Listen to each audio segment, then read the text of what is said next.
Well, because Rabbi is not really a crypto project. Excuse me? What kind of pajamas do you wear, motherfucker? Have you Julia Roberts your cryptocurrency gear? Motherfucker, I look like an offset pretty woman right now. Big mistake. Huge. Dog, my balls itch. My back itches.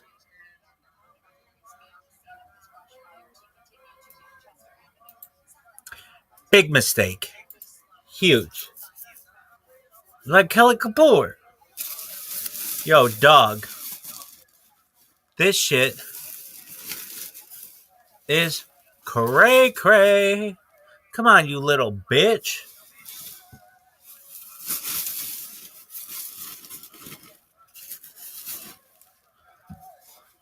Come on, motherfucker. West side is the best side.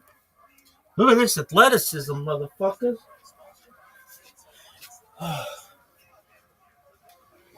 Dog. We got a fantasy football league to win, kids. Let's review the squad. This would be the biggest fucking comeback in fantasy football history. Without a doubt.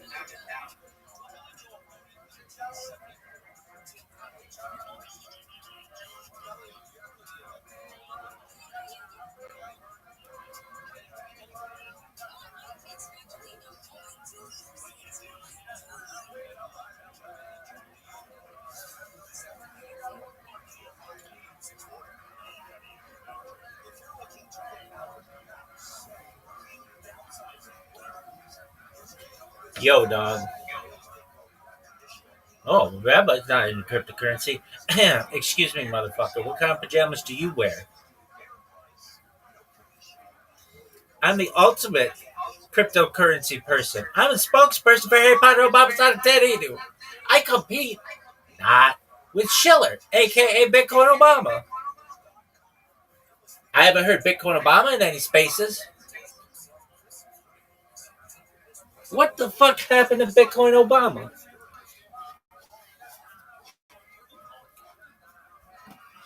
We're an OG shitcoin, son. If we were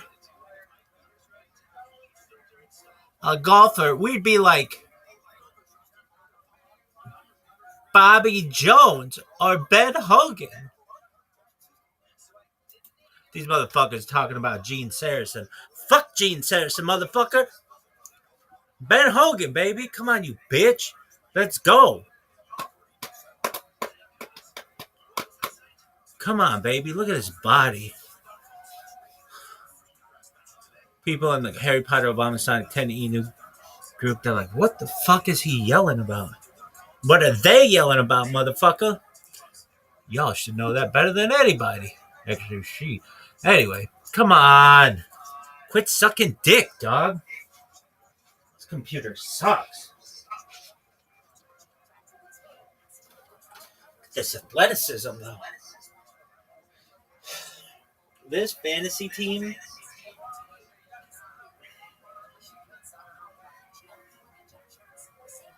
So sick.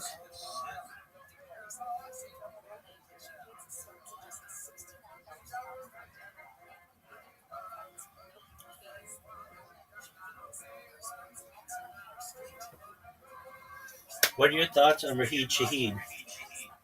Surprising. What are your thoughts on Jacoby Myers?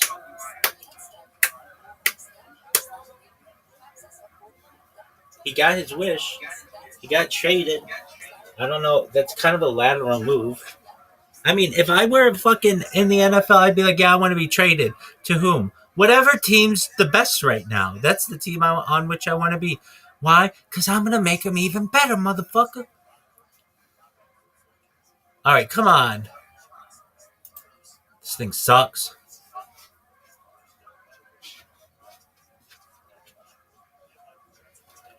This athleticism, though.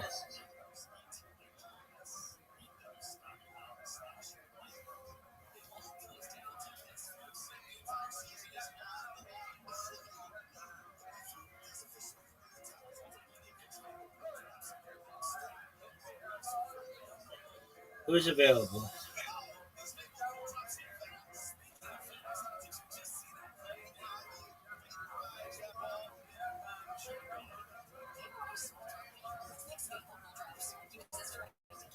Dog, there are no running backs available. What the shit?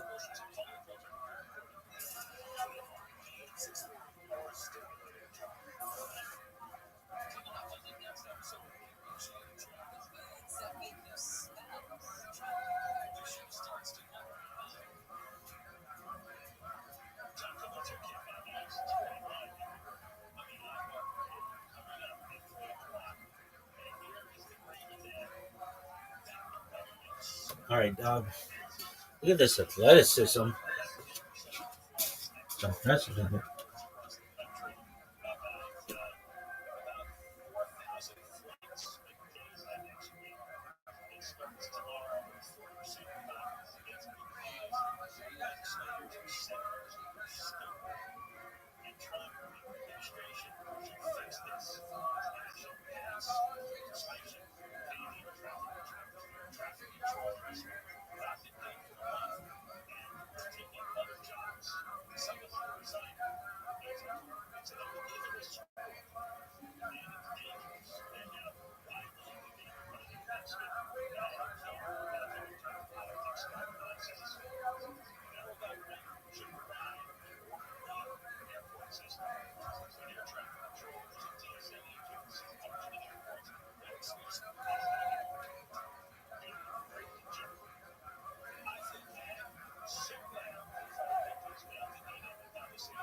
You're showing a Rabbi this dick, girl.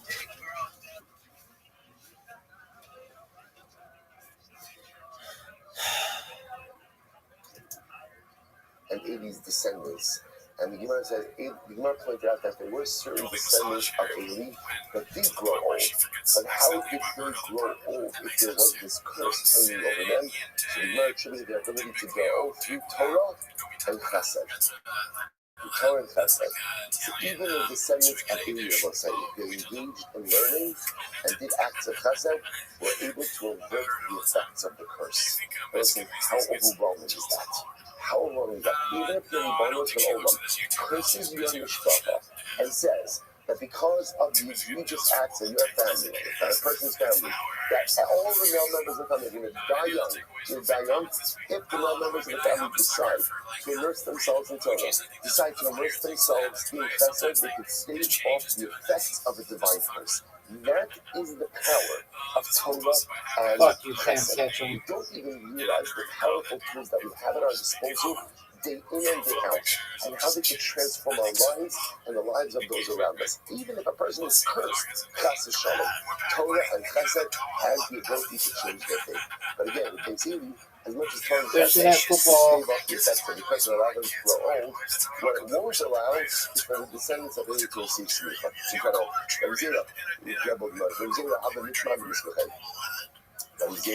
One and all, 2-0, 3-0, 3-1, 4-1, 4-2, 5-2, 6-2, 6-3, 6-4, 6-5, 7-2,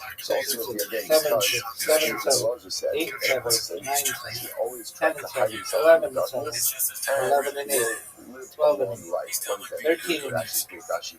13-9, 14-9, 15-9,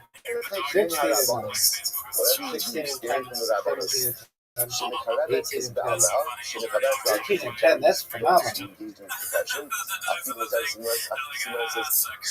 It's incredible. So they want to give me sleep up. He looked, no way. I'm not getting into Jewish communal leadership, because what does Jewish communal leadership do to a people, do to a person? It buries them. And they say, by the way, it doesn't just here, we have this concept that we've seen this many times before. That those who think this, like the Gemara calls, for example, a Navi called Shmuel, very old, Shmuel Hanavi. Shmuel Hanavi was only 52 years old when he died. So the Gemara says, so why do you look so old? Why do you look so old? Shout out to the Marshall guy. He was the Navi. He was the leader. So you see an example. So leadership prematurely ages people. The responsibility, also this metaphor of that leadership buries the individual. So it could mean premature death. It could also mean that sometimes the leader feels buried and overwhelmed by the multiple layers of responsibility that are upon him. And he never doesn't really feel a way necessarily to be able to dig out. Right? To be able to see the height of their So here you have over here the zero. Said, you know what? No thank you. No thank you. So anytime anyone tries to confer smicha upon him, he hit. They even the sham of the hakam of the Lazar. Yeah, then when he heard these other things, what did the Lazar say? Ain't other only the Judula and the Moku no Akala Bonosa. But yet, then this is incredible. But a person doesn't rise to prominence unless, of course, all of his sins are forgiven. Which is another way of saying essentially that those who take on the responsibility of leadership. Billy, I already know that you. How you living? I see you just sent me a message. Okay, not bad. So also responsibility. Sometimes feel like you die in the responsibility, but Baruch Hashem, Siyach D'Shmaya, that who forgives your sins, he allowed himself to get smicha. He's some chol as a group. He's some chol of Zera. When they give smicha to Zera, Shalom Hafiz. They sang the following song. This is beautiful. I know you just sent me it. I'll look at it in a second. For a color. And the song essentially said, I'm going to for it, but the song essentially says, this color is so beautiful, she does not need any makeup. She doesn't need her makeup, she doesn't need her hair done, she doesn't need any external features. Hello, sir, how are you? Beautiful. So Rabbi Zera said to Rabbi Zera, that simcha. I know you are. I said I'll look at it in a second. Rabbi Zera, the honors don't make the man.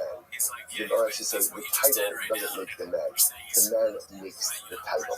Rabbi Zera himself is so beautiful and so virtuous and so holy and so pious. It's not the concurrence of smicha that makes him special, but it's the man who makes the title of rabbi, of Rav, of Rebbe in this context, makes that title special. So beautiful. He said, Rabbi Amir Rasi, when he gave smicha to Rabbi Rabbi Rasi, shortly after he sang the following song. Kol min dain samuchulonu. A man like this, or someone like this, gives smicha too. Let's say something. The giving of smicha was a very special event because, like we were talking about before, it represents an No, you didn't. And this isn't what you want to do. You want it to look like. A man like this. I'll send you a link. Give smicha to them. Smicha this is incredible. Lo misarmitin velo misarmisim. Whatever you do, don't give smicha to a misarmitin or a misarmitin. What is that? Look at Rashi. Rashi says, sarmisin. Rashi says, lashon hafachmin. Okay, I just sent you a version of it. You want each link to be a new line, but it's really good what you have. People who prevent the logic of Torah, but it also creates people who aren't decisive. Okay, hold on. Before you do so, don't give smicha to someone who's not decisive. Then what you want to do is, which is what smicha essentially means. I'm going to send it to you. You want to make a. You want to make a profile picture that represents you. And you want the profile picture to be what are you on Twitter? Are you Philly 007? Okay, and what's your link tree? Philly 007? Good job. Obviously, don't give it to the machnisim. What's chamisim? Chamsanim shemonim milomei tavitorahs. What's the chamsanim? It means like a thief. Someone who goes ahead and withholds Torah and doesn't share it with others. Yeah, you should use your personal picture. If you need to take a good personal picture that's straight on of you smiling, so people know who you are in your dots. Okay, and then so what you want to do, here's the plan. Do you see my profile picture? It's a picture of my face, and there's a circle around it, and the top part of the circle says Rabbi Rothschild, and the bottom of the circle says most hours streamed on YouTube. That's what you want to do, except the top of your circle is going to say at Pili 007, and at the bottom it's going to say linktree.com/Pili 007. And I sent that to you in a Twitter message, so you know what to do, okay? Again, and all of this is when they were giving to Rabbi Asi. People were saying, don't give us leaders. Excellent. Also, if you can, try to use at least one bright color. If you can, try to use at least one bright color to catch the attention of the viewer, okay? And don't share themselves fully with their constituency, and don't give us leaders who are bitter. Give us leaders who are only b'simcha. Incredible. Did you hear me? That was beautiful. Excellent. Go for it, big dog. Leave the yeshiva. Go from the yeshiva to the palace of the Caesar. Nothing materialism to the Caesar in the Shire. Listen to this. The maidens, the young women of the Caesar's household would come out and would sing to him. This is why they would sing to him. What would they say? The rabbi of his people, leader of his people, the spokesman of his nation, the beautiful light. Beautiful light. Rashi says, Hashim Shayed Gadol B'noi. He was also very handsome. He was very handsome. Baruch Masyot V'Shalom. May you come here in peace. So it's like, what's the shot with this? What is the shot with this? That here, the Gnosis Rabbi Avo would come to the palace of the Caesar, that the non-Jewish girls, right, the neighbors of the palace would cut out the sing plate. What's the shot? So it's like, we're teaching us something very important. When a person stands up for their beliefs, and a person does not compromise their beliefs in order to fit in, the world will respect you. See, this happens to us so often as free Jews in greater society. As we're often, we see this all the time, that we let people go for job interviews, or they're starting out in their careers, and they're trying to figure out, again, now it's very different, because it's a different world. Yarmulke, no yarmulke, I learned about early Shabbos, early Friday, for half a year. It's like, big thing. Young things, the first thing is the last thing. There's always tiny things. And people often, listen, the 12 gadol in life is, be proud of what you are. Be proud of who you are. The world respects people who stand for their beliefs, even if they don't agree with them. What the world doesn't respect is people who don't really respect their beliefs enough to be able to be outspoken, proud, and direct about it. In other words, that's what you are saying over here. You don't have to cave to the world. The world caves to us. That's the way it works. If the world respects, or the world ultimately, again, even if they don't like, but they will respect proud Jews. What the world doesn't respect are Jews who are apologetic, or Jews who cower. That the world pounces on, and that the world seizes on. But if the Jew stands proud for who he is and what he is, and is unapologetic for his beliefs, it's an incredible thing. The world ultimately, even if they don't like it, will come to respect it. Shavuot walks into the palace of the Caesar, and what happens? Even the non-Jewish meetings in the Caesar's palace are singing to him. Because ultimately, again, when the world sees the Jew who respects himself, the world comes to respect that over time as well. Incredible demand. Neither. Arifas Egla Mishloshos. Once an hour going down the list of the Mishnah. So Egla Arifa. And again, Egla Arifa is you find the person murdered between two cities. So what's that law? To measure the closest city to the corpse. And what happens? The elders of that city come out, and there's the whole process where they go and decapitate the cat, wash their hands over the decapitated cat. So let's go back to the Gemara says as follows. So the Mishnah says that Egla Arifa is done with a basin of three. Gemara says, the Pasuk says, now again, the way the Pasuk frames it is, your elders and your judges will come out for the process. So Zikinecha is two judges, again, plural, your judges. Shoktecha, Shnayim, two, days in Shakol. You can't have an even number of days, and therefore, what do? Or that's not having so you can't have an even number of days, therefore, again, it'll give you 5, right? So Zikinecha 2, Shoktecha 2, that gives you 4, add on an additional 1, that's 5 of you. Rabbi Shimon says, no, Zikinecha Shnayim, no, Zikinecha is 2, days in Shakol, you can't have an even number of days, or Siparlin, Odechad, Harikan Shlosha. You add on an additional 1, you have 3. So what's that? I'm not going to use Rabbi Huda and Rabbi Shimon. Rabbi Shimon, I Shoktecha, my Achimate. What does Rabbi Shimon do? He do Shoktecha. Right? Rabbi Huda use Shoktecha to teach another 2. What does Rabbi Shimon do with Shoktecha? So the Gemara says, when we buy it, we need to cover some Shoktecha. Shoktecha teaches us that, let's say, that next, you can't have any 2 judges, right, or any judges, but rather, we need expert judges, i.e., from the Sanhedrin. From the Sanhedrin, and Yehuda learned with that, Ziknei Ziknecha. So Yehuda learned with that, the Pasuk just said Ziknei, but instead it says Ziknecha, your elders. So your elders teaches us that, again, members of the Sanhedrin, Rabbi Shimon, even Ziknei, and Rabbi Shimon says, if you don't have from Ziknei, how about me in Ziknei Ashok?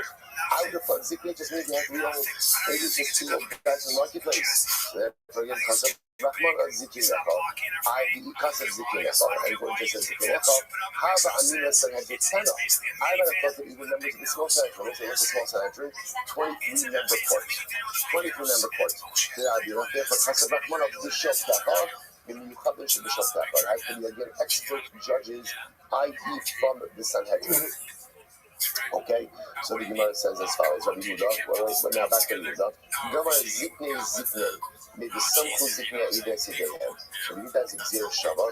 Gzir Shava is from Har Ha'elam Davar Me'atzibor. Where again you have Simcha over there, and it says Ziknei over there. So Gzir Shava from Har Ha'elam Tegla Rifa. Just like by Par Ha'elam you need Sanhedrin, Afkan you publish a Ziknecha. So to the if you also need Sanhedrin, the Gemara says, well, if that's the case, Leila Kula Me'asam. If you ever get a shofar from Par Helam, Devil that Seaboard to Eglah Rufa, you don't need the whole special Eglah Rufa at all. And just say, just like Par Helam requires what? Sanhedrin. Remember the Sanhedrin? So just go ahead and learn that out over here. Forget about any other drasha. To which the Gemara says, Ella Bava B'Shavtecha L'Minyono. Rabbi had to say that the Vav Al-Shavtecha comes to give you the number of people, or comes to teach you the number for the day. So the Shitting Vav Al-Shavtecha, the Shitting doesn't dash in the Vav. Okay? So it's like, so bottom line, just to keep clear what's happening up here. From the Vav Al-Shavtecha, how large of a base thing do you need for Eglah Rufa? Rabbi, you need 5.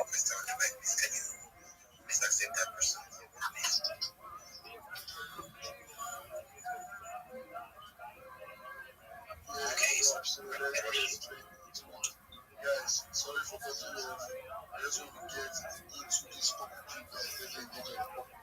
so we dive in conclude. I'm going to hand over the mic to my boy, Rabbi. Rabbi, first of all, Rabbi ROTHSCHILD, you're welcome. Familiar with your work, so that's it. Rabbi ROTHSCHILD in the stethoscope, I've heard him mention one or two things, please. Can I guess you start? Thank you so much for the opportunity. I'm Rabbi ROTHSCHILD. I stream my life 24 hours a day, 7 days a week, 365 days a year for world peace. I've been doing so for more than 4 years. You can watch all my streams live. Going back to the pandemic, we've seen the death of a queen, the birth of a guy, the coronation of a king, and everything in between. If you weren't aware, Bill Gates coined the phrase in the 1990s, content is king, and I'm making it true today. This is a real-life timeline or a real-life time capsule. If you weren't aware, in 2018, The Economist magazine stated that data, specifically human data, had overtaken petroleum as its number one resource. And I have more human data archived on the internet than any person ever, which is going to make me an extremely influential person in the future. And when that happens, I'm going to make every single person in this space independently wealthy. I want to make your friends, your family, and you generational wealth if you don't already have it. And I want to make sure that you have the opportunity to be able to start charities and philanthropic organizations of your own. In addition to promoting world peace, I'm an advocate to end world hunger through the use of technology, such as agricultural drones, floating greenhouses, saltwater greenhouses, things like hydroponics, vertical farming, cloud seeding. I want to help end world thirst. I'm sponsored by a cryptocurrency. It's known as Harry Potter Obama Sonic 10 Inu. It's worth about $100 million. I'm live in their Telegram right now. And one of the things that we do is we build wells in developing nations like Nigeria for the benefit of the less fortunate. Additionally, I'm an advocate for the LifeStar program, and most importantly, desalination technology, where we pump Earth's seawater onto land to make it drinkable. I dare you to put my name, Rabbi ROTHSCHILD, in any social media and search. I dare you to put my hashtag Viral Rabbi, in any social media and search. You will find more content than any person you've ever seen. If you want to see what I do and not have to look it up, just look at the video in my pinned post. You're going to see a 60-second video that is going to blow your mind that reviews all my social media. Go to my Linktree. It's linktree.com/Rabbi ROTHSCHILD, and you will see more social media than you've ever seen on a single individual ever. To give you an idea of how big this project is, you should know that I not only have more social media than any person, more data than any person, but I'm very easily reachable. I'm live 24/7 in the Big Step is Discord. I'm live 24/7 in my own Discord. You can reach me at discord.me/rabbi. I'm live right now. If you want to talk about your project, you want to learn how you can market yourself better, if there's anything I can do to support you, either personally or professionally, I want you to know that I'm here. I want you to know that I am here to be a positive person in your life. I am here to have an optimistic view on the future. And most importantly, I want to give people hope. And I want to thank the room for allowing me to share that. Thank you so much, Rabbi yourself. I do, you really made it. And I'm really curious and wanting to go to your Discord to discuss a lot of things about you. So I would hop into your Discord and discuss more. Absolutely. After this call, Bobo, come in there. We will chop it up together. We'll get you a really good plan for being able to market yourself. And if I could just share some alpha of what I tell anybody who comes into my Discord, we want to make you a better Web3 marketer. We want to make you a better crypto guru. And the first way to do that is to make sure that you have social media, not just on Twitter, not just on Telegram, but on all of the social media. So I advise anyone with whom I'm going to work, and everything that I do is free, nothing that I'm going to tell you to do is going to cost you a $6. You want to create a link tree just like I got with all your social media there so that you can just say, if you want to see me on social media, go to my link tree and you can see my past projects. And it's a really great way for you to be able to market yourself. So I look forward to working with you, Z Bobo, and to anyone else who wants to come into my Discord, I'm available. Alright, we'll definitely get in touch with you where this one so we discuss it. Thank you so much for your time and welcome for you in this house. Thank you for the opportunity. I'll step down. Alright, thank you, Rabbi ROTHSCHILD. Most welcome. Thank you so much. This one so we discuss it. Thank you so much for your time and welcome for you in this house. Thank you for the opportunity. I'll step down. Yo, look at you. How are you? Me, Shay, ever them first? Rabbi is always on. I was there on the big step in school yesterday. And so he was just chilling in it. But now he's really flexible. He's really on the game.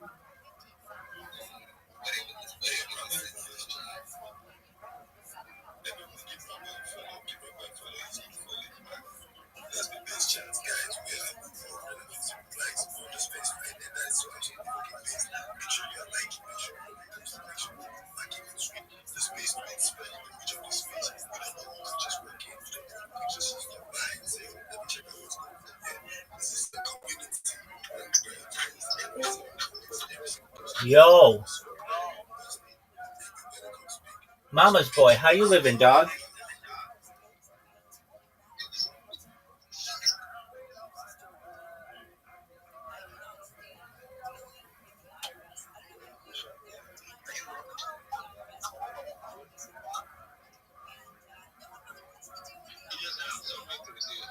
Please, for those that are interested in the ambassadorship program, please, you guys can DM me. My DM is all Africa, so that I can send the official telegram to you guys. Please do well to follow the.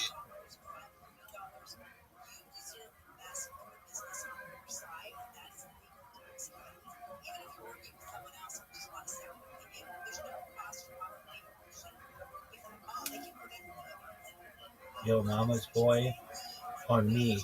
Can you guys hear me? If you want to talk, let's do it, baby.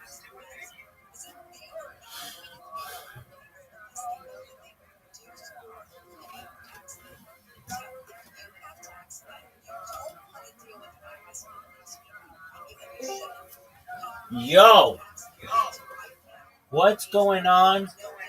Oh, GUINNESS engines.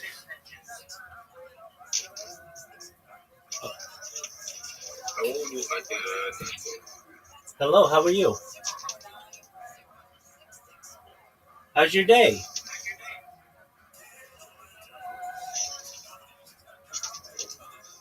Can you hear me?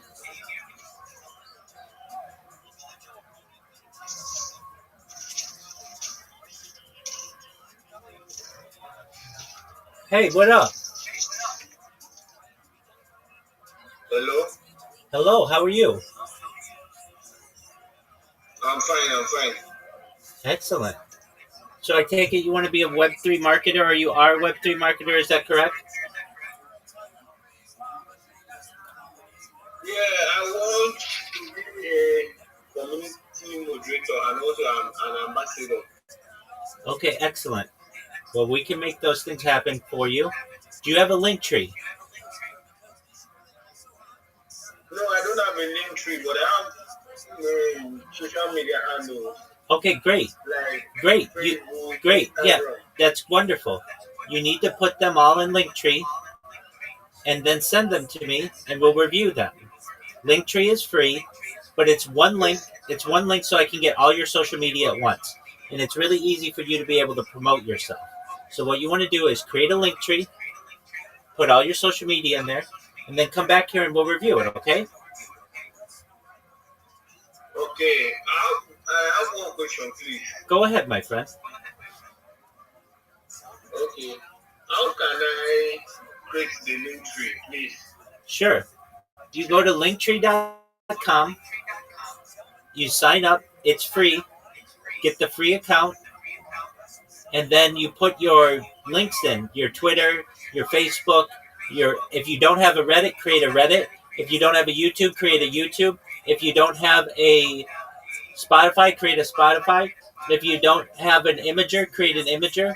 If you don't have a Rumble, create a Rumble. If you don't have a Kick, create a Kick. If you don't have a Twitch, create a Twitch. Create an account on all the major social media. And then you put the links in there. And then you'll have your linktree.com/ whatever your username is. And then when people are say to you, hey, where do I get your social media? You have one link to give them. Does that make sense? Yes. Thank you. You're welcome, my friend. I'm here to help you. So you go do that. If you're struggling, you need help, come back in here, and I'll help you, okay? Okay, thank you very much. You're welcome. I appreciate it. Absolutely. You're welcome, my friend. Let me do that as soon as possible. Hey, before you do, I'm going to send you an example of what you want to do, so that you know all the different social media you should have. So just one moment and I'll send it to you. Okay.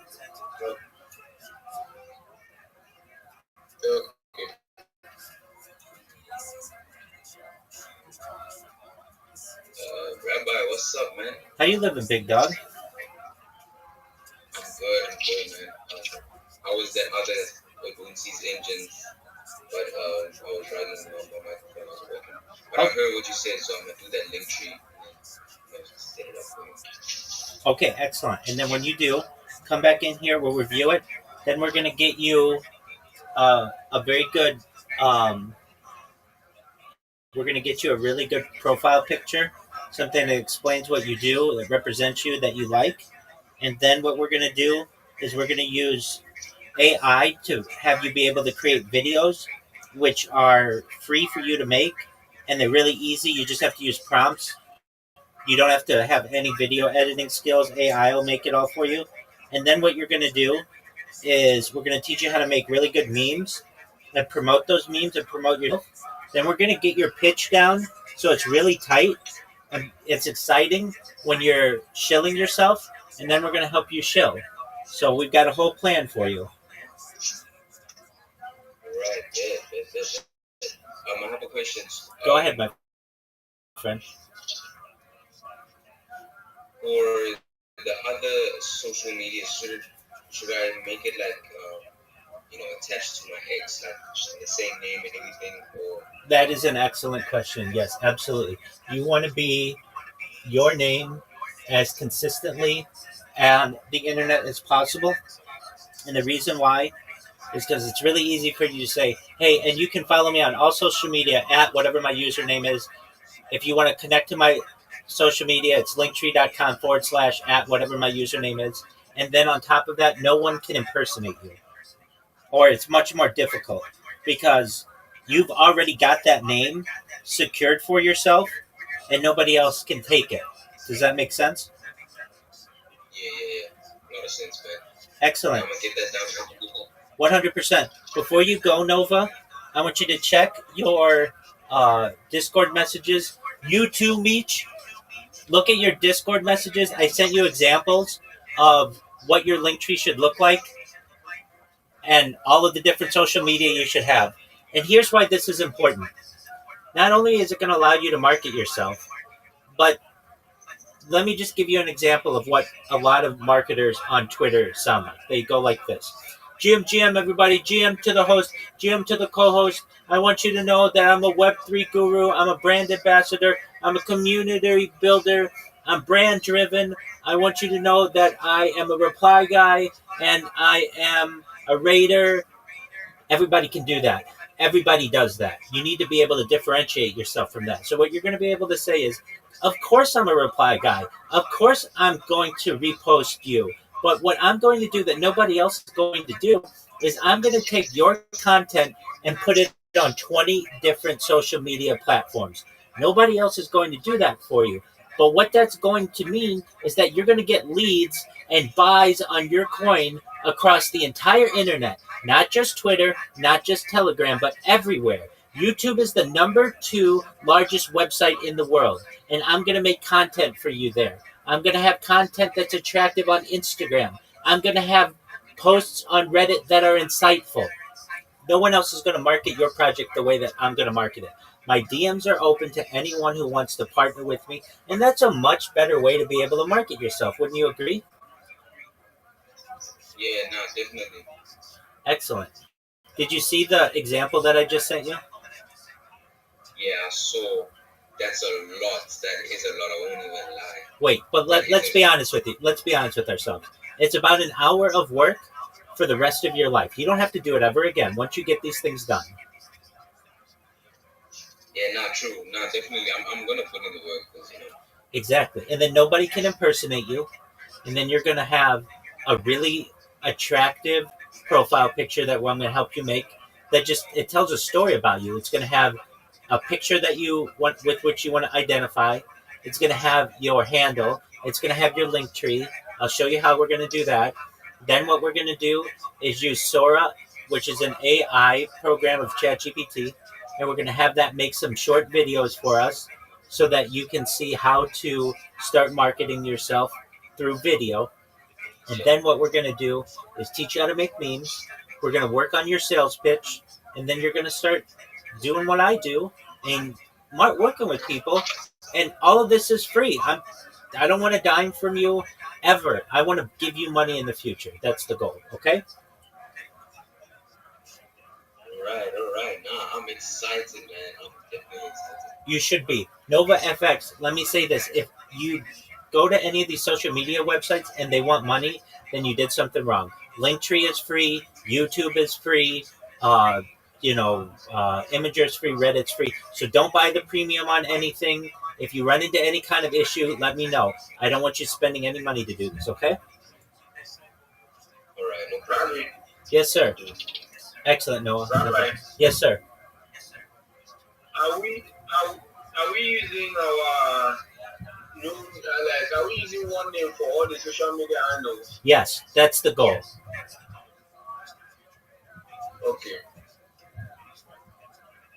That way, Let me see what I can do. That way you can go out and say, hey, everybody, I'm at Micha. I want you to know you can find me on all social media under that name. You don't want to say, I'm Micha123 on Twitter. I'm Micha456 on YouTube.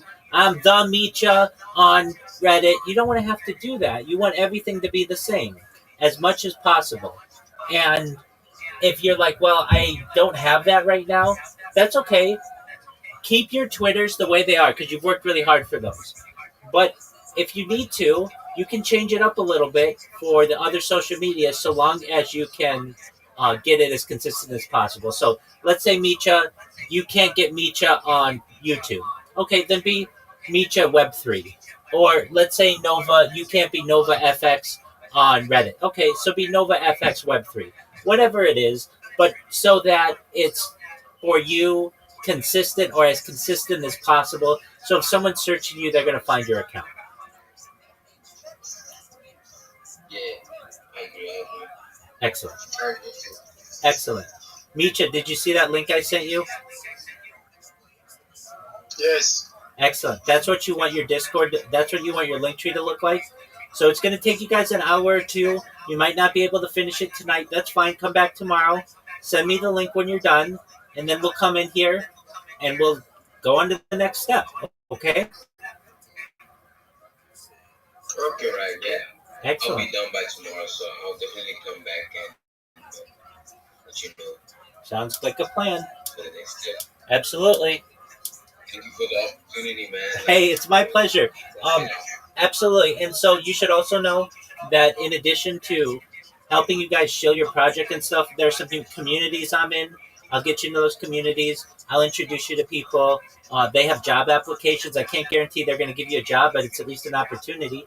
And you've got to think, let's say they get 1,000 people who apply to their job as reply guys. You guys are going to diversify yourself. You're going to say, hey, I'm not just a reply guy on Twitter. I'm an all-encompassing social media manager. When you come to me and you post, I'm going to make sure that post is replicated across the entire internet. And when somebody types your name into Google, it's going to show up as number one because of the social media boost that I've given you. That's what people want to hear. That helps to drive sales. That helps to drive NFT buys and token purchases. And that's what you're going to be able to do for people. Let's go, baby. All right, you guys, get your social media together. When you're done, come to me, okay? All right, cheers, man. Cheers, man. Take care. Peace. 5.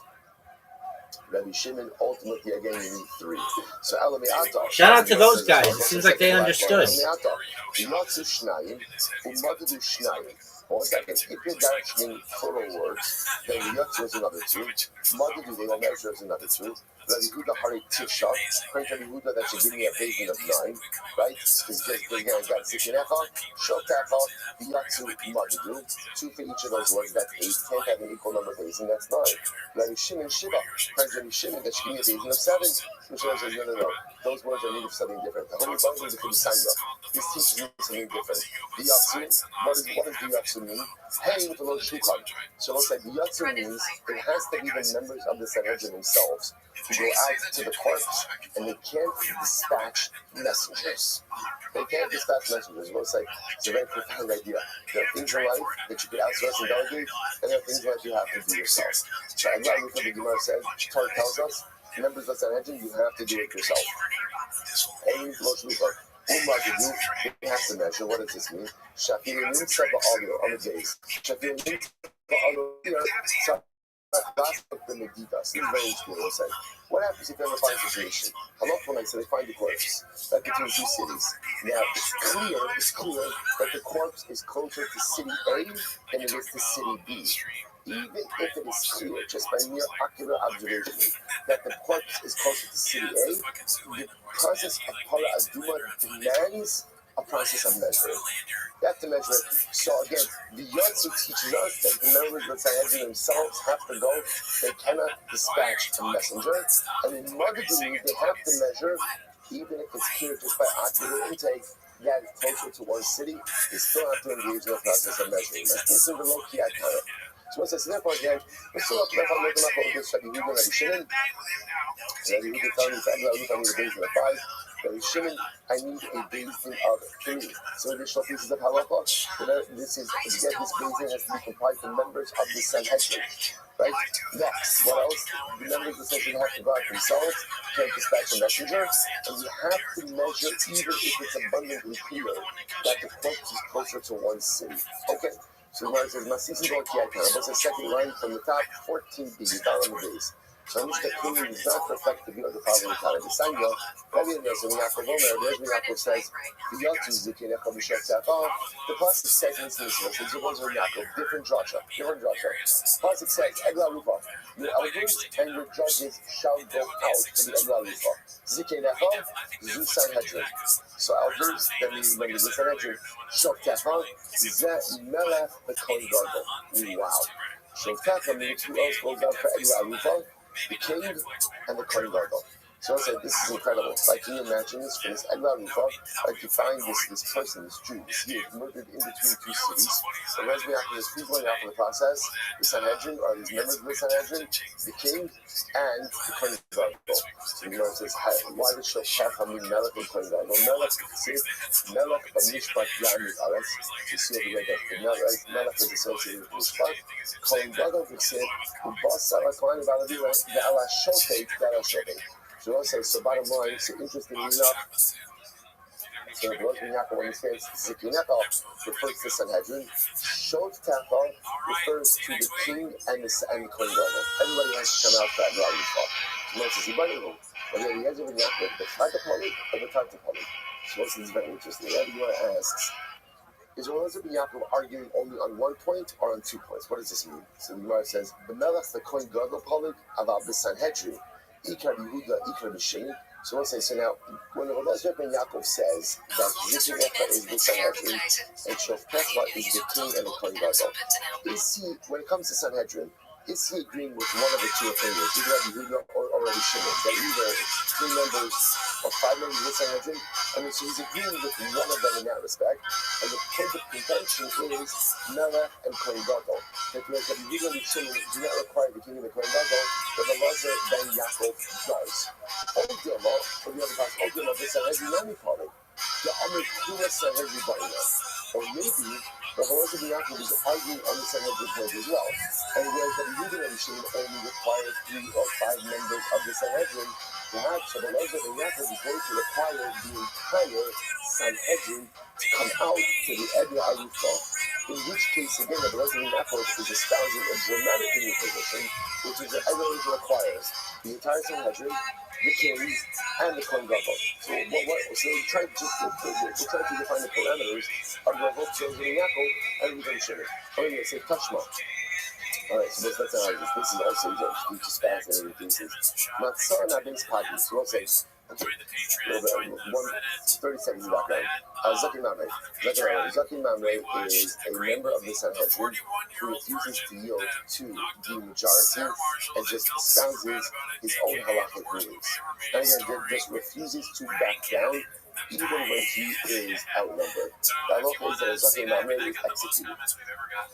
He's executed. Let's just now watch this. So Matzah base Pagi. So let's say they find the Zaki Mamre, they find this rebellious judge, and in a place base Pagi, that's the name of the place, right? So they are base Pagi. Makom with you in the Thomas Hayer, the New York Shabbat Hodvar. Base Pagi is actually Yerushalayim.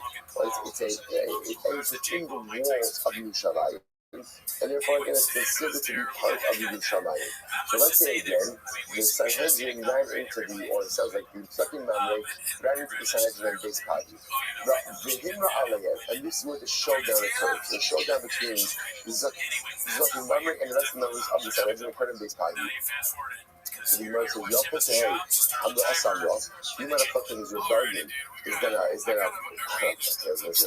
proper rebellion, right? In other words, you might have thought that this would then warrant the death penalty. So the Gemara says, Malamed Shamakim Garid. Listen, no, what is the Gemara teaching us? In order for Zaki Mamre to be put to death, the Sanhedrin has to be sitting in its place in the Lishkas Hagazis, in the chamber of hewn stone in the basement. Right? So therefore, again, the Sanhedrin is outside of their place, and that's where the showdown with the Zaki Mamre occurs. Halacha might say the Zaki Mamre is not executed. So in order for, and again, we're going to do this with Zaki Mamre, but in order for Zaki Mamre to be executed, he has to rebel against the Sanhedrin, and the rebellion has to take place in the chamber of hewn stone, which is the sitting place of the Sanhedrin in the Beis HaMikdash compound. So the Gemara says, by the way, when would you ever run into the Sanhedrin, right, as a group outside of the Lishkas Hagazis? It was like a field trip, like where are they going that you're running into them as a group outside of the chamber of hewn stone in the Beis HaMikdash? So the Gemara says, Dinafik Kama. So how many judges are you running into? Even in the Mitzvah, and if you want to say it's part of them, some part of the group, so how can you declare a guy a Zaki Mamre if you're only running into part of the Sanhedrin? After all, maybe the other part of the Sanhedrin that stayed behind would agree with the singular sage, in which case, that is Zaki Mamre. Elachika did not get Kulu. Rabbi, what you're talking about again, for the entire Sanhedrin was outside of the Lishkas Hagazis, outside of the chamber of hewn stone. You must say, whoa, Lamai. So why is the Sanhedrin out of the chamber of hewn stone? And why are they together? If you want to say, I don't know, like I said, field trip, the virus. I don't know, what get a shawarma, I don't know, what are they going out for? So the Gemara says, is that allowed? Are they allowed to exit as a group from the chamber of Bahaksi? Saraka Adan Sar, Al Yaksama, which was a beautiful passage. That face is crazy. Don't sure. Which means, again, literally translated, your navel, your stomach is like the half moon. The half moon is a reference to how the Sanhedrin would sit. They sat in a semicircle. But the idea, literally, again, Sarah Hagan Asar, do not let the dilution be lessened. So again, without delving into the entire drasha over here, of the entire concept, the idea is the Sanhedrin is supposed to be stationary as a group. In other words, whenever they are together as a group, they're supposed to be together ultimately again in the Lishkas HaGazos. So why would they all be out together somewhere else? To which the Gemara says, Ella, Shita L'Dvar Mitzvah. Rather, the only reason why the Sanhedrin would be together as a group outside of the Beis Hamikdash compound must be because they're there for a mitzvah. What's the mitzvah? Hechidami, Lav Idas Eglah, rather, it must be that why would the whole Sanhedrin be out together as a group? It must be for Eglah Rufa. And whose opinion does this reflect? Of Yaakov. And therefore, what do you see over here? Yaakov doesn't just disagree in that he requires the presence of the Kohen Gadol and the king, but he also disagrees with Rabbi Yehuda and Shimon in that what? In that he requires the presence of the entire Sanhedrin for the Eglah Rufa process, and not just the group of 3 or 5. So which was not necessarily. Here's another reason. To don't shiyatsu b'holsev ala ir v'ala azaros. Could very well be there's another reason for this entire Sanhedrin to be relocated together outside of Mishkas HaGazos. Why? If they want to go ahead and add on either to the courtyard of the Beis Hamikdash or to the territorial area of Yerushalayim. Keep this down as we learn. And we'll see from ala ir v'ala azaros ala b'beizin shel shemin v'achad. Ultimately, again, you can't add on either to the area of Yerushalayim or ultimately, again, to the area of the Azara without the entire basin of Sanhedrin of 71. So one says, therefore, again, it doesn't necessarily, so we're just trying to figure out a case where the entire Sanhedrin would be outside of Lishkas HaGazos doing something else. So originally we thought, Eglah Rufa, and it's a proof to Rabbi Yaakov. Maybe not. It could very well be that there's another reason that everyone agrees to leave the entire Sanhedrin outside of Mishkas HaGazos, and that's when you want to add on to the borders of the Beis Hamikdash, the courtyard, or you want to add on to the area of Yerushalayim, that requires the entire Sanhedrin. Obviously, it's not different today, so just to point out, we still need to this Machlokas. How many do you need for a Beis Din? How many do you need for a Beis Din of Eglah Rufa? So again, we've got Rabbi Yehuda telling us 5, Rabbi Shimon telling us 3, Rabbi Elazar and Yaakov were not sure. Does Rabbi Elazar and Yaakov fit into one of those two aforementioned opinions, or does Rabbi Elazar and Yaakov require the entire Sanhedrin? That's still unknown. Rabbi Elazar and Yaakov also requires the king and the Kohen Gadol, resolution, halacha l'maisa, and Meretz Hashem some profound ideas as well. Meretz Hashem tomorrow. Shkoyach.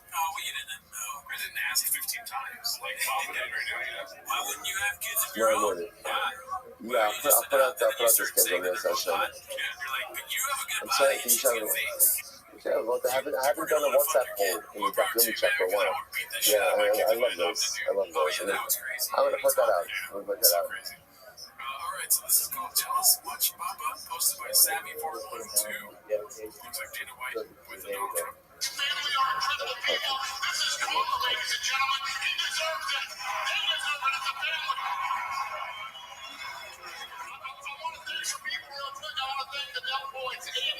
All right, we'll say good morning, good Chodesh. So it's Baruch Hashem. If you do a Sefer Sanhedrin, begin by thanking all of our sponsors for this morning shoot to thank.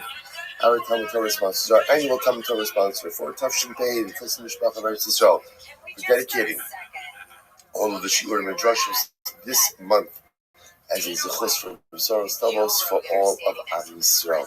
Our Talmud Torah sponsors for the month of Kislev Havalin and Letova, Josh and Becca Friedman, for dedicating the shiur in this month in the commemoration of the yahrzeit of Josh's father, Yisrael Yehuda, and Rav Chaim Rafael Zechron Levrach, Semi and Malka Esterson, in memory of their parents, Yitzchak Leib and Aaron HaKohen, Sarah Rachel Bas Baruch Avram, Hinda Bas Henech Ephraim, and beloved husband, father, brave soldier, dear friend, Naftali Gordon, Naftali Yonah, Shemi Kondamal, Ben Vichus Meim, and Daniel Yigal. And we got learning sponsors, Bruce Levin, in the merit and memory of Avital Kala Bas Toba Batya, and Paul and Kathy Kali in memory of Paul's aunt, Esther Bas Zechariah, Zichron Levrach. We open in the merit of our Talmud Torah. All of the Neshama Slav and Aliyah, the families in the Chama, all those who need refuah should happen together for Chol Yisrael. We should Meretz Hashem bring our hostages home, the Shalom and the Karov, and our holy soldiers should be successful. The Chol Maaseh Yedeihem. But with that, let us begin a lot of detail about the incredible daf. About today's daf is Yud 14, and we are picking up on Yud. Actually, we need some good headway, yesterday, and we are picking up Rabbi Yehuda ben Baba, which is 1, 2, 3, 4, 5, 6, 7, 15 lines down from the top. So let's remember again, the Gemara introduced us to the concept of smicha. Remember, we were dealing yesterday with two different types of smicha. Actual smicha, in other words, putting your hands on the carpet, referring to a parhel and davening at tzibor, a special tubbing that's often when the Sanhedrin offers an erroneous ruling, and Kali acts upon that ruling with a special offering, a sin offering that is brought by the members of the Sanhedrin, and that Kala requires smicha. Then the Gemara transitioned over to a different topic, which is smicha or called ordination. Ordination of rabbis, of rabbinical judges, of Jewish leaders. So smicha, and the Gemara wanted to suggest, the Gemara was saying that the Rabbi said that smicha has to be done with the base of the feet. The Gemara then brought down this incredible dramatic story of Rabbi Yehuda ben Baba, which is how we ended off yesterday's shir. Rabbi Yehuda ben Baba literally again conferring smicha and then holding off an entire Roman legion so that the new musmachim, the newly ordained rabbis, would have the ability to escape and ultimately again assume the mantle of responsibility. But yet Rabbi Yehuda ben Baba was one person. So it appears based on this Gemara that smicha can be conferred by one person and doesn't require a basin of food. Which the Gemara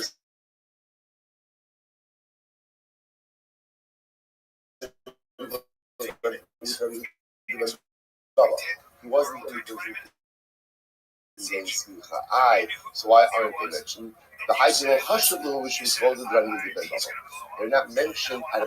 It's actually interesting that sometimes when you have different sages and one of them is so dramatically greater than the other ones, sometimes the others are not mentioned out of covet to the greater judge, to the greater Rav.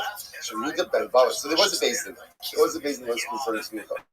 Yehuda ben Baba was so much greater than the other Rabbanim, but the other ones simply were not mentioned. So by the way, there, Yehuda ben Baba something. Is that true that Rabbi Meir was ordained by Rabbi Yehuda? Meir was one of the Rabbanim, one of the five that was mentioned who was given smicha by Rabbi Yehuda ben Baba. But that's not true. After all, the Gemara says, "Ha Amar Rabba Bar Chana Amar Yochanan, Kol Omer Rabbi Meir Lo Samchu Rabbi Akiva Eno Elator." That essentially the Gemara says, whoever says that Rabbi Meir wasn't ordained by Rabbi Akiva is mistaken. So as say that Rabbi Meir received his smicha from Rabbi Akiva. I will say that, by the way, just so you know, where else do you know the shown that Rabbi Meir got smicha from Rabbi Akiva? I will say, remember again the dramatic Gemaras by Achar and Elisha ben Avuya. When Elisha ben Avuya was the great rabbinic sage who left the fold, all of his rabbinic colleagues shunned him except for Rabbi Meir. And how did Rabbi Meir constantly refer? How did he engage Elisha ben Avuya? He would ask Elisha ben Avuya a question, and he would give an answer. And then Elisha ben Avuya would say, Meir, Rabbi Akiva Rabcha Lo Amarke. Then Elisha ben Avuya would give another answer from Rabbi Akiva, and he would refer to Rabbi Akiva as the Rebbe of Rabbi Meir. So the Gemara says, how can you say that Rabbi Meir got smicha from Yehuda ben Baba, got from Rabbi Akiva, which the Gemara says is incredible. The Gemara says, good. Samchei Rabbi Akiva v'lo kiblu. Samchei Yehuda ben Baba v'kiblu. So this is fascinating. So apparently, Rabbi Meir received smicha from Rabbi Akiva, but he was not accepted. He received smicha from Rabbi Yehuda ben Baba, and he was accepted. What does that mean? Can you answer, by the way? Not accepting the smicha of Rabbi Akiva? Yeah, we don't need that what does that mean? So Rashi points out over here, it wasn't a thing in the smicha. Particularly Rashi ends up from the top below Kiblu, this is interesting. So Rabbi Meir was a prodigy. When he was young, he got smicha from Rabbi Akiva. But because he was young, people didn't accept the smicha. Sometimes people have difficulty accepting authority from a youthful source. So when he was young, he received smicha from Rabbi Akiva. They didn't accept it. When he was older, he got smicha from Yehuda ben Baba. They accepted it. Incredible. I'm going to show Levi. Eight smicha b'chutzlar. Now the Gemara started that. This is actually a fascinating subject. Now that the Gemara began a discussion about smicha, again, ordination smicha. So the Gemara continues this. Listen to this. So the Gemara says, Rabbi says as follows: Ein smicha, ein smicha b'chutz la'aretz. There's no smicha in chutz la'aretz. Outside Eretz Yisrael. So what does that mean? My ein smicha. What does that mean? Ilima delo daini dini knosses kabel chutz la'aretz. I want you to remember again. We saw yesterday's daf. One of the important elements of smicha is that having smicha allows you to adjudicate knas cases, penalty cases. Remember again, in the world of financial law, there's two different types of financial cases. There's knas and there's mamon. Right? So knas is going to be a penalty payment. Mamon is a monetary payment. Monetary payments are much more logical. Knas payments require a much more heightened level of expertise in halacha. You need smicha in order to prevent this. So what does that mean? You say there's no smicha in chutz la'aretz. Does that mean outside of Eretz Yisrael you can't adjudicate knas cases? So the Hatanan, Sanhedrin is being brought up in chutz la'aretz. You're supposed to learn that the Sanhedrin has the ability to rule on cases in Eretz Yisrael and outside of Eretz Yisrael. Ella, the low sanchinon b'chutz la'aretz. Other most of what it means is we do not confer smicha in chutz la'aretz. We don't confer smicha in chutz la'aretz. So now the Gemara says, so what does that mean? Right? What does that mean that we don't confer smicha in chutz la'aretz? So pshita, something b'chutz la'aretz. In other words, what does it mean you can't grant smicha in chutz la'aretz? Obviously, you can't have a beis din in chutz la'aretz that is conveying smicha, right? Even if they're conveying smicha to people in Eretz Yisrael, sounds good. You are saying smicha can only be granted from within a beis din in Eretz Yisrael, right? Can't be done to chutz la'aretz Eretz Yisrael. So look at Rashi for just a moment. Rashi's pshita, something. It's a second short line in Rashi. Pshita something chutz la'aretz in b'nei Bavel. No skin rishus la'echa sheberetz Yisrael ladun knossos. So let's say again, if you have a rabbinic body in Bavel and they want to confer smicha on someone in Eretz Yisrael to go ahead and adjudicate knas cases, so Rashi says, so that's clear, you can't do that. Rashi says why? The in smicha b'chutz la'aretz, the chayvan delo hava gaban, hacha lo matzil lemismichay kol shechein heicha d'leisi gaban. So we'll say, so it's clear the Gemara says that the body that confers smicha on others must be a body based in Eretz Yisrael. That's all we know. However, the Gemara says, Ella, something ba'aretz le'nismacham b'chutz la'aretz mai. So here's the question: can a rabbinic body in Eretz Yisrael convey smicha to people in chutz la'aretz outside of Eretz Yisrael? That's the shayla. So listen to the Simai. So Tashma, the Rabbi Yochanan having the star Ali Shman Bar Abba, so the Havagabai goes to this. Rabbi Yochanan was very bothered, stressed that Rav Shman Bar Abba was not in proximity to him so that he could give him smicha. Right? Rabbi Yochanan wanted to give Rav Shman Bar Abba smicha, and he was distressed that Rav Shman Bar Abba was never there together with him. Okay. Rabbi Shimon ben Zerah, the Chadi. Similarly, again, he also wanted to convey smicha to Rabbi Shimon ben Zerah and someone else. Who was the other person? Umanu, Rabbi Yochanan ben Achnai, va'amrilei, Rabbi Yochanan ben Achmai, the Chadi. Others say that Rabbi Yochanan wanted to convey smicha to Rabbi Yochanan ben Achmai, the Chadi, someone else with him. Chad to have a gabai, some clue. So Yochanan was able to convey smicha to the person who was with him. The Chad lo have a gabayu, lo something. But the one who was not with him, he wasn't able to receive the food when he's sitting there. But not only does the rabbinic body or individual conveying smicha have to be in Eretz Yisrael, but the person who is receiving smicha has to be in Eretz Yisrael as well. So smicha, so we'll say, so two elements over here taught us about smicha. Number one, and now by the way, just from here, it sounds like smicha can be conveyed by an individual and doesn't necessarily require an entire day. It's only going to have to see the sense of Yochanan himself as well as giving smicha. But two important halachas. Number one, the grantor of smicha or the conveyor of smicha has to be based in Eretz Yisrael, and the one receiving it has to be in proximity to the one granting it, and therefore he has to be in Eretz Yisrael as well. Incredible. Incredible. So what was that? I say, Rabbi Chanina, Rabbi Oshia. So I say, first white line. Hava kamistakli Rabbi Yochanan l'mismechinu. V'lo mistayim yosef. What's an incredible Gemara? Rabbi Chanina, Rabbi Oshia. So again, once again, Rabbi Yochanan wanted to convey smicha. Rabbi Chanina and Rabbi Oshia. What do you smicha? But the Gemara said, "Lo hava mistayim yosef." So I say, this lashon is always lo hava mistayim yosef means it just never worked out. It never worked out. Look at Rashi. Lo hava mistayim yosef. Kishaya Etzlo, Lahaya Motzishayim Shu started in the sun. So first of all, what often ended up happening over here? Whenever these two Rabbanim, Rabbi Chanina and Rabbi Oshia, were by Rabbi Yochanan needed Beis Din to convey smicha. So this once again comes back to the one person can't do it on his own. You need a Beis Din. So whenever these two Rabbanim with Rabbi Yochanan was never able to assemble two other people to make a Beis Din. There are circumstances in life like this, and for whatever the reason, things just don't come together. Again, it's not for a lack of trying, right? Rabbi Yochanan is trying to give them smicha.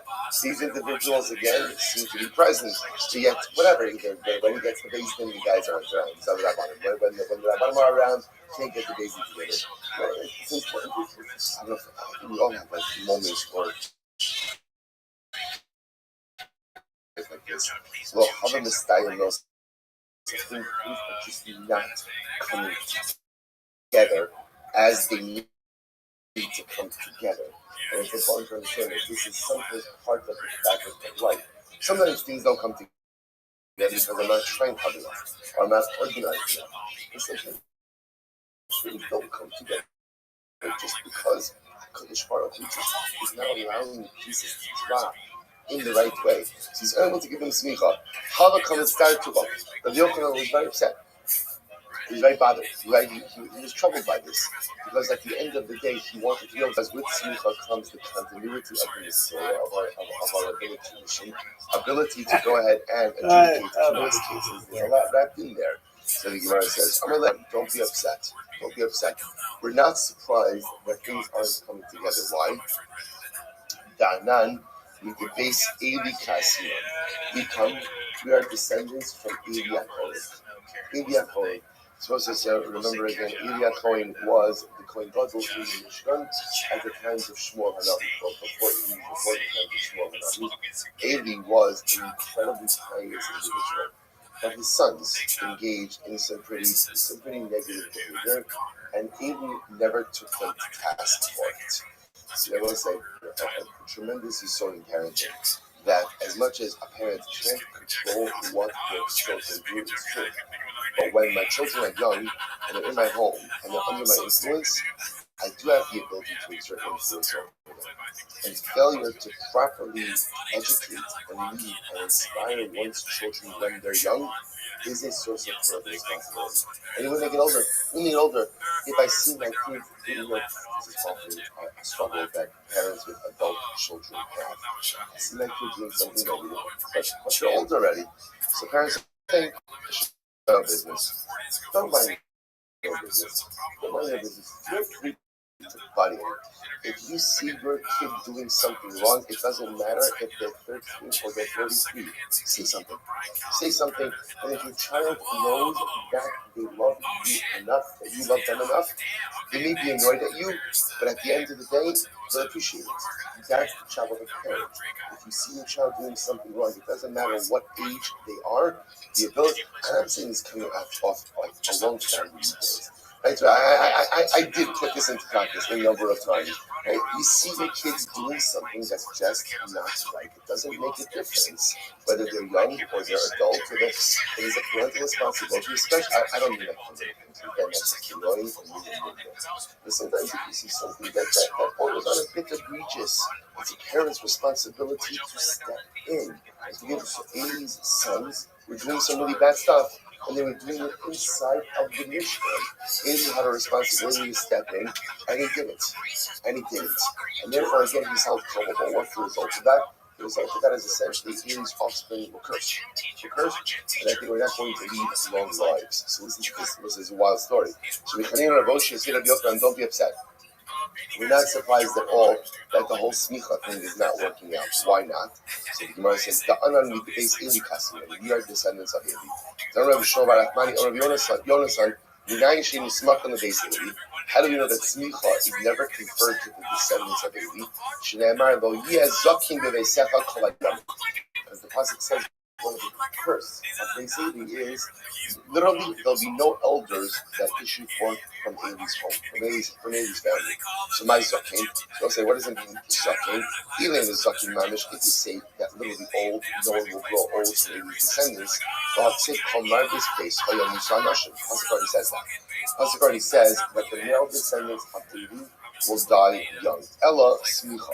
That you have to say ziknecha, right? Zaken in this context doesn't mean biological, right? Rather it means elders. And therefore the pasuk is saying that none of Eli's descendants will ever receive smicha. So basically enough, Rabbi Chanina and Rabbi understood why this was not coming together to get smicha from Rabbi Yochanan. I will say, I'll point out of you something amazing. If you take a look at Rashi says Ela smicha. So listen to this. Shafilu chachamim abayim lakral zikna kidon ayidei Torah g'milas chasam k'nir b'shana. The Gemara says Rosh Hashanah, we've seen this before, discusses this whole thing with Eli and Eli's descendants.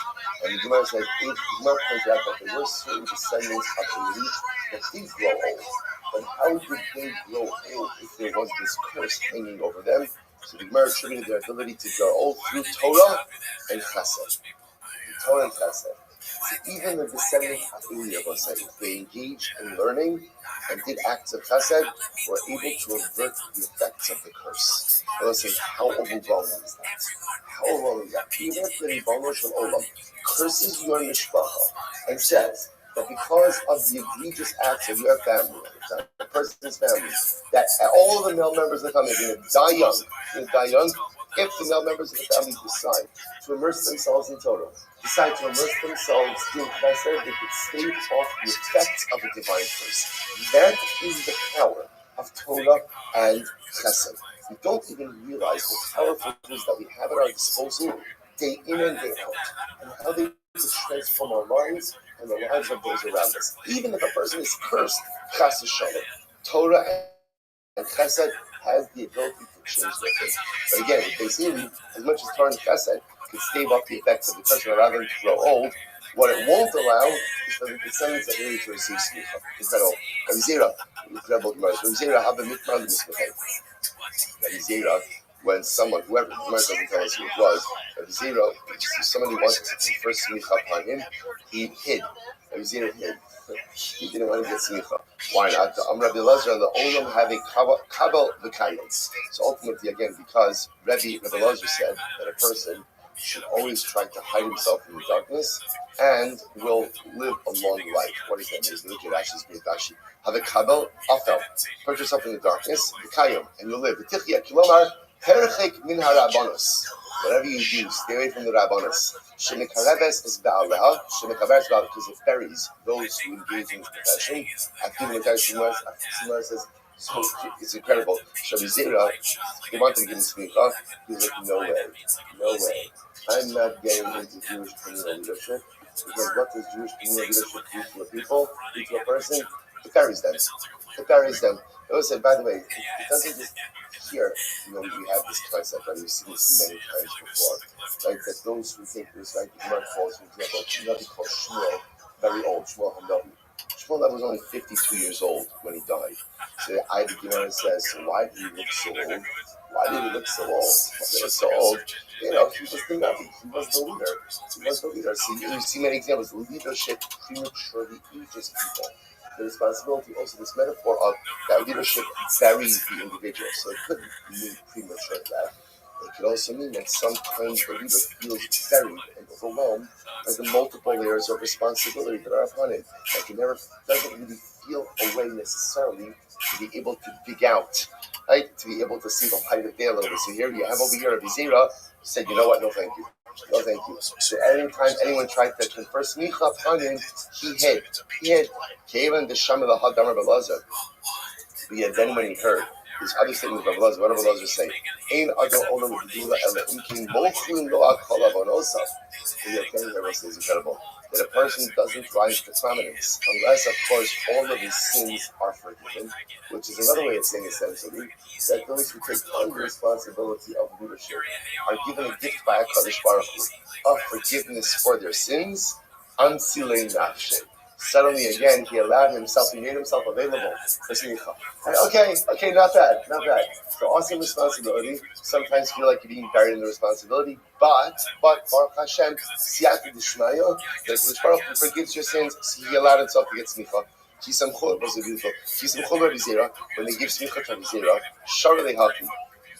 They sang the following song. This is beautiful. Lo kacho v'lo srak, lo pirchas v'yalaske, which essentially means, that was Rashi points out, this was normally a song that they would sing at a wedding for a kala.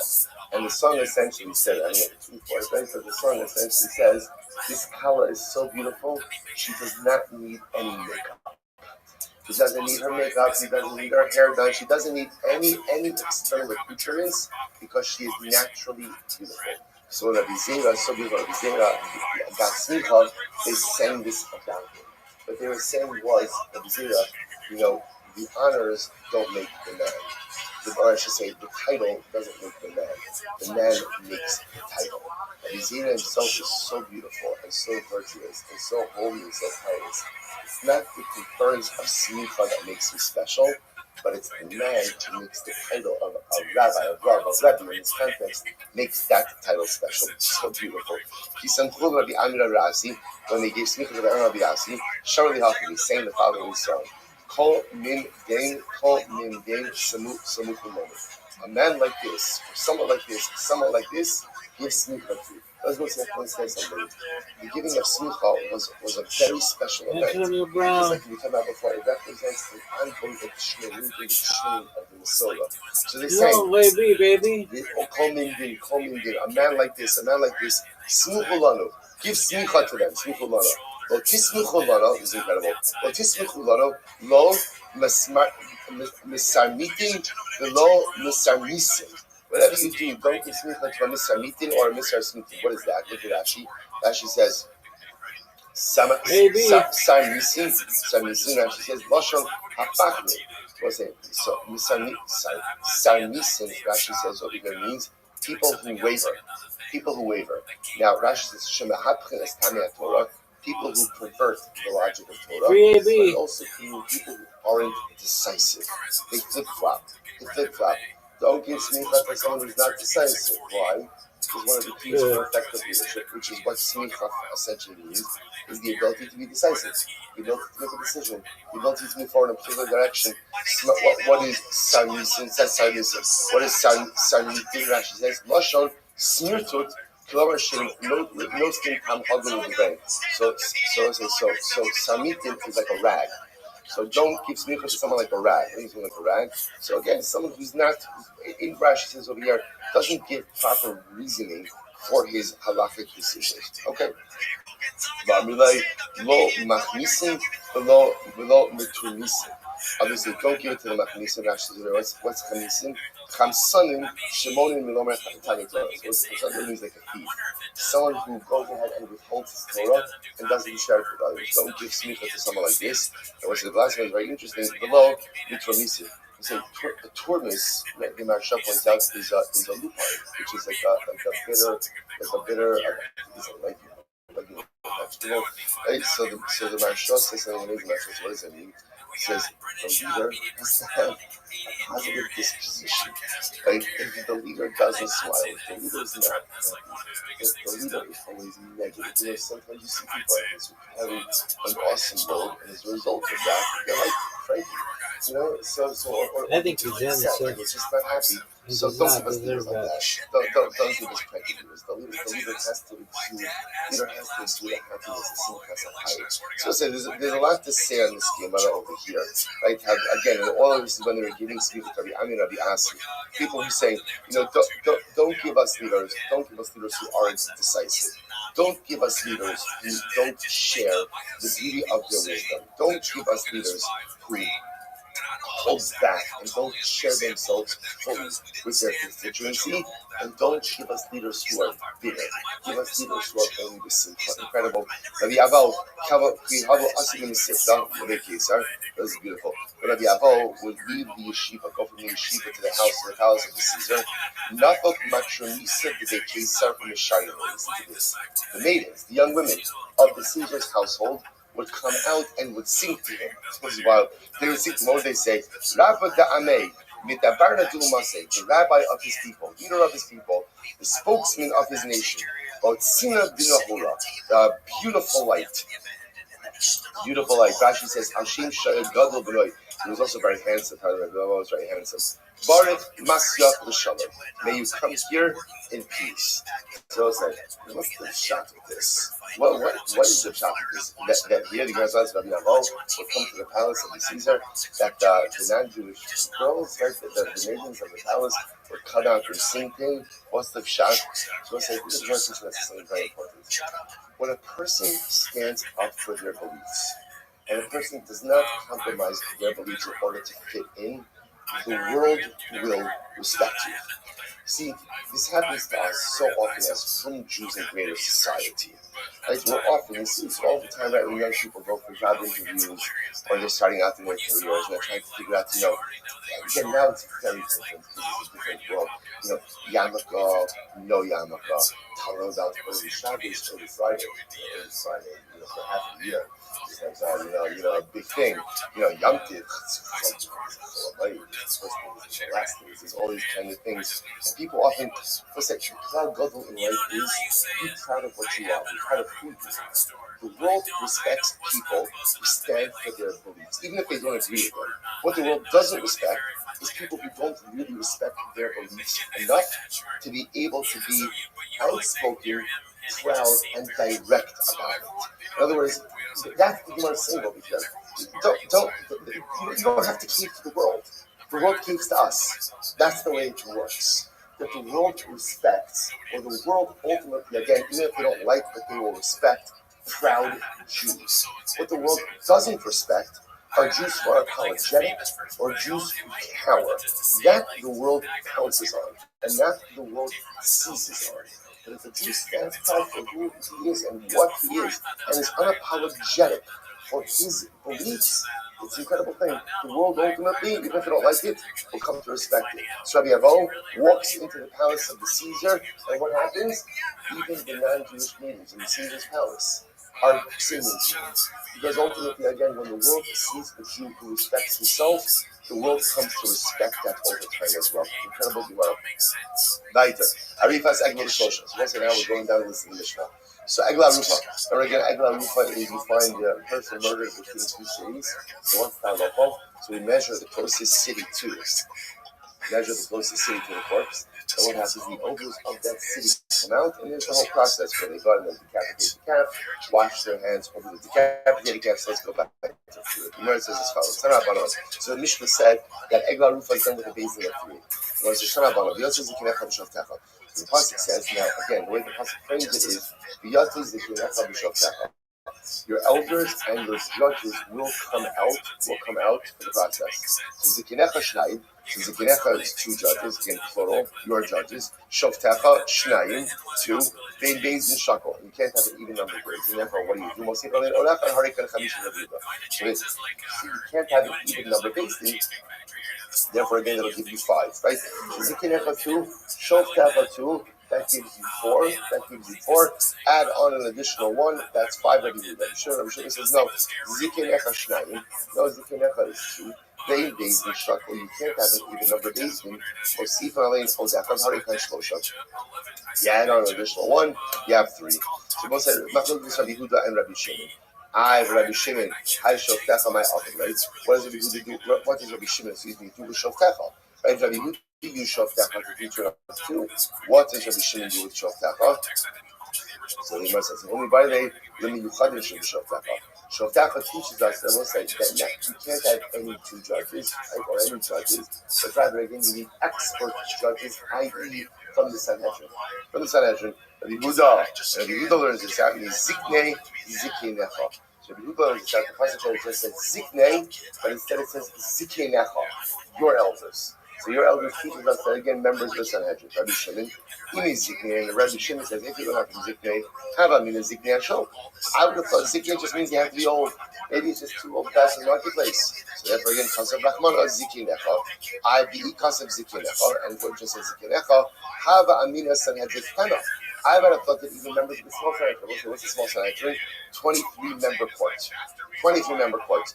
That would be enough. Therefore, Kasav Rachmana Bishov Techa, and Miyuchadin Bishov Techa. It has to be, again, expert judges, i.e. from the Sanhedrin. Okay?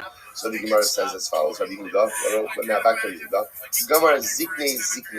Maybe some who Ziknei Eides Yidehem.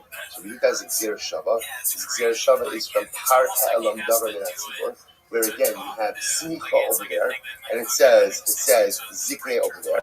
So Gzera Shava from Par Ha'elam Tegla Rufa. Just like by Par Ha'elam you need Sanhedrin. So to Rabbi Egla Rufi also need Sanhedrin. The Gemara says, well, if that's the case, Yalif Leilach Kula Me'asam Ziknei Chavishov Techalam. 1 second. If you have a Gzera Shava from Par Ha'elam Davar Le'atzibor to Egla Rufa, then you don't need the whole question of Egla Rufa at all. And just like Par Ha'elam requires what? Sanhedrin, members of the Sanhedrin.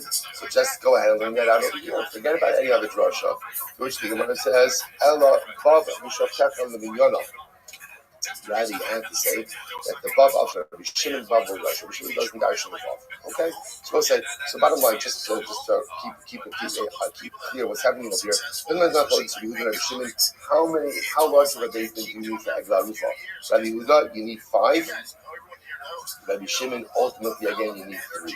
So Elamei Ata, the Gemara says this one. Go to the second to last line. Elamei Ata, Yatsu Shnayim, Umadadu Shnayim. 1 second. If you're darshaning total words, then the Yatsu is another 2. Madadu, they will measure is another 2. Rabbi Yehuda Hare Tisha, according to Rabbi Yehuda, that should give me a basin of 9, right? Because I got Ziknecha, Shov Techa, Yatsu, Madadu. 2 for each of those words, that's 8. Can't have an equal number of basin, that's 9. Rabbi Shimon Shiva, according to Rabbi Shimon, that should give me a basin of 7. Yeshua says, no. Those words are meaning something different. Only by the way, this teaches me something different. V'yatsu, what does v'yatsu mean? Paying for those shulchan. So let's say v'yatsu means it has to be the members of the Sanhedrin themselves to go out to the corpse, and they can't dispatch messengers. It's a very profound idea. There are things in life that you can outsource and delegate, and there are things in life you have to do yourself. So Egla Rufa, the Gemara says, Torah tells us, members of Sanhedrin, you have to do it yourself. Aim lo shluchos.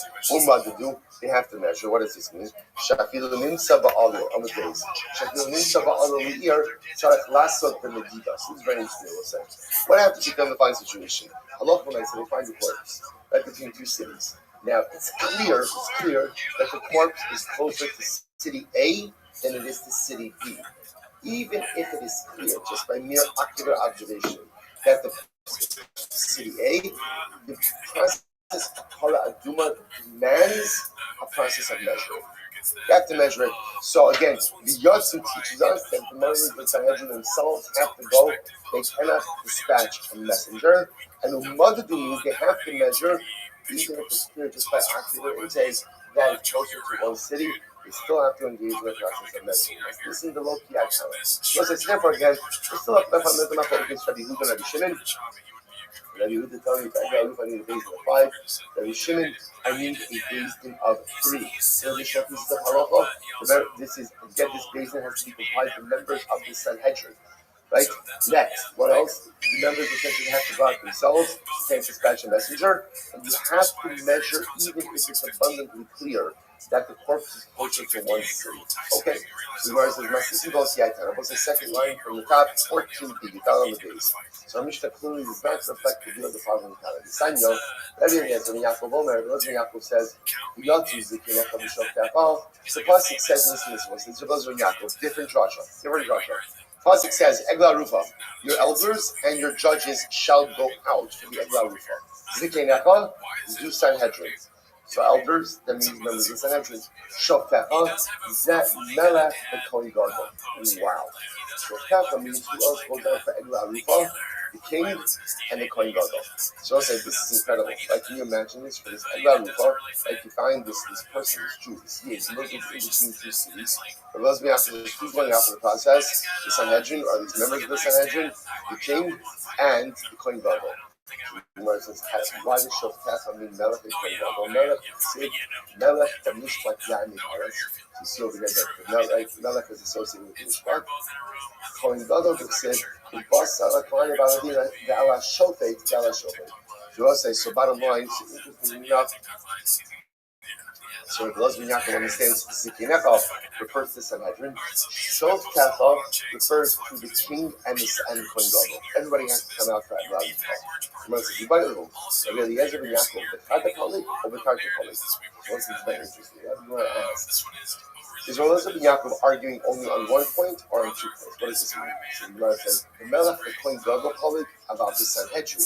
Ikar Yehuda, Ikar B'Shimon. So we'll say, so now, when Elazar ben Yaakov says that Zikinecha is the Sanhedrin and Shofecha is the king and the Kohen Gadol, is he, when it comes to Sanhedrin, is he agreeing with one of the two opinions, either Rabbi Yehuda or Rabbi Shimon, that either 3 members or 5 members of the Sanhedrin, and so he's agreeing with one of them in that respect, and the point of contention is Melech and Kohen Gadol. Because whereas Rabbi Yehuda and Rabbi Shimon do not require the king and the Kohen Gadol, the Elazar ben Yaakov does. O Dilma, or the other part, O Dilma, the Sanhedrin Nami Kohen, the Amr Kula Sanhedrin Barina. Or maybe Rabbi Elazar ben Yaakov is arguing on the Sanhedrin point as well. And whereas Rabbi Yehuda and Rabbi Shimon only require 3 or 5 members of the Sanhedrin, perhaps Rabbi Elazar ben Yaakov is going to require the entire Sanhedrin to come out to the Eglah Arufa. In which case, again, Rabbi Elazar ben Yaakov is espousing a dramatically new position, which is that Eglah Arufa requires the entire Sanhedrin, the king, and the Kohen Gadol. So so we're trying to define the parameters of the whole Elazar ben Yaakov and Rabbi Shimon. I'm going to say Tashma. All right, so let's analyze this. This is also which is fascinating. Matzah and Abes Pagi. So we'll say a little bit, 30 seconds of background. Zakin Mamre is a member of the Sanhedrin who refuses to yield to the majority and just espouses his own halakha rulings. And again, just refuses to back down even when he is outnumbered. The halacha is that Zakin Mamre is executed. He's executed. Let's listen now, watch this. So Matzon Abes Pagi. So let's say again, they find the Zakin Mamre. They find this rebellious judge, and in a place, Beis Pagi, that's the name of a place, right? She says over here, Beis Pagi, Makom Lifnim Min Chomas Hayir, Venido Tisham Bechol Dvar. Beis Pagi is actually in Yerushalayim. And it's within the walls of Yerushalayim, and therefore again it's considered to be part of Yerushalayim. So let's say again, the Sanhedrin ran into or it sounds like the Zakin Mamre ran into the Sanhedrin and Beis Pagi. The Vehimra Aliyah, and this is where the showdown occurred. So the showdown between the Zakin Mamre and the rest of the members of the Sanhedrin occurred in Beis Pagi. So the Gemara says, "Yafuk, Hamra Asamra." You might have thought that his rebellion is then a proper rebellion. Like, in other words, you might have thought that this would then warrant the death penalty. So the Gemara says, "Malame Shamakum Garim." So let's say no. Therefore, what is the Gemara teaching us?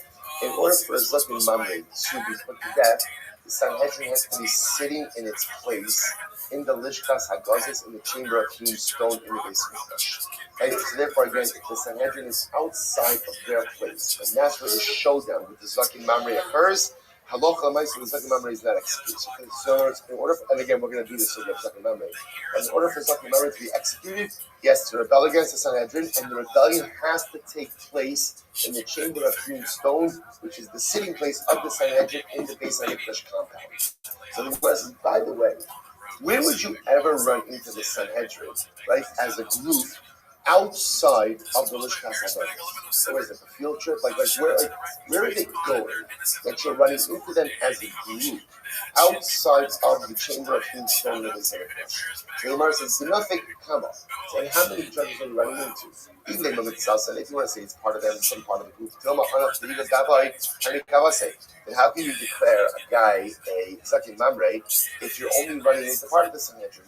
After all, maybe the other part of the Sanhedrin that stayed behind would agree with the singular stage, in which case, not as like an amre, alachita denafik kulu. Rabbi wasn't talking about a case where the entire Sanhedrin was outside of the Lishkas HaKodesh, outside of the chamber of hewn stone. The Gemara says, whoa, Lamai. So why is the Sanhedrin out of the chamber of hewn stone? And why are they together? If you want to say, I don't know, like I said, field trip, I don't know. Let's get a shawarma. I don't know. What are they going out for? So the Gemara says, "Nimakim rachik." Is that allowed? Are they allowed to exit as a group from the chamber of Bahagsid? Sarecha agan sar al yachsamos. It's supposed to the Gemara quotes a beautiful passage from Shira Shir, which literally translated, your navel, your stomach is like the half moon. The half moon is a reference to how the Sanhedrin would sit. They sat in a semicircle. But the idea, literally again, Sarach Hagan Asar, Al Yechsar Mazon. Do not let the dilution be lessened. So again, without delving into the entire drush over here, of the entire process, the idea is the Sanhedrin is supposed to be stationary as a group. In other words, whenever they are together as a group, they're supposed to be together ultimately again in the Lishkas HaKodesh. So why would they all be out together somewhere else? To which the Gemara says, Ella, Shita L'Dvar Mitzvah. Rather, the only reason why the Sanhedrin would be together as a group outside of the Beis HaMikdash compound must be because they're there for a mitzvah. What's the mitzvah? Echidami, Lav L'Medidas Eglah, rather, it must be that why would the whole Sanhedrin be out together as a group? It must be for Eglah Rufa. Eglah Rufa. And whose opinion does this reflect? Rabbi Elazar ben Yaakov. And therefore, what do you see over here? Rabbi Elazar ben Yaakov doesn't just disagree in that he requires the presence of the Kohen Gadol and the king.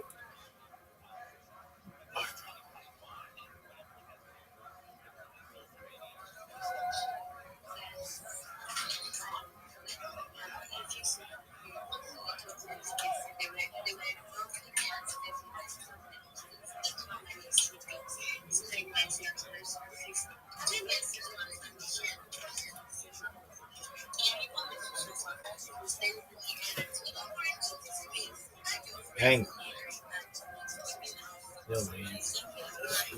English speaking space is not.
Yo, you gonna let me speak?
This is Susan. Look at this move. Come on, you little bitch.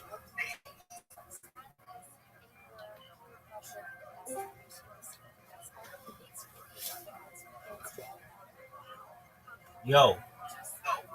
How are you? Cammy G. What's good, son?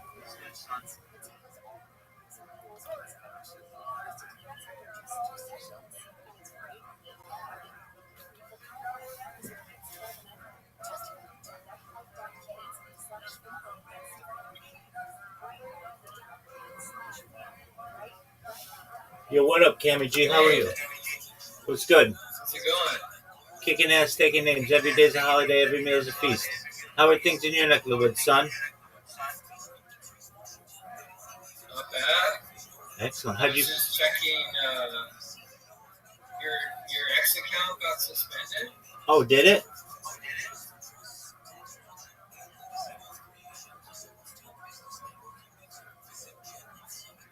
No, it seems to be still good. I have over 2,000 X accounts, and I've had a lot of them suspended, though. Oh, So you found out about me from X? yeah. Excellent. Well, wonderful. Are you into cryptocurrency? Alright, it's echoing a bit. Yeah, you can mute that other one.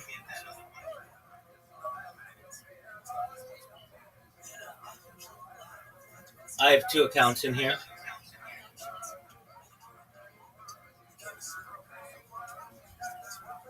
We talked about BSB. BSV. You and I talked about BSV? Yeah,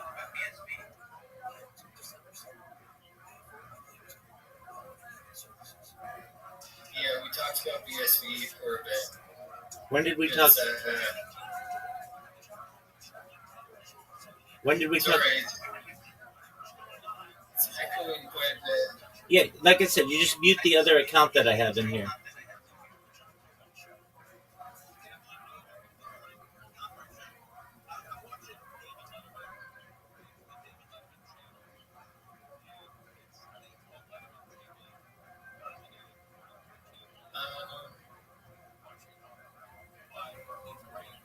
I think I muted it. Okay, great. Yo, what up? Okay, so you and I were talking about BSV. Yeah, I was talking about how I believe that BSV is necessary for the redemption process to be facilitated. You and I. Okay, so did I repost something of yours or something?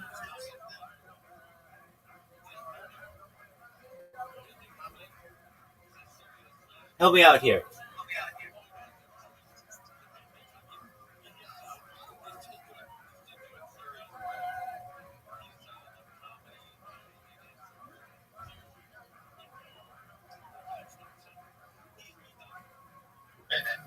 everything I can mute except you. Okay, excellent. Can you hear me? Yes. Okay, excellent.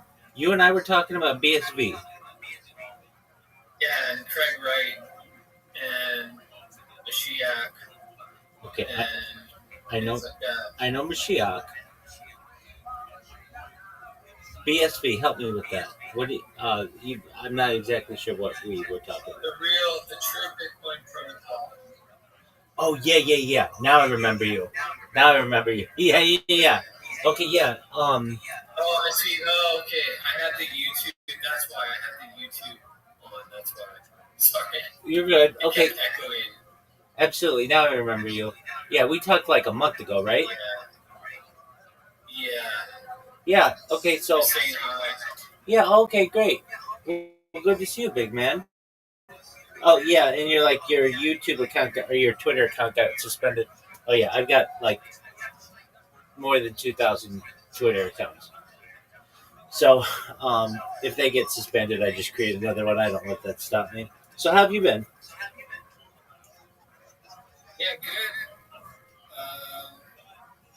Just wondering if you looked into BSB at all. I've been really well. Gotta be honest with you, I've been focusing on cryptocurrency now for like the past 2 weeks or so. Really hard and chilling in the Twitter spaces. Do you ever do Twitter spaces? Yeah. Okay, excellent. So you know that there's some really good communities there.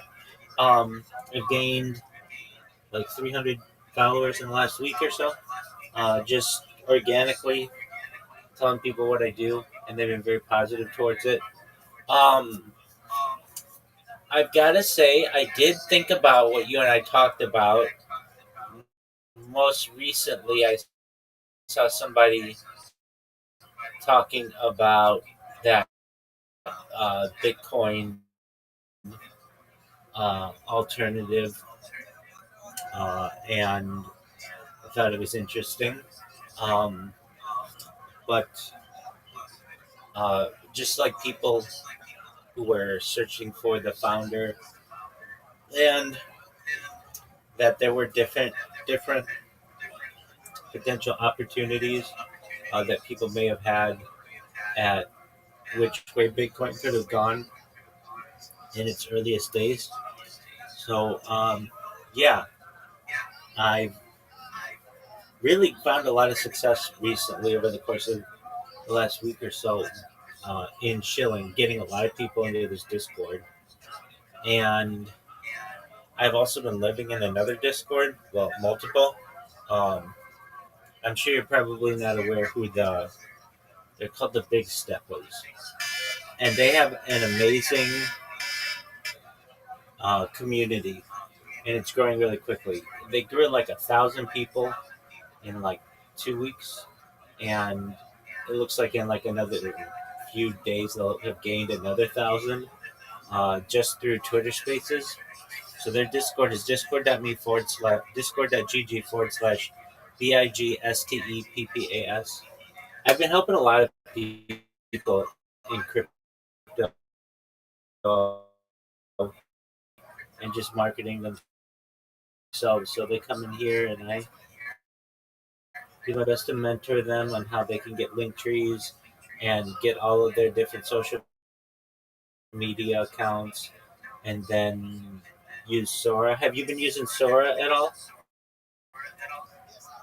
Yeah, it's been fun. Yeah, it's pretty amazing, isn't it? Yeah. Word, dog. Yeah. I love it. So I've been experimenting with a lot of the AI tools. Suno is fun as well. Alright, I saw the funniest fucking joke on a Sora. The difference between a chickpea and a garbanzo bean. I've never had a garbanzo bean on my face. Isn't that cute? And it was Bob Ross who was telling this from a Sora. And it made me laugh fucking out loud just like you. I was like, it took me a second too. Like, a chickpea? What is this some kind of like botanical question, but yeah, isn't that a funny joke? Let's see if Mr. Meaty gets it. Hey, Mr. Meaty, can you hear me, big dog? All right, are you gonna talk? Or are you gonna just jerk yourself off raw? No, I'm just. I've got a joke for you. You ready? Yo, dog, you muted yourself. Come on, I want to hear your laugh. Yeah. Okay, this is right up your alley. This fucking joke, Mr. Meaty, this fucking joke was made for you. You ready for it? No, Why not? but I want to know it. Why not? I'm scared of it. Dude, shut the fuck up. Are you ready for this joke? No. Dog, shut the fuck up. Let me tell it to you. You ready? Oh, what a douche. He's got his own deal. All right. Yeah, so that's a funny fucking joke that I saw in Sora. And I was like, damn, I'm sure somebody programmed that joke in, but that fucking made me laugh like a lot. So anyway,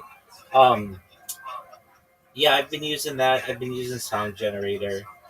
Of course, ChatGPT. It's pretty amazing how good this stuff is already. And it's only really been around for like not even half a decade yet. So that's tight. How about you? How's the crypto world treating you?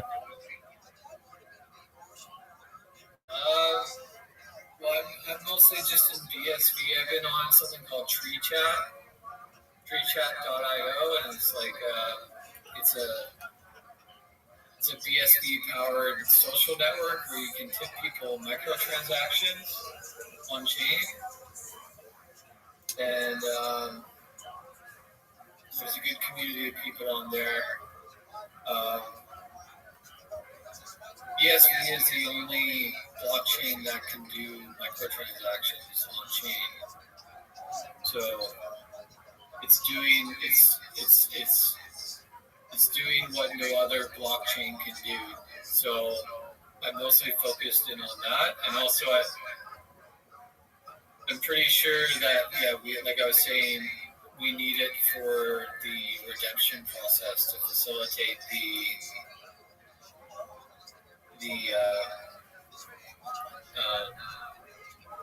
world to come. Whatever it takes, baby. All right. When's the last time you were in a Twitter space? Oh man, it's been a little while. Have you talked to? A couple of months ago. Have you talked to anybody about BSV and Twitter Spaces? Oh yeah, but there isn't many. Nobody knows what you're fucking talking about if you're in a general one, right?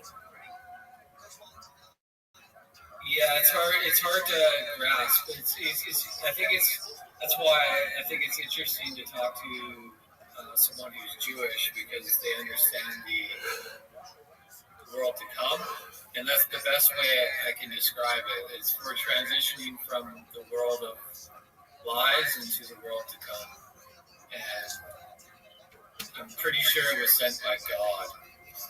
So, there you go. When is this guy? Didn't I recall? Like, isn't he Australian? Yeah. All right. When's he gonna like do something? Like have a press conference or something? He has. No, he got canceled by the entire crypto industry. Why did he get canceled by the entire crypto industry? Because people can't accept the truth. It's like people will be in denial of the truth when he says, hey, I created Bitcoin. They go into denial, into psychological denial. They can't entertain the possibility that it could be true. So there's only very few people in crypto who actually realize that he's been telling the truth the whole time, and the other people keep calling him a fraud, even though ESB is the opposite of fraud. It's a working system, It's the only system. It's like a fraud-proof, corruption-proof system. And so everything that they say about Craig Wright, it's usually like the opposite is true, because they're inverting the truth about him. And so every time he tried to say like, hey, yeah, like I did this, there would be like a smear campaign to say no, he's a fraud. But in BSB, we all know that it's just been like a smear campaign. I get that. Okay, so why doesn't he just go with the original Bitcoin wallet and then just do a transaction from it if he's Satoshi? Well, he doesn't want to do that in public. He's done it in private. Okay. So, like, let me just put it this way, and I think you'd agree. If I'm Satoshi, I would go to my original Bitcoin wallet while live streaming with the whole world there, and I'd be like, all right, I'm going to move $1 on this wallet, and then, I created Bitcoin. Why doesn't he do that? I think because in a way he doesn't want to play that game. He doesn't want to play just because I have the private key means I'm Satoshi. He wants to prove himself in a court of law, which is because people have equated possession of cryptocurrency to ownership when it's just possession. So it's like he could do that, but it wouldn't prove that he created Bitcoin. I mean, it would show that he had a lot of influence early in the day. Let me ask you, if people had all these questions about you, wouldn't you just be like, I'm going to go and move $1 so that you know that I'm the guy who created it? And then I can put all this questioning to rest? Not if I have like billions of dollars that would put a target on me, right? Wait. If you have billions of dollars, you can also literally purchase small countries' military budgets full of bodyguards.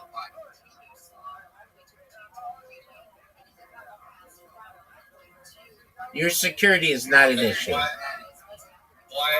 does he have to do that for the world? Because he could just be some person who is either impersonating the creator of Bitcoin or illegitimate, and there's no way to necessarily prove it. The only way to really prove it is to go to one of those early wallets and move a certain amount of money and say that, hey, I'm going to move this money. That wouldn't prove it, though. That would just say that he has the private key to move it. Okay. It could have been stolen.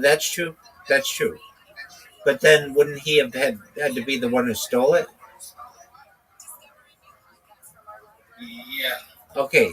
So then he either is going to prove that he is Satoshi or the founder, or that he stole the key really early on. Both of those are fine. Let's say he says, I'm the founder of Bitcoin, and he moves $1 from one of those wallets. Well, then that either proves that he did create it or that he stole the wallet from someone really early on. But it's going to disprove a lot of his detractors. Right now, he's just some guy in Australia who says that he founded Bitcoin. I could say I founded Bitcoin in the United States. Does that mean that I really did it? No, but I'm showing as much proof of founding Bitcoin than he is. What he could do that would be different than I can do at this very moment is move $1 from one wallet of one of those early wallets in advance. He could live stream it and everybody could watch. And then that would at least prove he has some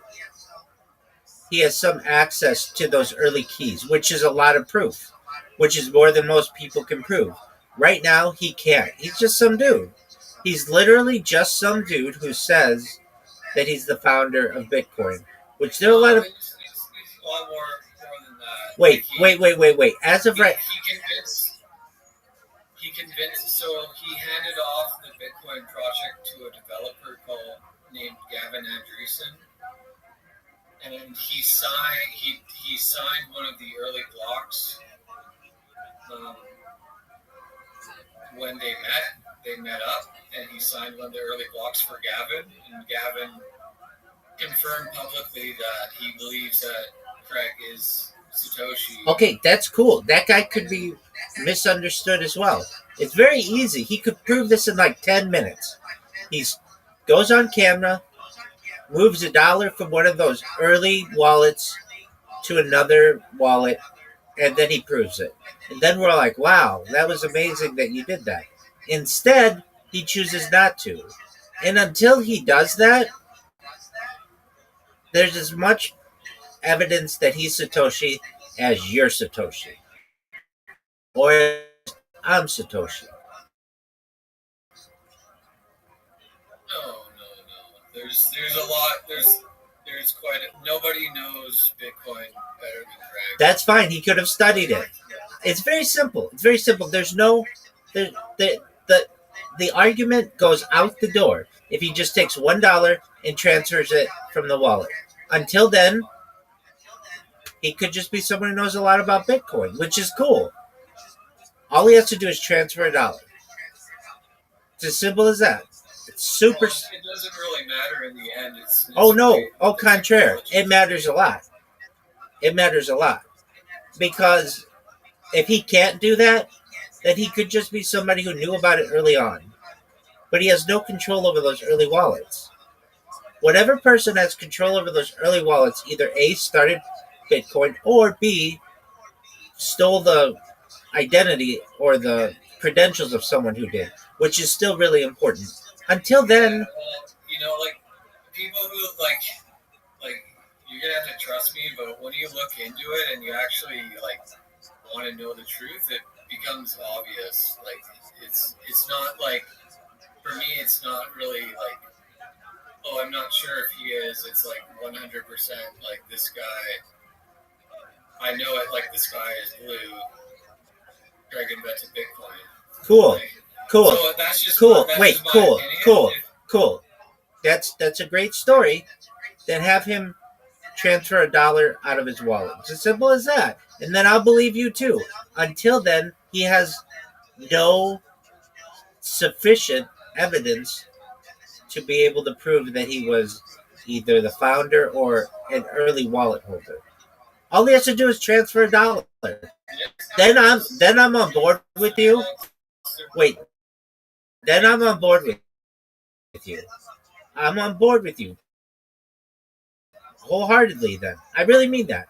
The only difference between making me and all of cryptocurrency a believer in Craig is him transferring $1. That's it.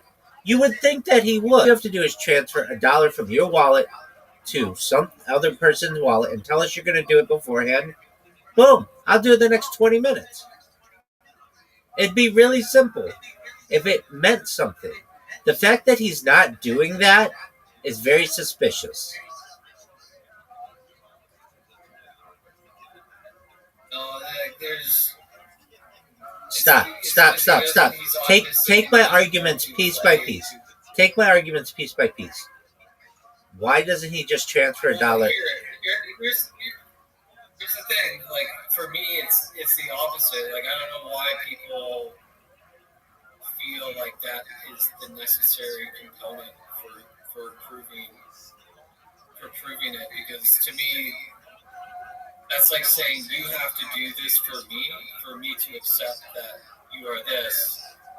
But the truth is, he never wanted to be known publicly anyways. He was outed against his will. So he never wanted to be known as Satoshi in the first place. Okay, that's fine. He's known as this person to a small contingent of people, and you're one of these believers. And he could go back to saying, I'm not Satoshi. He's come out and said, I am Satoshi. I started this. And everybody can say, okay, that's a really great story. It's a very cool story, and we like it. All you have to do to prove it is to transfer $1 from that wallet to someone else's wallet. And instead of doing that, there's all this debate when he could just solve that. It's really simple. It's almost as if it's when you're in school and there's a child there and they say that they have the answers to the test and you just say, oh, okay, well, tell us what the answer is. And they're like, oh, I can't tell you. Okay, well, then how am I supposed to believe you? You say you have the answers to the test. Just tell us what one of the answers is. You don't have to give us the whole test. Just tell us what one of the answers is. And they're like, nope, I can't tell you. But I know the answers to the test. It's like, okay, how are we to believe you? And it's the same in this case. How are we to believe this person? Well, I'd say if you really, really wanted to know the truth and you looked into it and you had the intelligence to discern, you would come to the same conclusion as everyone else. But most people don't do that. Wait, why doesn't he just transfer $1 from his account to someone else? Please, you keep not answering that question. The best answer you've given me is because he would need bodyguards or somebody would be after him. He's already a target if he started Bitcoin, and he's a billionaire, so he could protect himself. So that argument is somewhat invalidated. So I'm going to give you another opportunity. Why doesn't he just transfer $1 from his wallet to another wallet?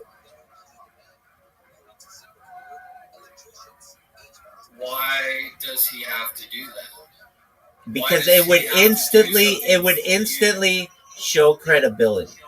Right now he lacks credibility. He would instantly be able to prove two things essentially with that, or potentially. It's already proven that he was involved early on. I don't care if he was involved early on. That doesn't mean he founded it. Being involved early on does not mean that he founded it. Well, moving coins doesn't mean he founded it either, because it could have been stolen, so it doesn't matter. Wait. It does matter. It does matter because it's really hard to get that information, even if he stole it. So there is record on the blockchain of when the first wallet transferred. If he founded Bitcoin, he either has access to that wallet or somehow he has access to it. He's either the founder or someone who got the credentials of the founder. It's pretty simple. So all he has to do is transfer $1, and I and the whole crypto world is going to believe him. Until he does that, he's a charlatan. Why can't you be open to the possibility that he is and he just doesn't want to do that? Because there's so much doubt revolving around his story and such a simple way to discount it that it leads a third party to raise some suspicions about him. It's very simple. It's like if I write a number. If he doesn't move the coin, that doesn't mean he's not Satoshi. If he doesn't, if there's a public, automatically exclude the possibility from their mind that could be possibly true, just because he hasn't done this one thing against his will. It's not against his will. He would be doing it voluntarily. He basically could say, "Look." Well, he doesn't want to do it voluntarily, obviously. So, okay, look. We're gonna have to agree to disagree on this, gentlemen, because it's such a simple thing to be able to prove to himself. It would be as if you said to me, well, here, I'll do it right now. If you're like, what's your name? And I'm like, well, I'm Rabbi ROTHSCHILD. And you're like, you're not. Your last name is really Rothschild. And I'm like, yeah, it is. And you're like, no, it's not. I'm like, yeah, it is. You're like, no, it's not. And I say, no, it's, yeah, it is. And you say, okay, well, then prove it to me. But you're saying this, Rabbi Rothschild. This is in the context of a person not wanting people to know that he's Satoshi. Wait, it would be like, and then you would say to me, if you're really Rabbi Rothschild, I'm here, just one moment. If you're really Rabbi Rothschild, show me your ID. And I would say, oh, no, I'm not going to show you my ID. Okay, well, you could literally prove who you are, just like I'm doing right now. Here's my ID, Michael Israel Rothschild. You could prove it and discount all of your doubters just like that. Instead, this guy's like, no, no, no, no, no, no. You just have to take my word for it. And it's like, I don't know. There are just a lot of charlatans in the world, and I don't know who to trust at that point. Well, he did go to court and try to prove it legally. Like, he tried to prove that he's Craig Wright, not Satoshi, and that he was involved in the. Because he doesn't want to be the character of Satoshi. Like, it's not a real person; it's a fiction. I get that. So he said, "I'm going to prove that I'm Craig Wright." Okay, he's Craig Wright. That's fine.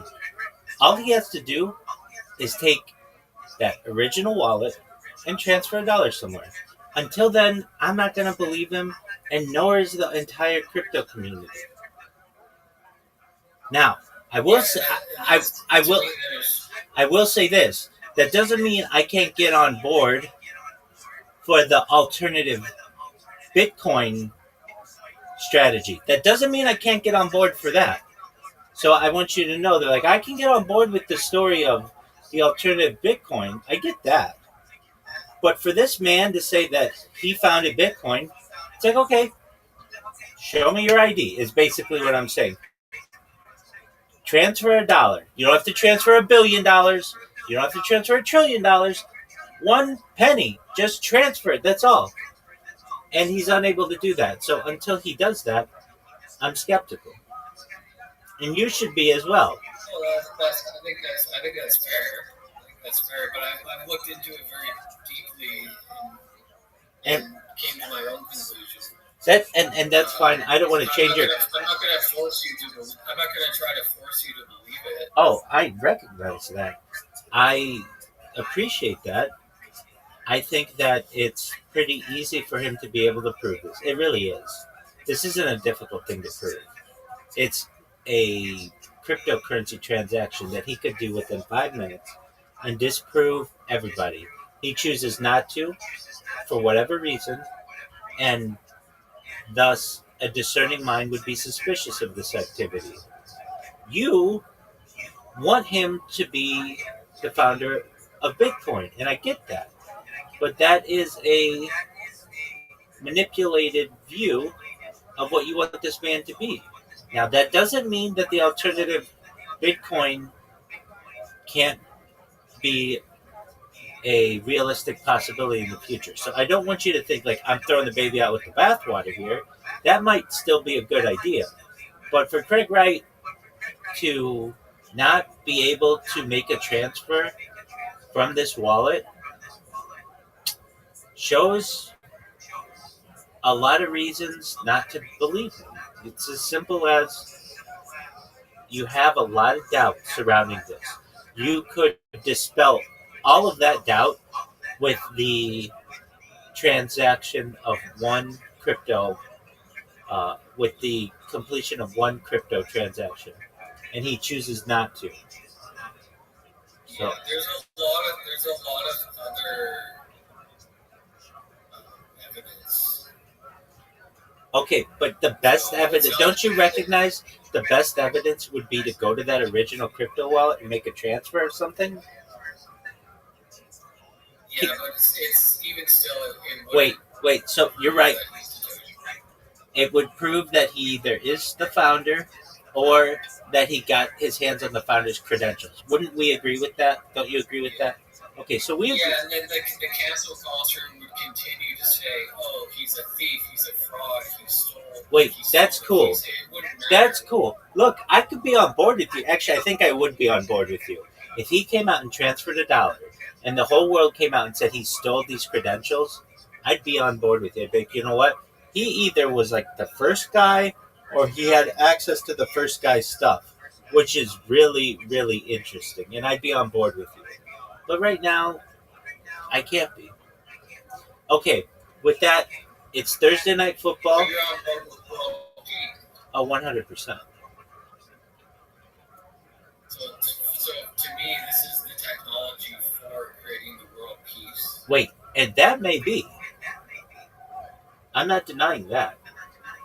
BSV might be the way, a way toward world peace. I think there are multiple ways. But Craig Wright, in my opinion, has a lot of suspicion surrounding himself that he could dispel within 10 minutes of any, during any period of his life, and he chooses not to. And in my opinion, if I had to summarize him with one word, let's say two, I would be, or just a phrase, I would be extremely suspicious that he's a charlatan. An early adopter of cryptocurrency, an early, very knowledgeable, all of that stuff is really cool. And I think that, there's some credibility to that. But the fact that he hasn't made this transaction is very suspicious to me. Now, there's another aspect of this. He could say, I lost access to that crypto wallet. He hasn't said that, though. And I would actually believe that. I'd be like, dude, it's so hard to keep track of all this stuff. I totally understand that. That's cool. Make a transaction from one of your second earliest wallet or whatever it is. He hasn't done that. So I'm suspicious of him. But I think that world peace may be able to be achieved in part due to BSV. But Craig Wright, I'll tell you this. At least within Judaism, our belief of Mashiach is that when he arrives, instantaneously upon his arrival. Craig Wright's been around and we don't all know. There are a lot of other aspects to him that we don't necessarily recognize as well. So for people to think that he or anyone like him is Mashiach, I'm doubtful. Oh yeah, I'm not saying he's Mashiach, but I'd say it's the technology necessary for facilitating the redemption process into the world to come. And so, for me, the economic game theory of the system is so near perfect that it's like this fraud-proof system, like a fraud-proof, corruption-proof system that would help facilitate us into an era of truth. And the way that you do that is you need to have one blockchain protocol, like a one universal record that's decentralized for the entire internet. Just like how we're using TCP. It's like the common protocol for the internet. It's the same thing with blockchain. And so the only way you can have one universal blockchain for the internet is if it can scale millions of transactions a second. Okay. And ESV is the one that can do that. The other ones can't. Okay, excellent. Just one moment. Haley, can you hear me? Haley. Yeah, I'm with you. Excellent. I saw the link you sent. It's very good, but you need to put all your social media vertically. You only put like 3 of them on there. And you've got a bunch of other accounts. Yeah, sure, but I actually have a complaint. The thing is that I'm unable to edit it because I don't have a premium account. Okay.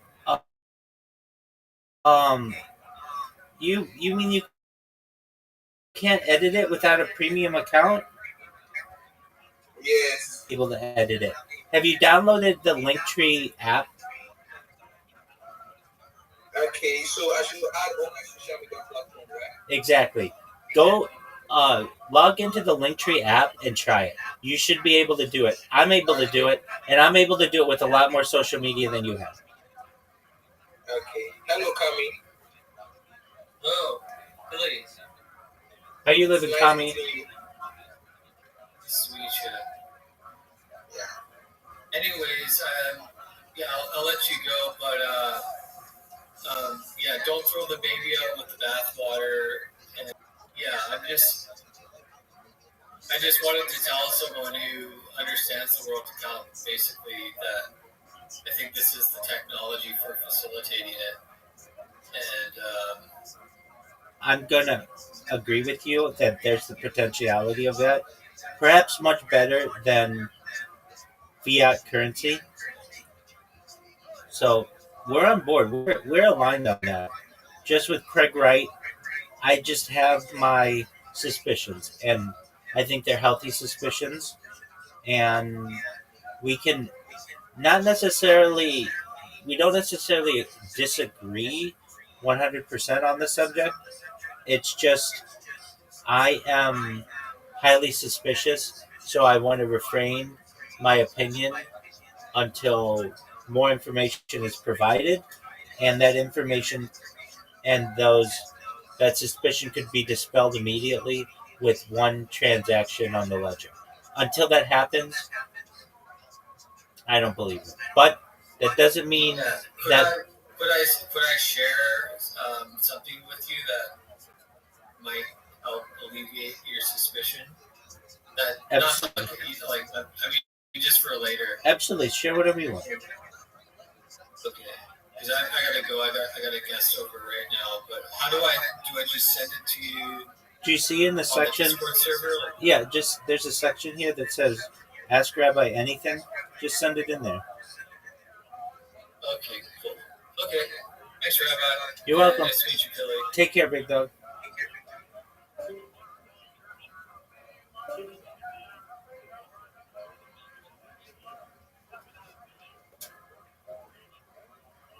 Armani, how you living? Armani, go fuck yourself. Don't want to talk to you anyway.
Yo, dog.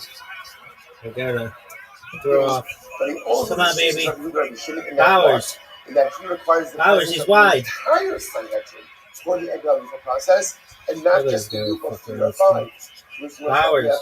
Low, not necessarily. There's another reason to go shiyatsu bahosif ala irba. Like those jerseys. Could very well be there's another reason for this entire Sanhedrin to be relocated together outside of Mishkan Sakos. Why?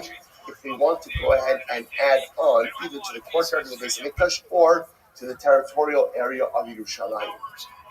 To this man, as we learned, and you'll see it ala irba ala zaz ala the Beis Hashem and the ultimately, again, you can't add on either to the area of Yerushalayim or ultimately, again, to the area of the Azara without the entire Don't run the ball. Sanhedrin said. Bowers. So one says, therefore, again, Bowers. we're just trying to figure out a case where the entire Sanhedrin would be outside of Mishkas Hagazis doing something else. So originally we thought, oh, Egla Rufa, and it's a proof to Rabbi Elazar ben Yaakov. Maybe not. It could very well be that there's another reason that everyone agrees you do the entire Sanhedrin outside of Mishkas Hagazis, and that's when you want to add on to the borders of the Beis Hamikdash, the courtyards, or you want to add on to the area of Yerushalayim, that requires the entire Sanhedrin. Obviously, it was not good for today. So just to point out, we're still in the midst of this machlokas. How many do you need for a Beis Din? How many do you need for a Beis Din of Egla Rufa? So again, we've got Rabbi Yehuda telling us 5, Rabbi Shimon telling us 3, Rabbi Elazar ben Yaakov, we're not sure. Does Rabbi Elazar ben Yaakov fit into one of those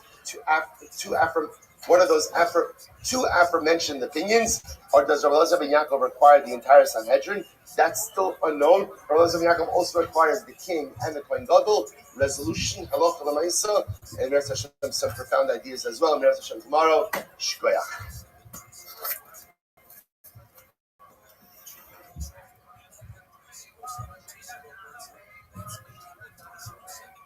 Yo, dog, what's going on here? What happened?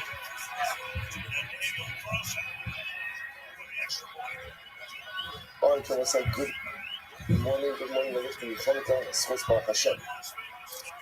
The news I have to begin by thanking all of our sponsors for this morning trip. Jantry, fuck. Thank our commentator sponsors for Toshin Hey.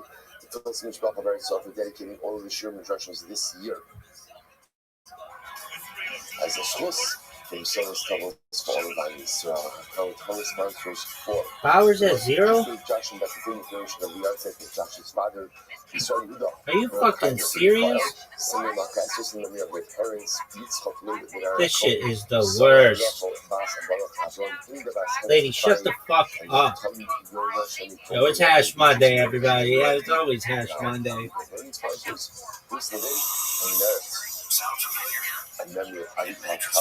Yo, no one gives a fuck about Mattress Firm, you stupid sluts. Everybody cares about sit and sleep, though. Oh, your mattress is free. This is the worst. This shit is the worst. Motherfucker. You're doing 13. We are picking up on. We are picking up again section on. What the fuck happened here? On the days and days. We left off. We went into the white line. Is that correct? The Sherman could. The Sherman would already start the Sherman. So this one again, we have to finish the interesting episode of Zechariah. I was talking about the Sibia, about whether or not he was committed to go ahead and appoint a because of Tumah. In other words, Klal Yisrael is coming. So we want to be able to talk about Klal Yisrael. All right. Is the right? Halachic rights that maybe even mandate to declare a leap year in order to go ahead and ensure that Klal Yisrael offers up the covered based on the state of Tumah. Yes, but interestingly enough, one of the values that was brought was that apparently they asked forgiveness for having done this. So two possibilities. Either it's a mistake that he made, is that he created a leap year for the sake of Tumah. Or the other possibility more advanced at the end of the year was that he went ahead and he did this. He actually flashed three possibilities. The second possibility was he was Ma'aber Chodesh Nisan, he did a second Nisan. Or third possibility was dude, dog. It'll be a Bobby. Day of Adar. So he ended up making an Adar day, the second Adar. But he did it in the 30th day of Adar. What's the 30th day of Adar? 30th day of Adar is technically to be the first day of Nisan. So you only make a leap year in Adar. Give me something. Okay, 8 inches.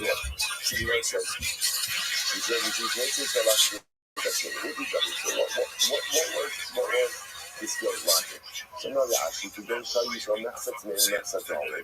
So what was it? So in other words, it could be, you might try to just understand some of the theories, some of the realities that were existing in this time. So it could very well be that we're doing a situation of, when you look at the Jewish male population, half were Tamei and half were Tahar. The Nashim Mashminas the Tahari, but also what happened, when you then added the women into the Tahari, so the women took through the scales in the favor of Tara. In other words, when added in the women, we'll see why, we'll see what the women, what's going on over there. So we added in the women, it turned out that the majority of Klal Yisrael was Tahar. Now, what's important? Yeah, let's see. So the Tahar Saba in the beginning, also this real trust, Russian being shown Toba, to have a message first. So it's going to be like this. Women are obligated in Telebisa. So because we are obligated on the Telebisa, you count women, so to speak, as part of the population for Kara and Tuma purposes. So therefore, because women are high, therefore, again, you add them in units, it turns out that the majority, you keep saying it to me, so the majority were Tahar, only a minority of Klal Yisrael was coming. Now what happens when the minority is coming? So what happens? When the majority is Tahar, the minority is coming, so the minority does cover this or the Masot Saba, but in the end, he changed his mind and he said, perhaps women by the first committees are not obligated, but rather again it's only optional. If that's the case, seriously, depending on the nature of the obligation, will determine whether or not they are part of the population count for Tuma and Kara purposes. If we're not obligated in Paradesa, then they're going to be part of the population count to determine is the majority Tamei or is the majority Tahar. Why does that make a difference? Because if the majority is Tamei, everyone does Pesach or Pesach Rishon. Because as you saw before, whether you hold Tuma, Putza with Tzibor or Yehuda with Tzibor, right? So you hold that again, the majority of the population is Tamei, that the laws of Tuma are either dispensed with or just set aside. Either way, if the majority of the nation is coming, everyone is being covered Pesach on the first Pesach. So again, if women are obligated to come Pesach, so then you add into the population now, the majority is Tahar. If the majority is Tahar, then those who are Tahar do it on Pesach Rishon, everyone else does it on Pesach Sheni.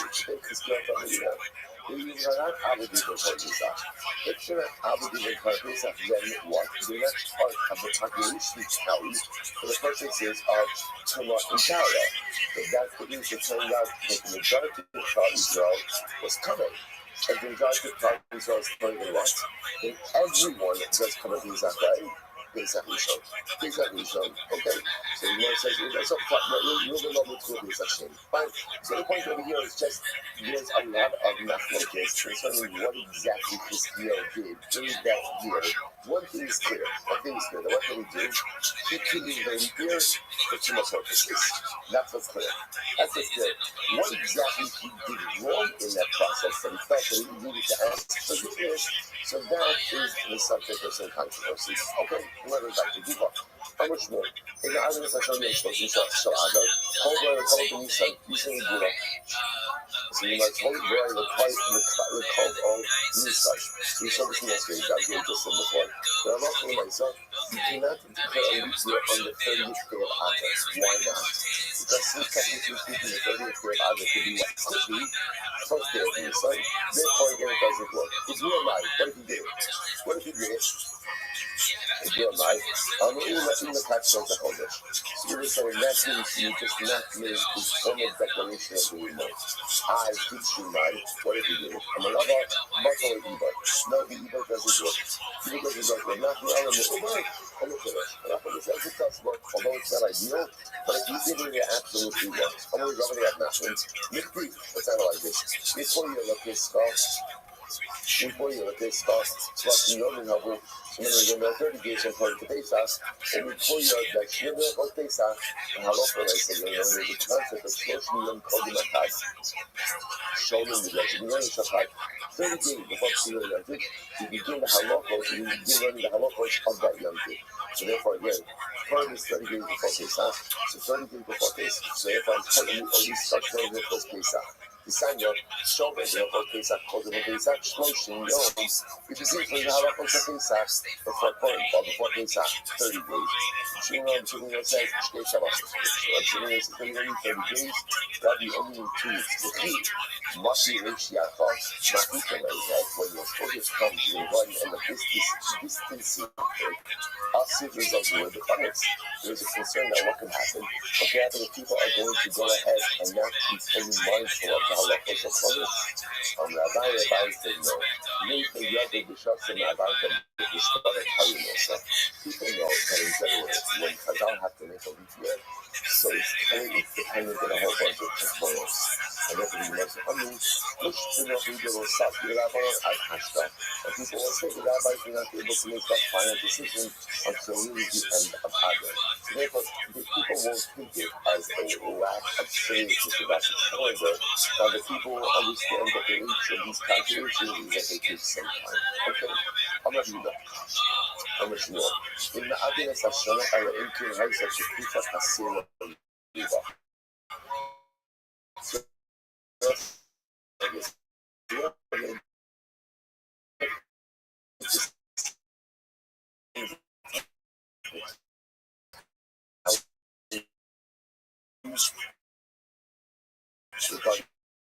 Calendar. So we're gonna yeah. So we'll go through this. We'll do this. You know what's first. So you said you understand. We do not go ahead and make a leap year. Okay, let me clarify this a little bit. Up until now, we've been focusing on that what drives the need for a leap year is that halakha doesn't need Pesach to fall out in the spring. We're going to see that there's another thing that drives this calendar, which is that Sukkot really has to fall out. Sometime we're going to see either like after like during that sickness is going to fall out during the summer. That's another reason to declare a leap year. Okay, so that's pretty much focusing on a year. So that's watching over here. So like we said in the 12th, we do not declare a leap year unless, of course, our Incan has such kufa kasera yuba shachodesh. Now what this really means is, unless of course we see that summertime is going to extend into Tishrei. So summertime is going to extend into Tishrei, we will go ahead and we'll declare a leap year. Now, remember, whenever declaring a leap year, whether we declare it, which month, it's only Adar. Right? Adar is your only leap month. But if you see already by the way the seasons are going, then also if we see summer is going to extend well into, we'll discuss what well into this. Tishrei, we'll go ahead and we'll declare a leap year. This is Sukkot falls out during the autumn. So when it says that's how the summer will what does it mean that the summer is going to fall out? Well, Shisha Asam Yiradi, it says 6 years, he says after the Esrim Yom, 21 days, Ushkei Nidra Echad Darshi, and they both custom or they both derive their respective shitos from the same house. Chaga Asif to Kufas Hashana. So that's his name, Chaga Asif, which is Sukkot, must be Kufas Hashana during the season or during the equinox of the year. Chaga Asif, Zman HaAsif Shebechad.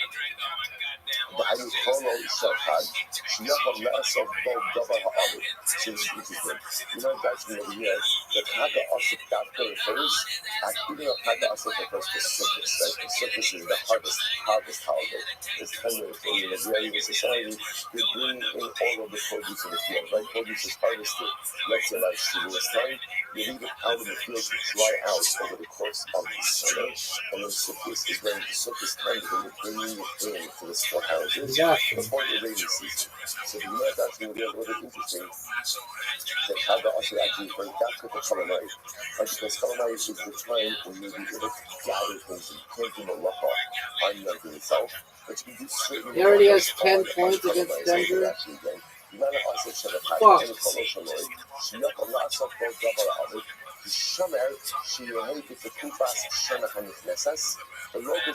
How about their guy?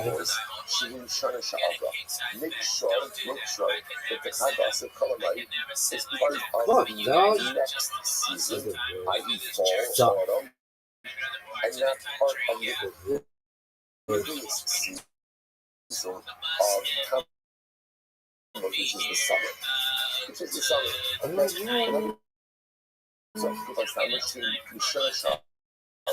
So let's go to the Gemara now. Back to Gemara Rashi. Mar Saba Kulei Chag, but even the must be in the new season of autumn. Mar Saba Niktas Bitcoin Satoshi Vision. We spoke about this. Yeah. I realize. So what's my kasabi? So what do these two respective opinions hold? The kasabi yom kippur gomer. If you hold that ultimately again, the day of the equinox itself, right? The day of the equinox is the last day of the previous season. The last of the Yanni, if you believe that there's also no man done a slave had pizza, or no man done a mixed had pizza. And either way, ultimately, again, it's not going to satisfy either of the opinions. Either the opinion that holds that the entire Yankees must be in a new season, or the opinion that holds that part of it must be in a new season. So the word says, hello, Kasabi Yom Kippur Masio. Rather, what you have to say is both opinions hold that the day of the equinox is part of the old season. Okay? So you know, in this story, the Kasha, Yom Kippur Gomer is Rabbi. Rabbi holds that the day of the actual equinox is considered to be the Kufa Masio.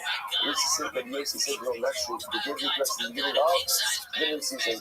Vault, and you furthermore we learn, in the happiness of Shana Ella, in the Haisos of Kufa Hasila, will declare a new leap year is when here, as we said before, that the summer is going to extend into Tishrei in a significant way. Literally means again, Tishrei is going to be closer because of summer.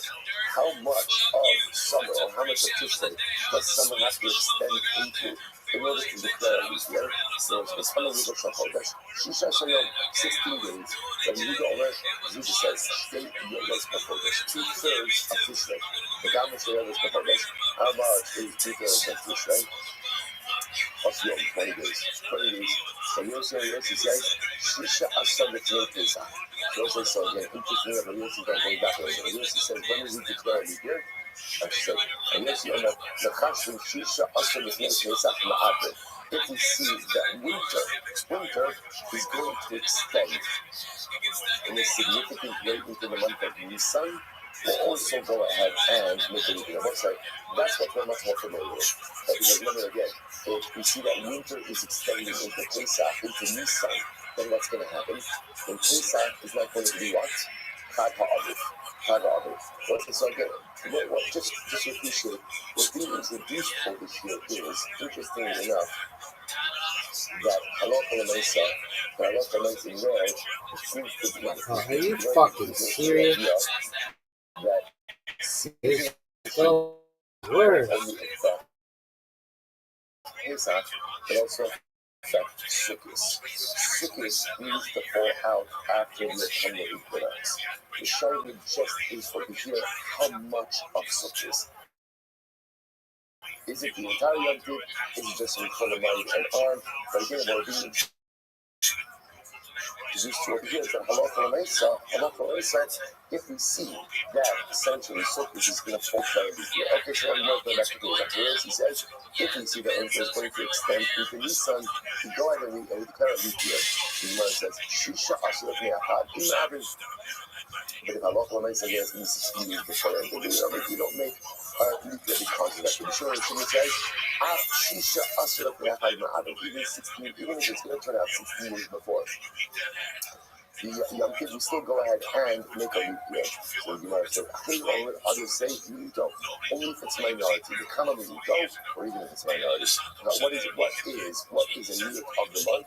Arba say on 14 days, which Gemara says, Kashya, you're right, that poses a contradiction to the previous aforementioned thing. So let's say, all of this is just an ongoing machlokes. Essentially, we know we need Pesach to be in the spring, we know we need Sukkot to be in the autumn. So then the shine of just is, if the previous season is encroaching upon the upcoming Yom Tov, how much encroachment do we allow before we have to declare a leap year. That's these variety of foods. I'm not that you go on state in Yodas Bachodesh Esuyom. When you go 2/3 of the month, and 2/3 of the month is going to be 20 days. Yossi says, Mechashvi, Shisha Asayom Mechashvi. You type it into following. Shisha Asayom Mechashvi, Ma'adu. If it's 16 days before Pesach, then you will declare a leap year. Whereas you want to hang on you love, so isn't that the same position that you love? Yom Tekufa Gomer, Yom Tekufa Maschil, Ikudinahu. So it says, no, the point of contention will be what we do with the actual equinox day. Okay, does the equinox day go ahead and complete the following season, or is it considered to be the beginning of the new season? Amamar, Shisha Asur in the average 16 days before Yom Tov, so case we don't have to declare a leap year. El Rabbi Yossi, Shisha Shalvei Achad, Hudlo, Hashivsar, the Timisar, Na'avin. So 16 days, no, but 17 and 18 days we know. And with its Hash, Ba'amar Shisha, Ba'amar Shisha Shalvei Teza, in the Tzir Lo. Or there's 16, yes, less than that, no. Here's where it's low, here's where it's low. EDD, Na'avin. We wouldn't declare a leap year in any of these situations. The I did Kana Risha Shisha son of Naked Kana Nami Shisha son of Meachad. Just missionary symmetry or rising symmetry. Since it said 16 days before Pesach, it used that same number ultimately again before Sukkot. That's why the Shimon says after 16 days before Sukkot, ultimately again go declare behind Tarakama. Look at this fucking adventure.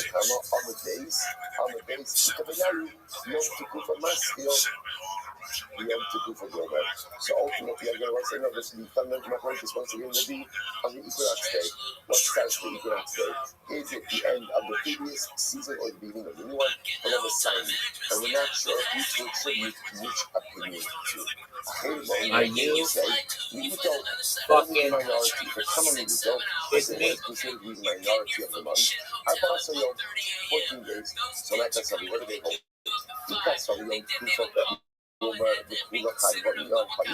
let's say if they hold number one, that the equinox day itself is the completion of the previous season, and you need the entire Yom Tov of Sukkot to be in the autumn, then that makes sense. Amar Shloba Yitzchak, Amar Shloba Yitzchak, Achim the Kufas Nisan. The Achim are actually talking about the day Kufas Nisan, not Kufas Tammuz. They're talking about the spring, not the summer. They said Shamar is Chodesh Aviv, Shamar Aviv Shel Tekufa, Shehega Chodesh Nisan. Make sure that the spring season is in Chodesh Nisan, serious, and therefore again, do what you need to do to ensure that Nisan is the spring month. And if you, how do you do that? How do you ensure that? Make other interviews. This shit is the worst. Ultimately again is going from top to bottom. Are you fucking serious? What a piece of shit. Is going to extend only a little bit into the next month. You go ahead and you make a leap year. How many you go? What's a year? What a piece of shit. They're not referring to Nisan. They're referring to an issue of where the summer is going to extend into Sukkot. The Yom Tov Rishon. The Achirim hold the as we mentioned before, that halacha l'maisa, all of Sukkot must be in the autumn, including Yom Tov Rishon. Yom Tov Rishon had the Ksib. I say half to say Yom Tov Rishon. Why did you say the first day of Yom Tov Sukkot needs to be in autumn, in fall? After all, again, what does the Torah say? Chag HaAsif. We got remember what we saw before Chag HaAsif is referring to what? Chalamai. Because it's referring to the part of Sukkot where you can do malacha, where you can gather things. When you can gather things, that's Chalamai. Come on, you little bitch. Which reminds us, remember, a person Chag HaAsif is Manasifa. It refers ultimately again to the Yom Tov that comes during the gathering. Which is the Yom Tov that comes during the gathering? ultimately, again, that's all of Sukkot, even from Yom Tov Rishon.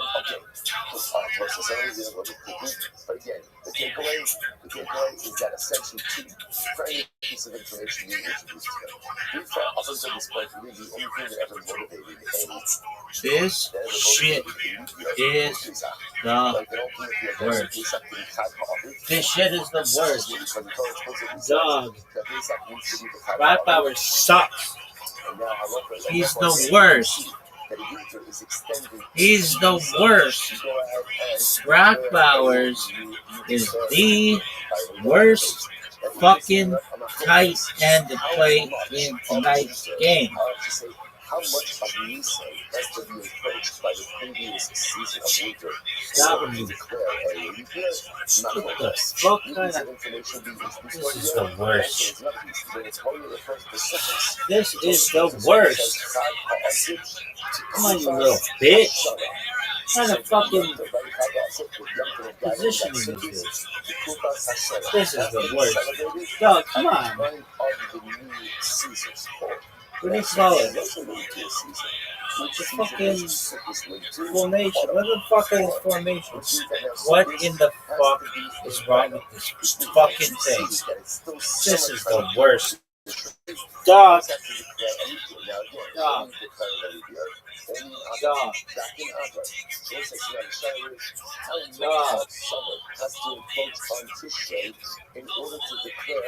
Dog. In order to declare Dog. So again, are you fucking serious? Which part of Come on, you little bitch.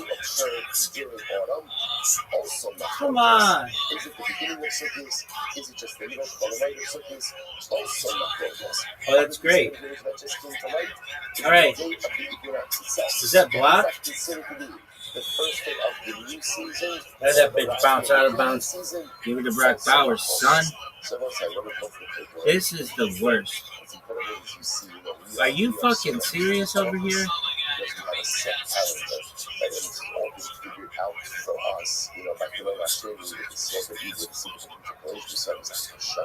So just an appreciation for the complexities of calendar, an appreciation to how much thought had to go into establishing this calendar in this way, done month by month. I would say that is what's the most hassle for us. We see how much thought, how much forethought has to go into proper time management. Are you fucking serious? The calendar is the Dog. example of time management. And if you want to manage your time correctly, what you see, it's not just about how you're using it now, but it's about forethought about how time is going to be used in the future. Time management requires this shit incredible awareness and mindfulness. Is the worst. But also requires future mindfulness for how and when you're going to use your time in the coming days, in the coming months. Come on, dog. We'll take a little bit of a sidestep away from that calendar. And a little bit back to the If you're watching this right now, you should know this is the worst. Everything. Everything sucks. The lighting sucks. The sound sucks. It's the worst.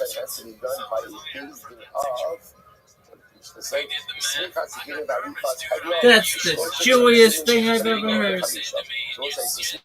Come on, you little bitch. What is this stupid fucking shit? Are you serious?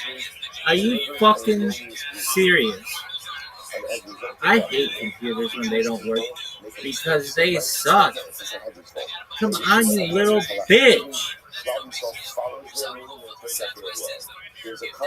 Dog. This computer sucks so much donkey dick. It's unbelievable. It's unbelievable. Oh! Nah.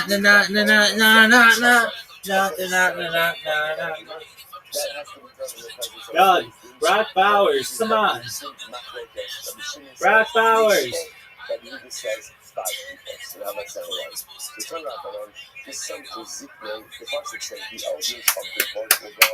Where's my fucking shit, baby? Give me my drop down. Give me my drop down. Give me my drop down. Microsoft Edge, you're the worst. and then you again leaning on it, shifting your weight to the head of the animal. So the Gemara says as follows. So the son of Adam, Jack. Like a doctor. Jack. Any elders to be. So 3 old guys in the marketplace. Joe does the marketplace. Let them do sneaker and let them satisfy the culture. Come on, you little bitch. This is the way. Dog. There is any members of the Sanhedrin with you, you don't need elderly. You look like this motherfucker. Come on, you little bitch. Quit sucking absolute dick. This shit is the worst. Dog. Bowers. He had 40 points on Sunday. How aren't you giving the ball to him? Watch it, Ashton Gentry gets the ball. It's like seeing Madden Red and X, but if I did, be like, watch it again. Fuck, it's the worst. It's the worst. I gotta take a shit. What is this fucking program? Alright, well, good. That's great for them on third down. They've never had to see Bowers.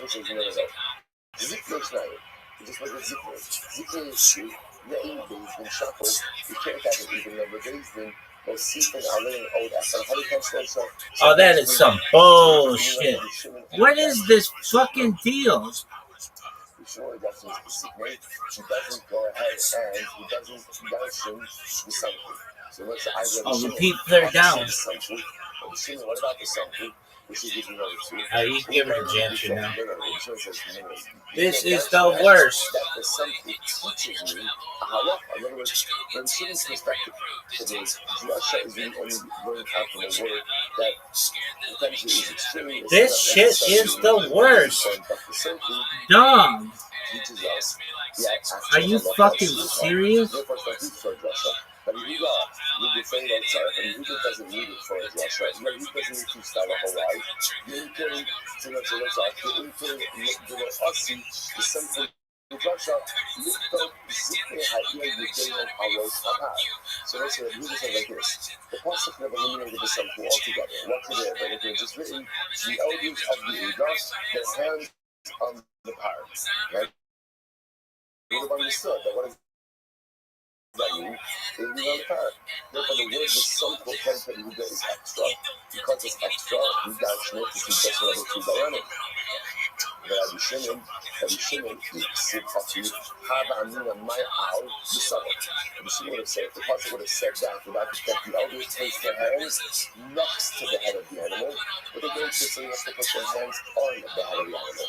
Therefore, again, you use the son to teach us, and then their hands actually go on the head of the animal. Two flags. Two flags. Come on, you little bitch. Just like an owner requires actual hands on the head of the animal, so too the Dominativa also requires hands on the head of the animal. And Shimon, Shimon ultimately again does not dash and goes.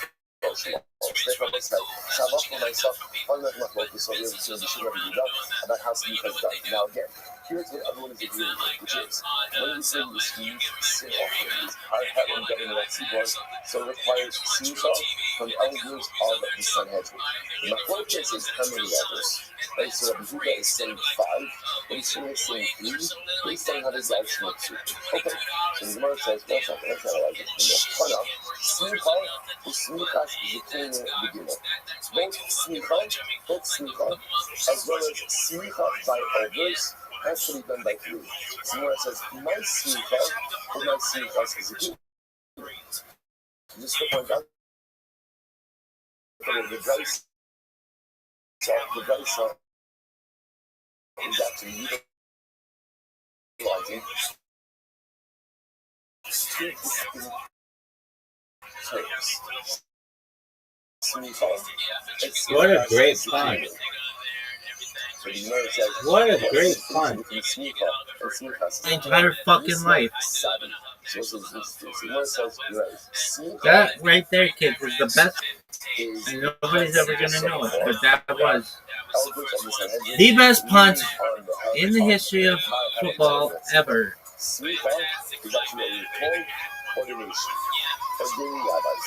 Are you fucking serious? This is the worst. This is the worst stream of all time. I don't know a single thing that. Well, yeah, I know. But truthfully, this stream sucks. Dog.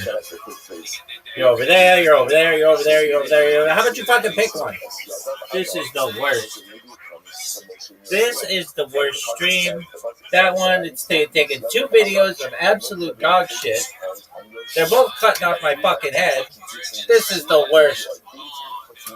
Come on, you little bitch. This shit sucks. This is the worst. Doug, if you're wondering why you keep blah, blah, blah, blah, blah, because that's what's going on in my head. This shit sucks. This is my internal monologue right now. This shit sucks. I've got to take a whiz, though. I've got to take a major league piss. Dog. I hit connect, and this shit didn't connect. It's first class, first class.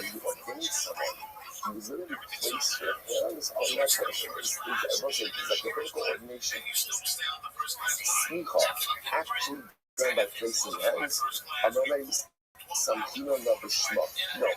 Rather what we do is again, it looks like we confer a title upon the person. Curry leg, leggy. The rather than the shoot some legal uniquenesses. No, rather again, it looks like how does ordination occur? Now again, interestingly enough, ordination is still going to have to occur by a group. How big the group has to be, we'll have to see, but there's definitely a group. But again, although it's called smicha, which means ultimately resting hands on someone, it doesn't actually require a placement of hands. Rather, what is the process of smicha? The process of smicha is a conference of title. You call the person ready, and the person has the ability to go ahead and into this. And the person has the right to pass in the halachas of knesses, laws of penalties. That was the thing. The laws of knesses are generally considered to be a more complex area of halacha. Why is that? It makes sense because as opposed to being monotonous, what they do monotonous, follow logic. Like follow logic, I go and I injury, right? So there's a number of different buckets of compensatory damages. Because compensatory damages make sense. Lost wages, doctor simulation, all those things. Knessos say, I wonder how much is a knessos. Because then it says, you pay X for this, X for that, for this. It's not money, it's knes. So it's only actually about they developed the proficiency to be constant in halachos of knessos. The chad most summit. So the Gemara says, now one second, is that true? Right, so the Gemara says, although we may not know how many people you actually need for the base in a smicha, one thing is clear, which is what? It's not one. It's not one. Because remember, what did the Bryce say? The Bryce said, smicha is the king of the gibor. Right, smicha. Get him. Right, smicha, and the smicha of elders has to be done by incomplete. Look at this one. So it's clear that I love one of myself. This is fucking athletically best. If this fucking thing doesn't show me, I'm throwing this. Why is it big up at the civil the laws of the halachos of fines, of knesses, of penalty the Elohim said, the mashmat down in Mumkin, the highest mukhin. This shit is the worst. Yo, are you fucking serious?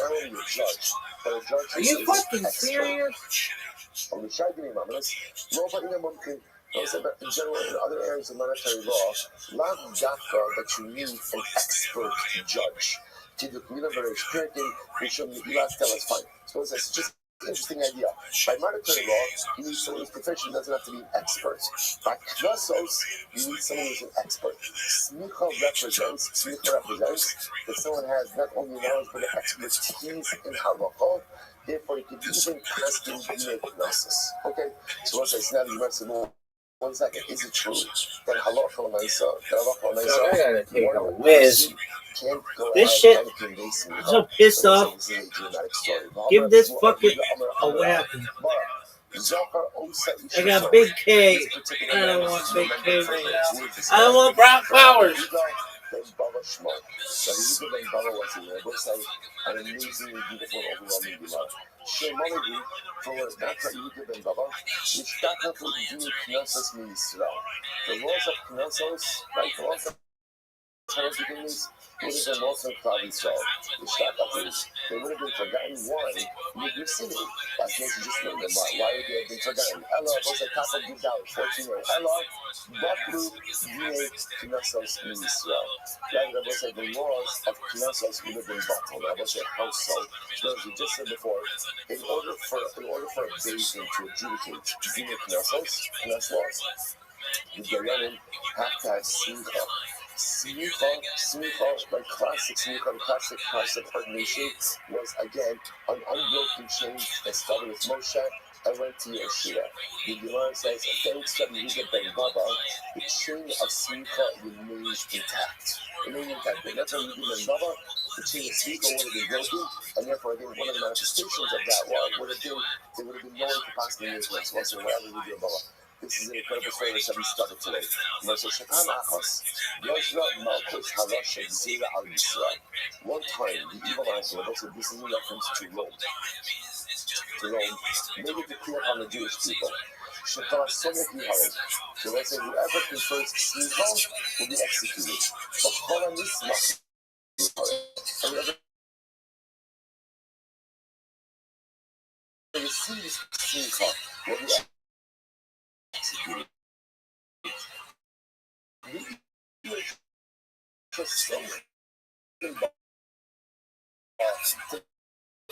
And any city in which Smicha is conferred will be obliterated. The Talmud Shesam Shembahem will update. And any city within the court, within the boundaries of somewhere where Smicha was conferred, the occupied is Smicha. Is what the Smicha represents? Smicha represents the translation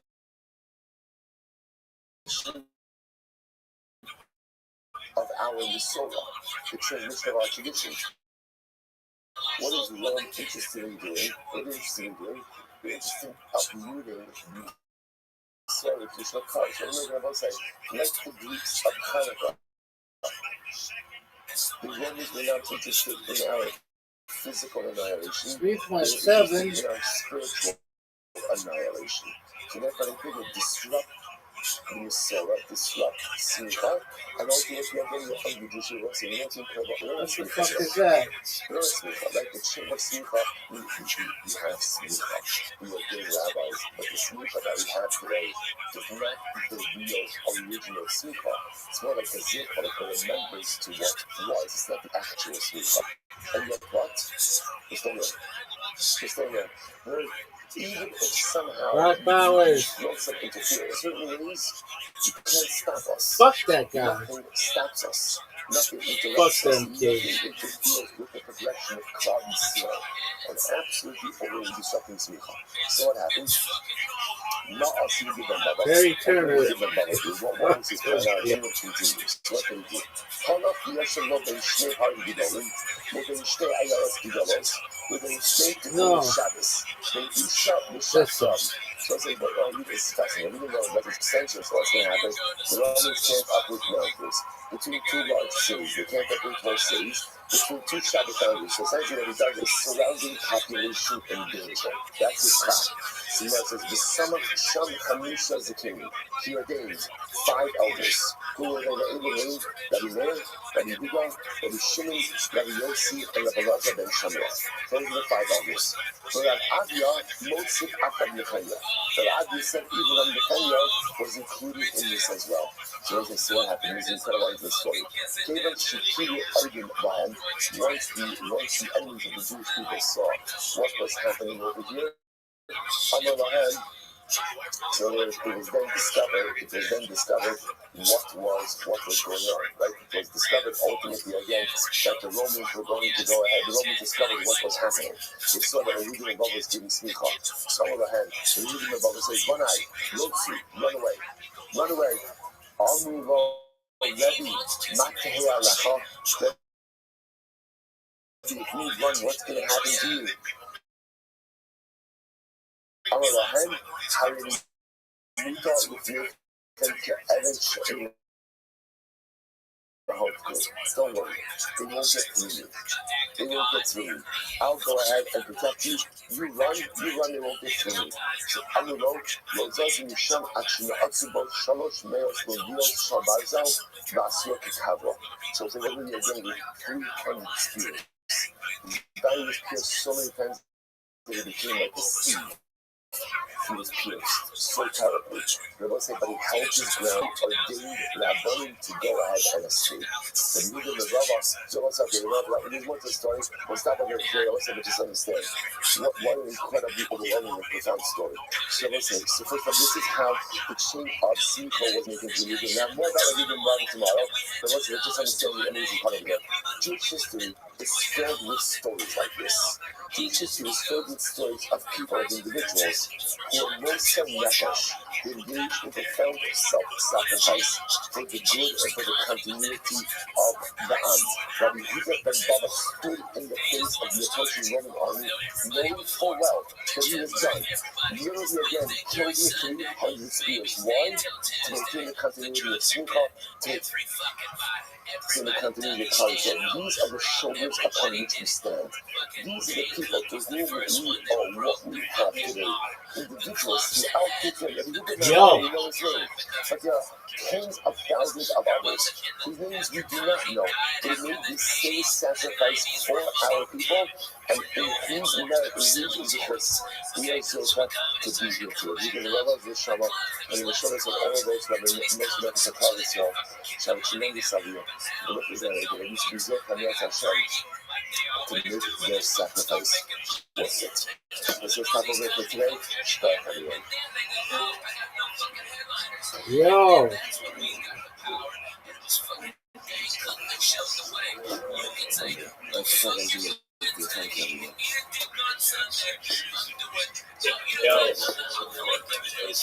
Oh, look who it is, my little friend. How you living? Dog. Normally I tell everybody to go fuck off. It's Thursday night football. But for you, I'll give you a little bit of my time. What's up, Camp? What's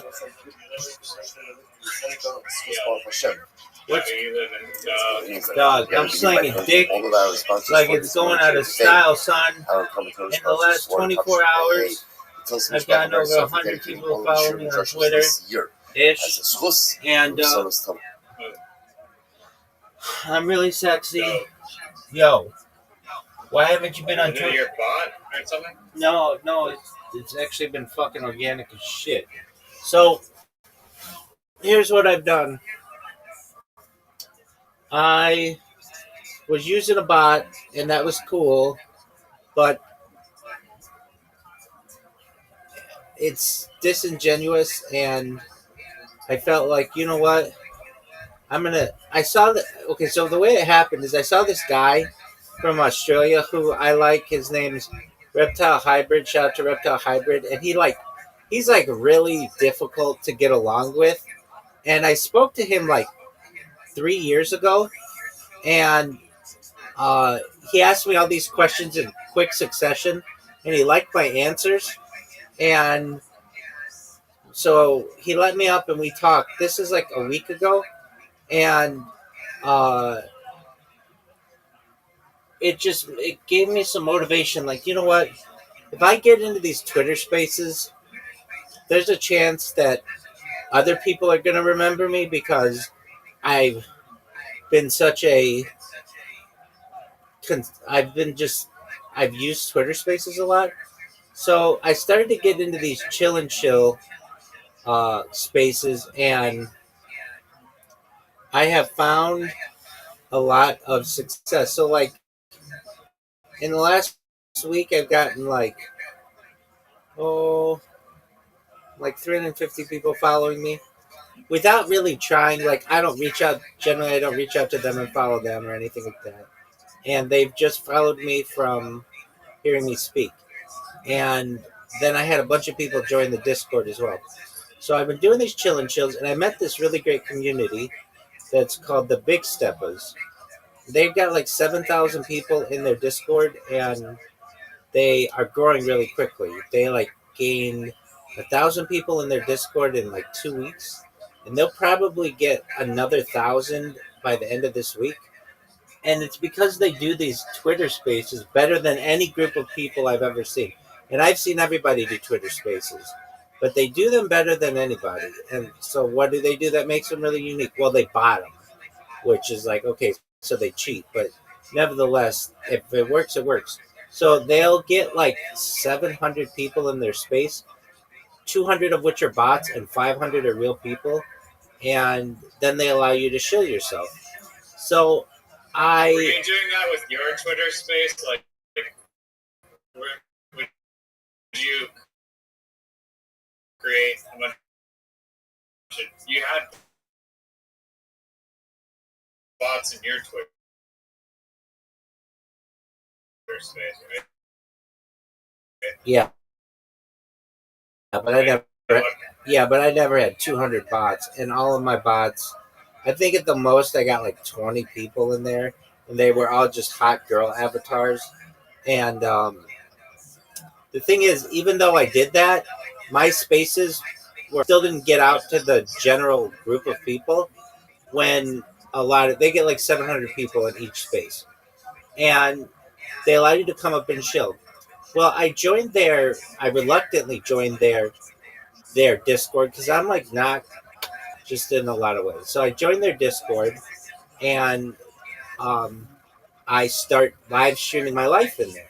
And because that's what I did with the Harry Potter Obama Sonic 10 Inu people, and I've become like their spokesperson. And like basically the first day first day actually I started making friends in there, I started talking to people, but then since then I've just left my camera on, and like all of Twitter Spaces knows me now, except all of like crypto Twitter Spaces knows me. And because I've been really con- consistent about going through and shilling myself. And so I've been going into these spaces, shilling myself. And the other thing is, my elevator pitch is better than anybody else's elevator pitch, bar none. Because I've been doing it for 4 years. It's the one that you like. It's the one that everybody likes. Come here. Are we having a conversation with the dog? Are we having a conversation with the rabbi? People raided my spot, so I gotta fucking go somewhere else now. All right. Well, I must have not. Okay. So the same elevator pitch that I give you and everybody else who comes in here, I know it really well, and so I can go into these spaces and do it, and it's better than anybody else's. Like literally, everybody else's elevator pitch, if you've ever heard them, they're like, GM, everybody, GM to the host, GM to the co-host, GM to the audience, GM to the speakers. I am a Web3 guru. I'm a brand ambassador. I'm a community leader. I'm a graphic designer. I am a crypto enthusiast. Send me a DM for a job. Like, that's what everybody's is, generally. There's that, which is a lot of people from other countries. And then there are guys who are like, yeah, we've got this NFT project that's launching in November, and we're really excited about it. It might launch December 1st. We're not quite sure yet. It might launch January 3rd. We're really excited about it, though. Please, we've got a pre-sale. Put your kids' college tuition into it. It's really big. It's really great. Like those are like the kind of calls you get. And then I come in and I'm like, listen here, motherfuckers. I've been live streaming my life for 4 years from 20 different streams. This is the biggest event in global history. Like it's getting a lot of attention. Now, um, I'm so good at it that like people know when I'm there. They're like, oh, here it comes, and they're like, that's what I want them to. I want them to do. I want them to know who the fuck I am. That tells me that my marketing is really good. So I've been going into these really big shill spaces with like anywhere between and shilling, and the people really know about me, and that's really great. And whenever I do the shill, I don't know, like anywhere between 5 and 10 people will come in, depending. And I don't always have time to talk to 5 or 10 people at once, and it's like not all at once, or I might great. And then I have the opportunity to be able to talk to them, and I've got this strategy for people who are just like Web3 marketers who don't know how to market themselves. Oh my god. All right, you take care of your dog. I'm fucking listening, but I just squashed my shoes in a puddle. I just double dipped, squashed my shoes in a puddle. It's okay. We're at the skate park with my dog. Excellent. So somebody comes in here and I say to them, do you have a link tree? And like nobody does. You normally are a Web3 marketer and you market yourself just on Twitter, right? And they're like, yeah. And maybe sometimes on Telegram. And I'm like, that's cool. But that's only 2 of the top 20 different social media platforms there are. And it's not even the biggest one. Google's the biggest website in the world. And YouTube's number 2. And you're not marketing yourself on those or your clients. So what I want you to do is create a Google account and a YouTube account and a Rumble account and a Twitch account and a Kick account and an Imager account and a Reddit account and a Pinterest account and a Flickr account and all the other shit. And I give them an example. I want you to create all these different accounts and then connect them to your link tree. And I'm getting a lot of people who are doing that. Then they come in here and they say, okay, what's next? Once it looks really good, then we work on a logo for them because most of their logos suck dick. The best kind of logo, in my opinion, for Twitter uses circular text. There's like the upper arch and the lower arch. The upper arch, you put your name, and the lower arch, you put your link tree. So that when somebody looks at your picture, it's just not a picture of a fucking sunset or a happy face or whatever. It tells a story. It says what your name is, and then it says where they can find your social media, and then there's the picture inside of it. To me, that's effective marketing. Then I ask them if they know about Sora, and some do, some don't. And I teach them how to create to populate their social media using Sora. Then what I do is I teach them how to make memes using a meme generator, and I say, but what we're going to do with your memes that's different than anybody else's memes, we're going to put in the corner your link tree.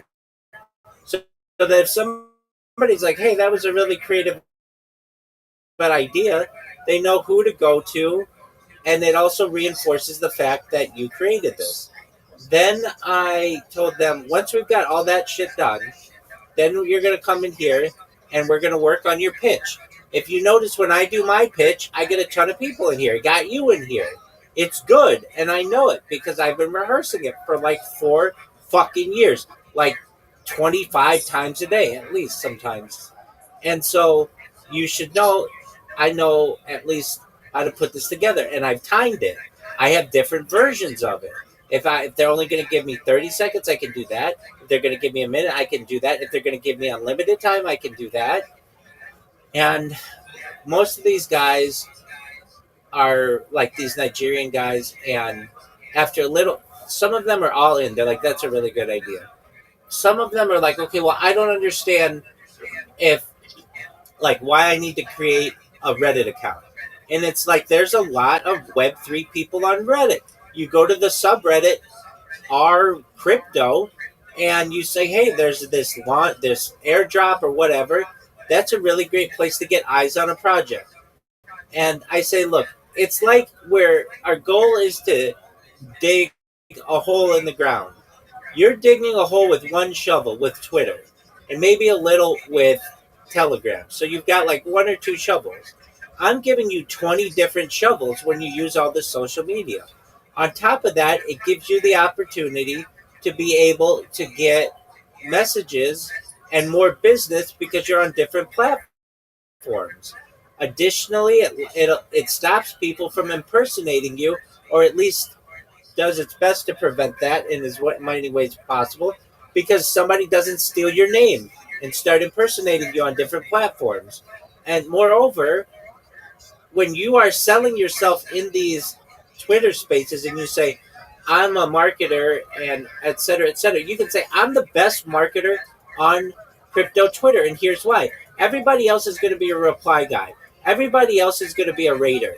I'm going to do that, of course. But then on top of that, I'm going to post your stuff on 20 different social medias. That's 20 times the impact as a normal marketer. This is why you should hire me. And whenever I say that to these guys, they fucking get it. Whether they go ahead and do it or not, most of them do. So I get, they're working on their logos and they're getting their link trees. And some guys put together really good link trees. And so that's what we've been working on the past few days. So that's life in my world. How about you, big dog? The classic, the Rabbi marketing, and it's all free and it's all been streamed into the archive of history. That's absolutely right. Generous. Free game. Spilling free game to the Nigerian crypto enthusiast community. I'm giving out alpha like it's going out of style. Is that not a good way to market yourself, Riser? No, I believe that it is. I mean, Riser, sure. let's say you had a crypto project. Okay, and you have a limited budget. You have $100 to spend. Would you rather have the guy who says they're a reply guy and a raider and they're just going to do your shit on Twitter, which is just pushing buttons? It's not like it's hard work. Or you get somebody who has a little bit of a fire under their ass and they say, I'm going to put this on social media so you get more impressions. Isn't that the person you want to hire? Yeah, I mean, both strategies can work, but yeah, I mean, I think Twitter rating is like kind of almost like obsolete. But wait, hold on a second. There's too many. It's just saturated. Almost. I get what you're saying when you say both strategies can work. It's like one strategy is 10% of the way. The other strategy, the 10%. What I'm telling them to do is still be the reply guy and still do the rating and still do the comments. That's all cool. But I want you to do that on all the social media. So it's not like any part of my strategy does not include what they would normally do. Does that make sense? Yeah. They're better off going to Blue Sky where they're not like just constantly like crypto raids all the time and just getting a much bigger share of that. You know what? I didn't even tell them that. I haven't even told them about Blue Sky. But that's an excellent point. And the crypto world is growing there. But with that said, I mean, so back to my world. I've been shilling myself in these spaces, and like I said, it's to the point where the leaders of the spaces know who I am, and that's always good. And people are getting excited for what I do. I made a new video, which is, let's see here. What do I want to say?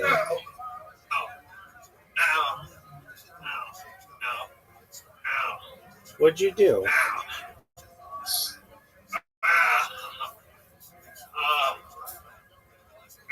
Do you need help? Fuck. No, I'm alright. What did you do? I just I kicked the volleyball and like this fucking skater.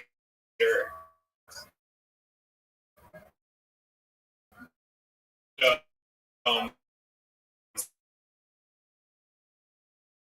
and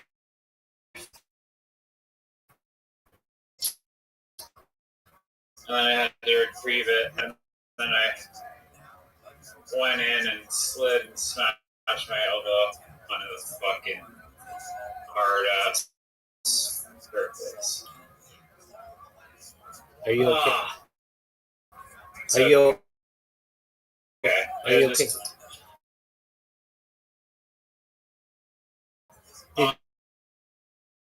On the bone. Did you hit your funny bone? So we're good.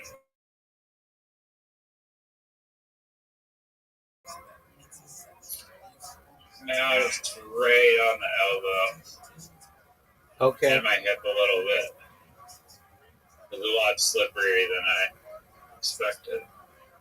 And I could have gotten turned out a higher point in the bowl too, which I didn't even look. So that's fun. All right. Well, I've had a lot of success with It's the people fun. in here. We're at 2,380 people in the Discord, and it's to the point where I don't like. I mean, I shouldn't say I don't like people coming in. I like people coming in, and I like helping them. That's cool, but I also like my alone. Like when I'm shilling myself, if I shill myself, and I had this one guy today. He kind of pissed me off. He goes, and they're like, and we're gonna have Rabbi come up. Though his project isn't really a crypto project, we want to hear what he has to say. And I come in there and I'm like, I'm here representing Harry Potter Obama Sonic 10 Inu. I'm on NFT pillows. My blankets are cryptocurrency. I am the center of crypto. I stream my life and just record crypto conversations of any person who has a crypto project. It is I who have one. I'm live on Pump Fund right now. And they're like, yeah, I know, okay. Maybe you do have some influence on crypto, but they're like, it's not a traditional uh, pitch like people have. It's worth about $100 million. And if you can afford it, go buy a Sproto. I sleep with these things. And, but it's like, don't you fucking, don't, don't say that this project is not a crypto project just because I don't push some lame ass coin that nobody's gonna fucking buy. And they're like, after I say the thing about Harry Potter Obama Sonic 10, they're like, yeah, that's an OG coin. It's an OG meme coin, and it's got a really strong community, and so go check it out. Now, that's another thing. So, like I stream my life, or I had, but then I had to switch it because I didn't have enough devices. And frankly, Telegram sucks. It's in order to like get it on a different device. Sometimes you have to pay $1 for them to send the SMS. Depending, like it's pretty shitty. I'm not gonna lie, and people don't realize it. So I just haven't been that. Like I've done my best to keep an account. I came in and they're like, look, we'll buy you another phone or another computer if you just keep your camera on. And I don't though if that's what they want to do, I'm not against it. But I told them, look, I'm going to do what I can to dedicate.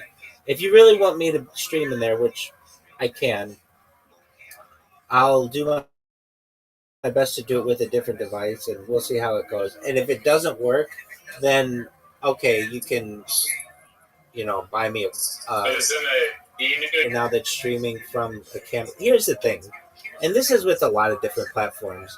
They're good if you're just using it. There's a pretty good chance that an app's going to crash once or twice.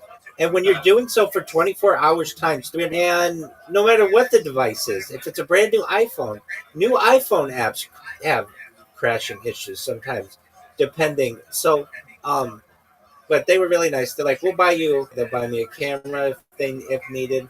And I explained to them, "Look, if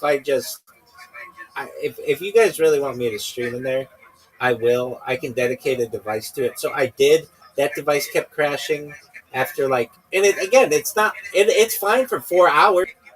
Crash every 4 hours or so. That's 6 crashes a day. That's 6 times you got to go fix a thing. And it's not just like that's my only fucking device. It's like times 33 devices. It becomes maddening. I mean, literally at points, all I'm doing is just trying to fix crashed apps, and I don't like that. That's just a waste of my time. But for the time being, I'm testing out other devices to see how they work. And again, I don't want them to have to buy anything. I don't like having to feel like I'm a well. And I also explained I'm not asking for a device, so I'm going to make that clear. It's like, no, we know you're not asking for anything. We want to give you one.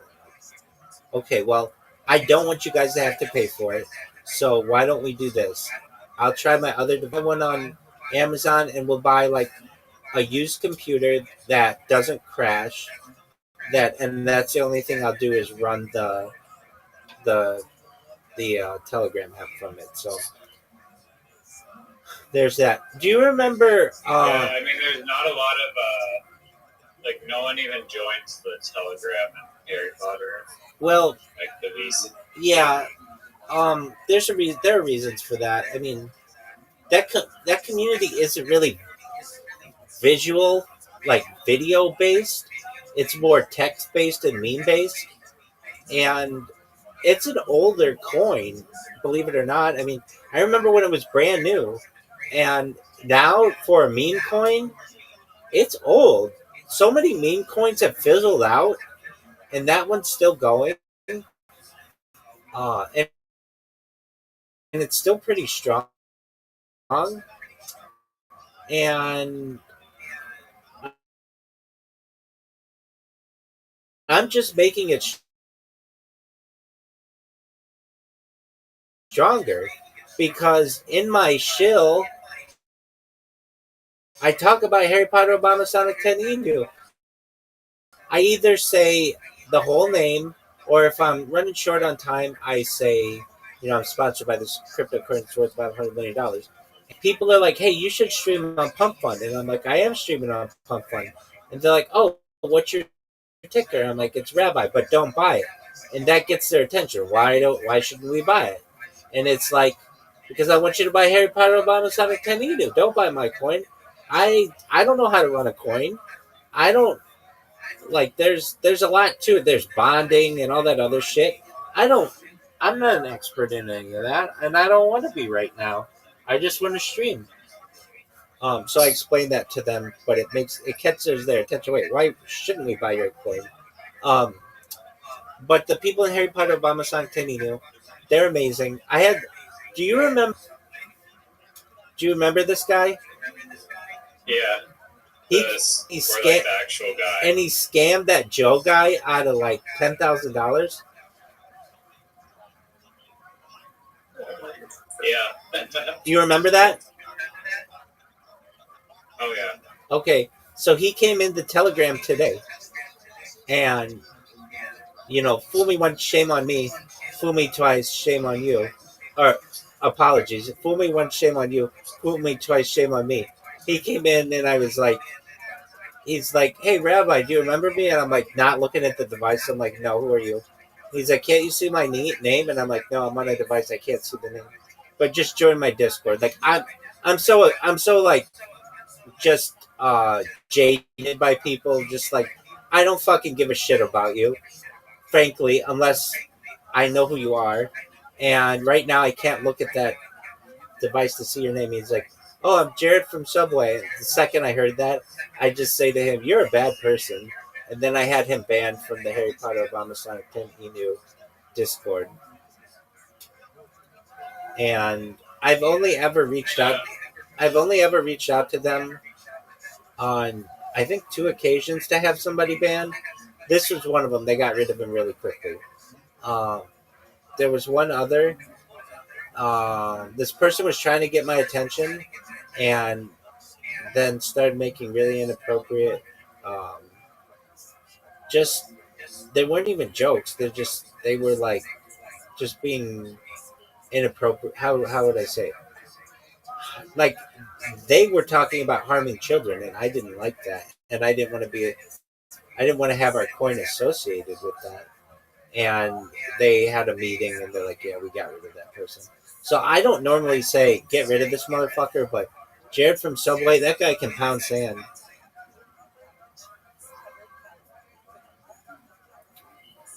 So that's what I've got going.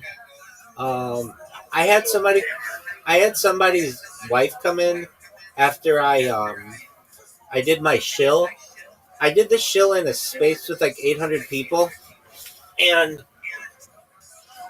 Just a moment. What up, Brown? How are you?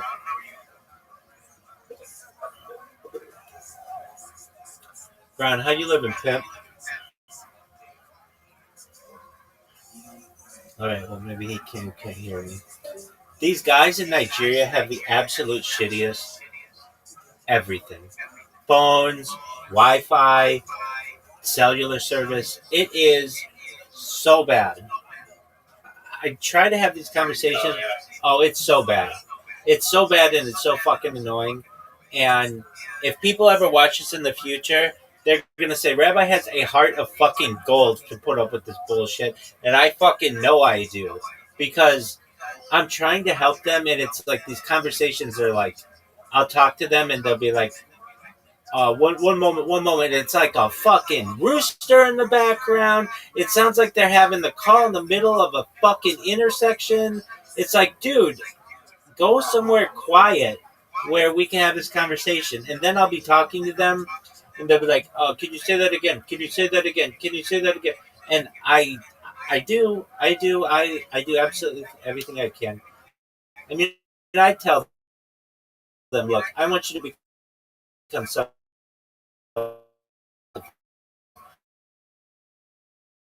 But my goal is just straight up give you money, and that's what I want to be able to do. They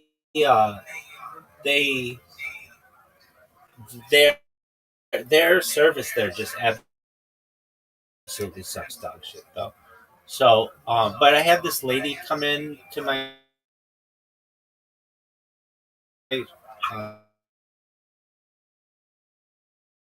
She sent me. She heard me speak in this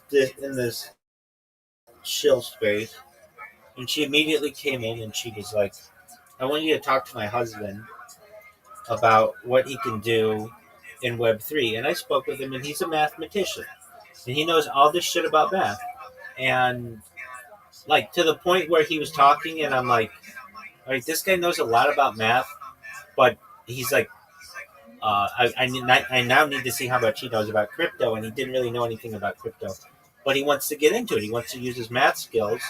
He's a mathematician, help his family and stuff. And I'm like, well, I gave him the same fucking advice that I give the other people, which is you want to market yourself. So be the crypto mathematician or something like that. Something that's catchy, that people are going to remember. And then get all your social media so that nobody else can steal that from you.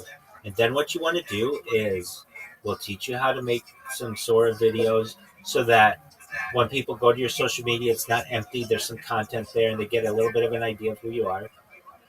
And I think, like with him, like, Doug, I know you say that, but when I do it, it's very good. So you should know you have to do it sometimes a few different times. I'm not the only person who has said that. Okay, I'll try it again right now. Try it 3 times. And What's your at thingy? Spongeworthiest. And it's not that I don't want to do it, Riser. I've tried, even in like really bright light. I went outside and tried to do it. I didn't know if that was because it didn't read my face or because I was a bunch of different things. So I have gotten it to work once. I tried it in the bathroom. I tried it in the hallway. I tried like in natural light on the patio, but the Wi-Fi cuts out there, so it's like. Just delete your current cameo. No, I don't think it's that. I just think that system sucks, and other people have said that they've had trouble. It produces a freakishly accurate image of myself, and I've done it. Sometimes when I do it, it produces something that doesn't look at all like me. But I think that sometimes has to do with the prompts. Like maybe it's not reading the prompt correctly, but when it knows, I mean, maybe you're not putting the prompt in correctly, but you say, like, have Rabbi Rothschild at Spongeworthiest do such and such. Okay. I mean, we'll see if my 3 generations will do something. Absolutely. I sent you a Dora video that I made like an hour ago of this design I made for a hat out of like that, just like the hat that I made. And when I tried it with the previous version of Dora, it could kind of do it, but there'd always be like a ton of like they just do like really stupid shit, like make like 2 hat brims like on the hat, or there'd just be some anomaly that wasn't good, or like distortion. But this one, like, one, it looks like professional as fuck, the shots. 2, it's just like there's no, I mean, some of them have like a little tiny like glitch or something, but like some frames literally are just like flawless, or just like those shots are like flawless. And yeah, so I was just like, I think this is gonna like models, like you lived your whole life as a model, and you just like your job is to just wear clothes. I think like those people are in trouble for like I just generated a whole like TikTok advertisement with models wearing my hat with like perfect cinematic shots that I can upload immediately, and it's like why. I mean, I guess there's certain applications with models that potentially won't be as easy to replace, but Yeah. if your job is just wearing a hat, pretty easy to replace. Word dog. Same thing applies to clothing. Like basic commercial modeling is going to be out the door. I think still for elite runway models, there's still a need for that because it's part of like the aura of having those runway shows where the people are really there and having those clothes shown on real bodies. But if you're doing anything visually and the people don't have to be there physically, they're done. You'll just have good looking people. Okay, I see your hat. What is this dog shit logo? I'm glad you like it. It's just this like cat that I came up with. It's a cat? It looks like a fucking smashed bug. Oh, it's an abstract cat. Okay, nobody can tell that's a cat. It looks like a bug with wings. It doesn't really look like anything, but Okay, I'll give you that. yeah. I'll give you that. It does not look like anything. Why did you go with that logo? I thought it was kind of cool. You don't think it looks like a squash bug?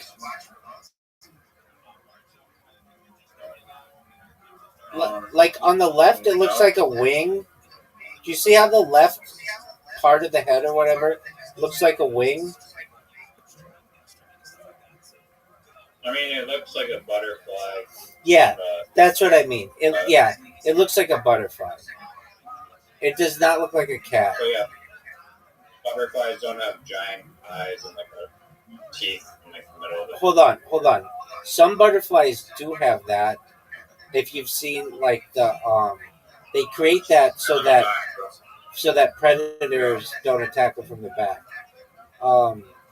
But the teeth. What's up with the teeth?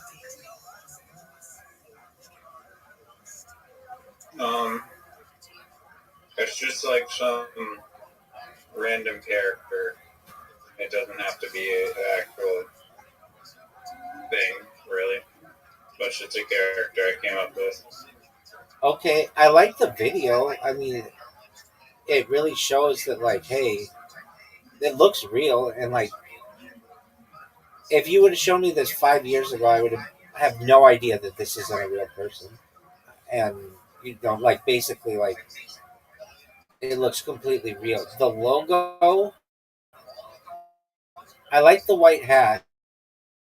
I know that's not what you're going for. The logo, I'll say this. I don't like it, but I can see how people would fucking love it. Because it's so avant-garde. It's not symmetric. You don't really know what it fucking is. It's frankly some things that I feel like it's like Hello Kitty a bit, but like way cooler, kind of. I don't know. Hello Kitty's pretty cool. It's like, I mean, I don't think men or teenagers like that are boys like Hello Kitty as much, but I feel like they would like this more. You know, Hello Kitty is the #1 cartoon character in the world.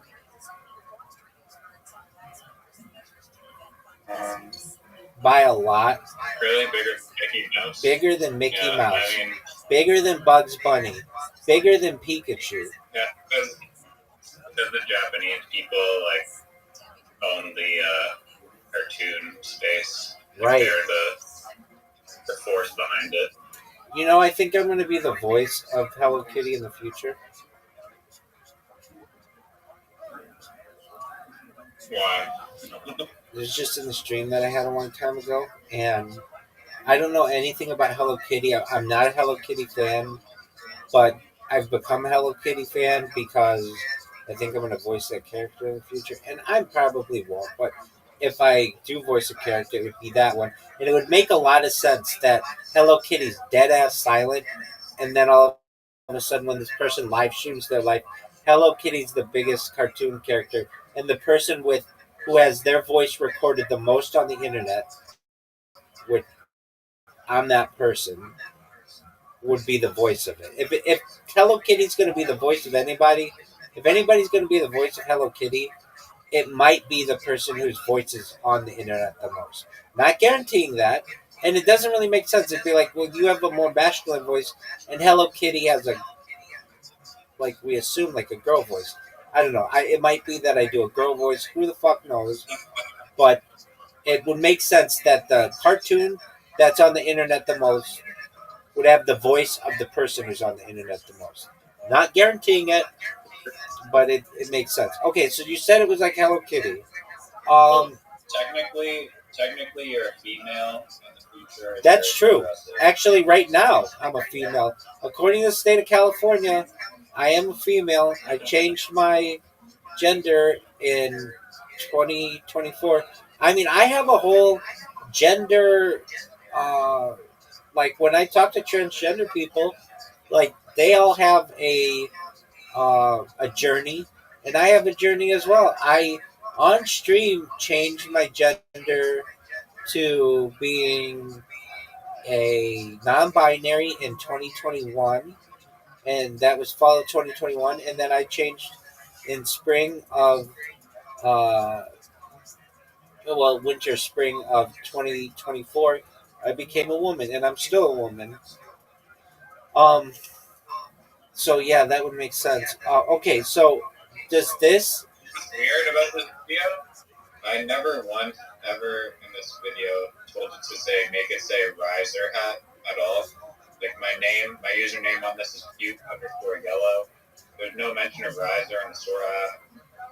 Like my Discord and my Telegram are like riser usernames, but I did not at all mention the Sora to put riser hat. So I don't know how the fuck it knew it.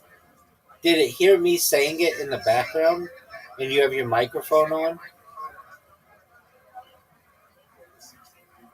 No, I mean, I don't understand that because, like, this is before I hopped on this Discord call, and I just entered in a prompt that said, like, show off my hat design, make the logo have a cool glitch effect. That's all I said. I didn't ever say riser in any of my Sora prompts. Oh, I see it. It's in white. It's really hard to read. It's like white on white. Okay. Yeah, no, I wouldn't use. It just says riser hat. Are you sure you haven't used riser anywhere else? Anywhere? You must have. That's definitely not. I swear to God, definitely wait. not on No. But you did on ChatGPT, I bet.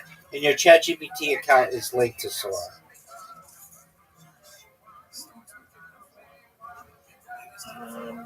Yeah, I mean, I design. I don't even. I mean, possibly if there is one avenue, but it's still like bizarre that it would incorporate that word into like the real. OpenAI is using your data from ChatGPT and your Sora account. They're linked. I agree with you, though. That's weird that it would put that in there. It's also weird that how hard it is to see that. I do see it. Okay. What is the name of this character? This one I don't have a name for. My other character's name is Fluby. It looks like it could be the anti Hello Kitty. I don't know if Hello Kitty has an enemy. She seems to always just be on like Japanese girls' backpacks and stuff. So I know that's kind of like an innocent world, but I'm sure she could have like an enemy. It's like the Antichrist of Hello Kitty. There, there actually is an inverse like evil-ish version of Hello Kitty that's black themed already. That's tight. I like surprised it. I didn't know that. I guess you're just not the number one Hello Kitty fan. I understand. Well, I did know that she was the number one cartoon in the world. But I will say that I have a lot of learning to do. What did you think about William Montgomery on this week's Kill Tony? Oh, I thought you were going to say the podcast, The Bullet Guy. I did not watch. I haven't seen the stand-up on Kill Tony in a minute, but when I do watch them, I pretty much don't watch any of the Kill Tony. I only just watch the reels. And some person makes like these montages of just good performances. So that's how much of a fan I am. Yeah, that's not Die Hard at all. You should know he was sick, quote unquote, and something's wrong with him recently. Okay, a few things. He's on Ozempic or something because he's looking a lot thinner. He looks good. He looks muscular. He just surpassed, it was 1,000,000 miles. I think he's at 1,100,000 miles in rowing on his rowing machine. But and I think he's still with Erica. She just didn't want to be on the podcast anymore. And Casey Rocket, I think, went to rehab, so that's why he's not on the podcast anymore. But he might come back. Where are you getting that source of Casey Rocket was on some hard drugs? Yeah, that was on the Kill Tony Discord. Pretty, not Discord.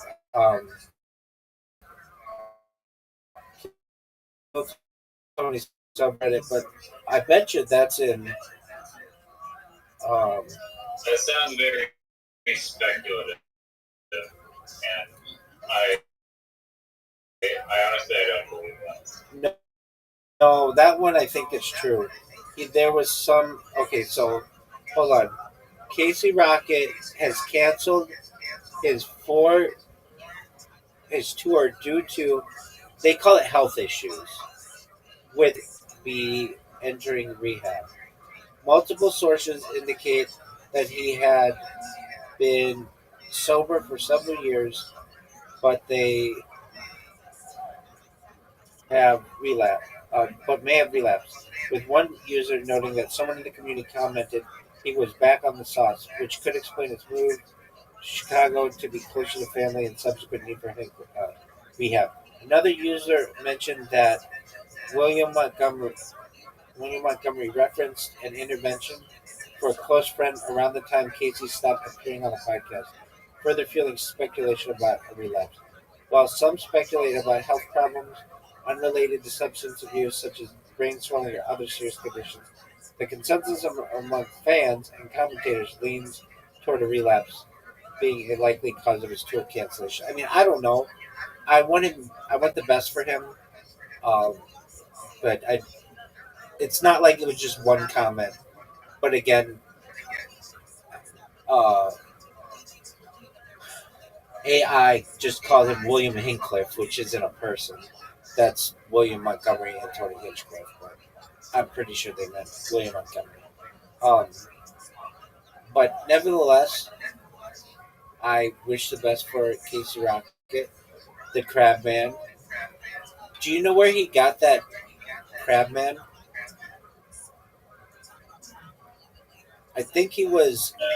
It's a story from, I think, high school, and he had a friend of his. He and a friend would. His friend is the one who came up with it, and then he kind of stole it, something like that. I forget the exact discussion of it, but that's that. Anyway, William Montgomery was not on the show this week, and a lot of speculation. You know, people used to on that subreddit fucking glaze him. They would love. They would talk about, oh, he's the highlight of every show, and we love William Montgomery, the Vanilla Gorilla, and he hasn't been himself. I know you said it's been a hot minute since you watched the show, and I get that because you're not as big a fan as I get that. No worries there. No worries there. No worries there. No worries there. But he has several jokes that, or like, I guess you would call them like, oh, by the way, I heard a fucking hilarious joke I gotta tell you. He has basically like, he and Tony have this back and forth rapport. So, for instance, Tony will be like, "So, William, what did you do this weekend?" And William will be like, "Oh, I went to the grocery store and bought cereal." And Tony will be like, "What kind of cereal did you buy?" And William will be like, "I bought Lucky Charms." And then the band will go boom. And then uh, Tony will go, "What else did you buy?" He'll go, "I bought Frosted Flakes." And then the band goes boom. And then he'll kind of get into it, and he'll be like, "And I bought Wheaties." And they'll be boom. And he'll be like, "I bought Count Chocula." And they'll be like boom. And then he'll be like, "And I bought Cocoa Crisp." And they'll be like boom. And then it'll be like, "But I didn't buy Cheerios because Cheerios suck," or something like that. Like, there's this rapport that they do, and he has not been doing that. Tony will be like, "What'd you do this weekend, William?" And he'll be like, "I played a video game." And Tony will be like, "Oh, what video games do you like to play?" And he'll be like, "I like to play Baldur's Gate." And Tony will be like, "Do you like to play any other games?" And he'll just be like, "Yeah, I do. I just can't think of any right now.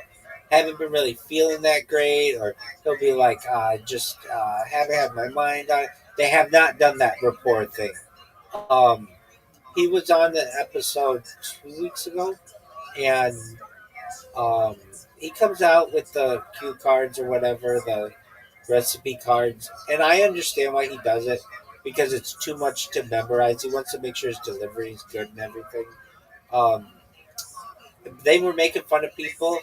The the the guest hosts were Pauly Shore and Roseanne Barr, and they were making fun of other people for having cards, but they didn't make fun of him because they understand that he's doing it every week.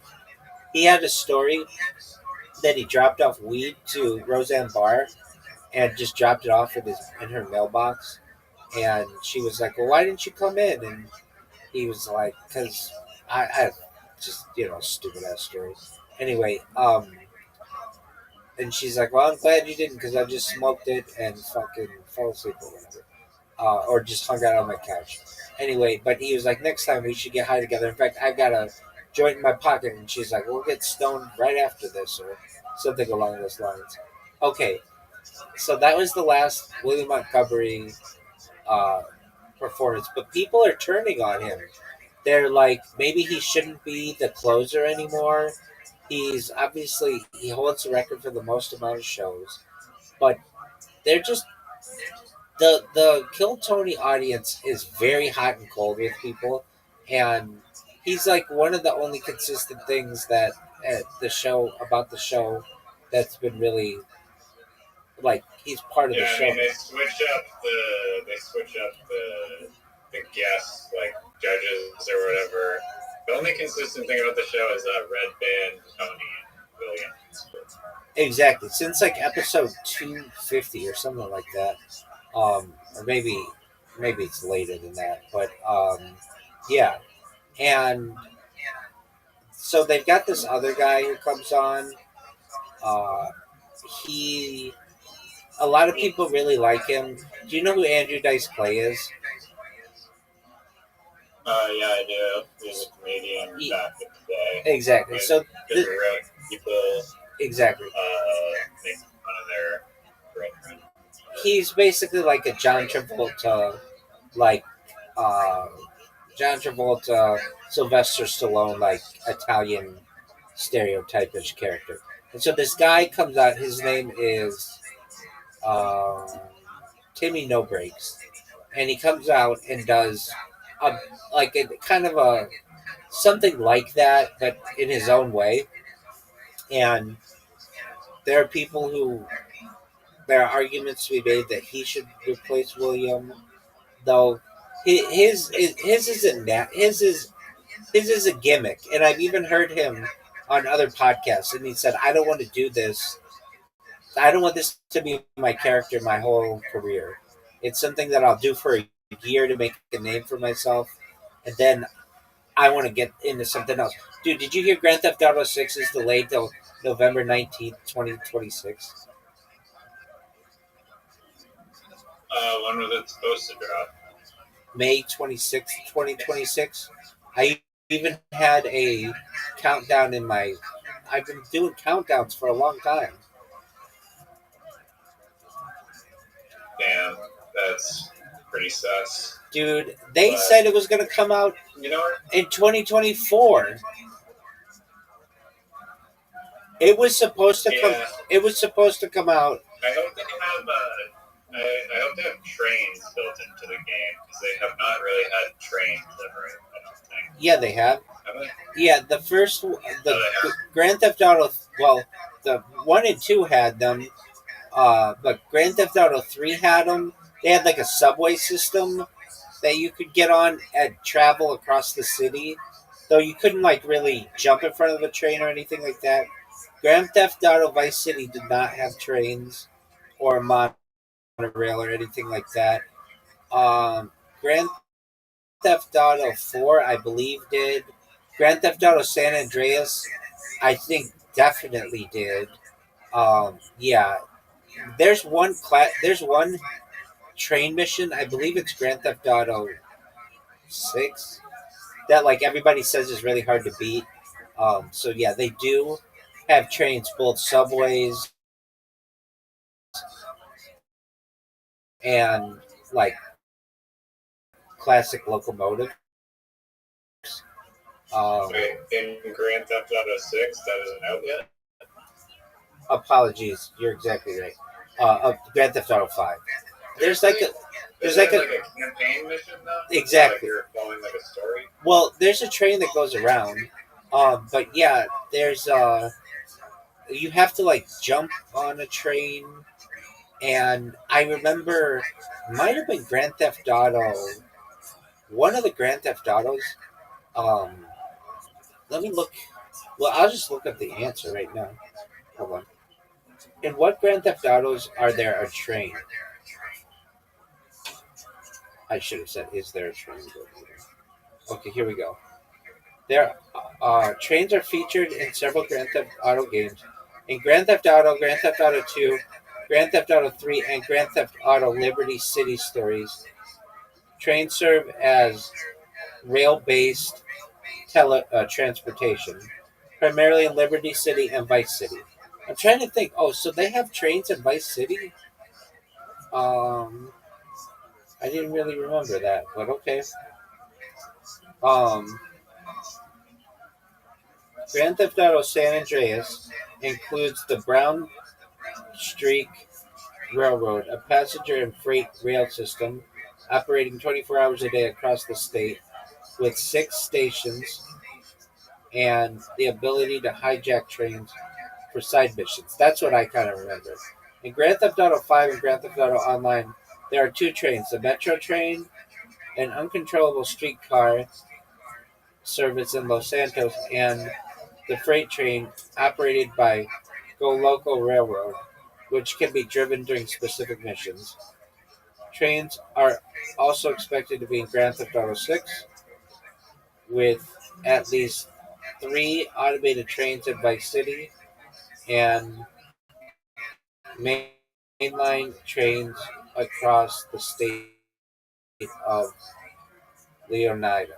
I don't really remember trains in Grand Theft Auto Vice City, but maybe. I do remember at one time, it might have been Grand Theft Auto Vice City. So Grand Theft Auto Vice City and Grand Theft Auto 3, you could not really fly any planes. But what you could do, they had this plane called the Dodo. I don't know if you remember it, but it like didn't have wings, or it had like wings that were chopped off. And you could kind of get somewhat okay good at flying it to get it around the sky a little bit, but it was really difficult to fly. And I remember, oh no. So I remember being with my friends, and we would play Grand Theft Auto, I think Vice City, and we would try to land a helicopter on a train or something like that. That's what I recall. But I don't really remember. Anyway, why do you want trains in Grand Theft Auto? I've played GTA 5. That's like the only one that I played like a little bit, and I do not remember trains being very like incorporated into that world at all. So that's why I thought there was like a big. They're just missing the train. I mean, I guess they had. It sounds like they had one somewhere, but I do not recall that one. They have 2: the Metro train in the city of Los Santos, and then the freight train, which I think goes around. I remember reading about a mission that everybody struggled with, and I did not in Grand Theft Auto Grand Theft Auto 6 or 5. But I don't know. A lot of times the missions people on which they struggle in Grand Theft Auto, I don't, for whatever reason. I have found that Grand Theft Auto has one mission in particular where I think you have to. Oh yeah, no, now I remember. You have to drive the Sanchez, the like dirt bike, like alongside the train or something like that. And I think you have to hop it, and people really had issues with that mission. And now that I recall, it's been like 10 years since I played the game, but I might have failed it the first 2 times or whatever. I have a terrible, terrible habit. I don't know if you're the same. I don't watch the cut scenes, even though I should. I get so excited to play the level, I'm just like, fuck it, I'll do it without the cutscenes. Are you someone who has to watch all the cutscenes, or do you sometimes just go, oh, I know what to do, and then you do it? I've never played a mission on Grand Theft Auto, and yeah, I don't even know how to access that menu. There's a guy on Polish guy on William Montgomery's podcast recently that also said the same thing. Is like, I didn't know that you could play missions, so for 2 years straight, I was just running over hookers basically the whole time. That's hilarious. But I did not. I haven't really played it. I found out I just free around a little bit. Okay, are you ready for the funniest fucking joke you're gonna hear all week? Yeah, I just wanted to say that I think the new Grand Theft Auto is going to be played set in like Miami. Yeah, Vice City, I dog. feel like they should make it in like the future. I feel like because it'd be cooler to have more technology integrated in, like make it futuristic. I get you. No, I don't think so. it's gonna be Vice City in present day. Yeah, that limits the creativity that you can put in the game a little bit. They Hopefully that'll be good. the big question is gonna be: is it gonna be an island or is it gonna be a peninsula? And if it's a peninsula like Florida, what do you do when you get to the land? Like, do you just die, or does it just like blow up your vehicle, or do you get a bunch of warnings before like missiles hit you? Do you get what I'm saying? Like, why that would happen? No, I mean, are you talking about being on a boat and then coming onto the land? Or... No. So, okay, imagine the state of Florida. You know how it's shaped like a peninsula?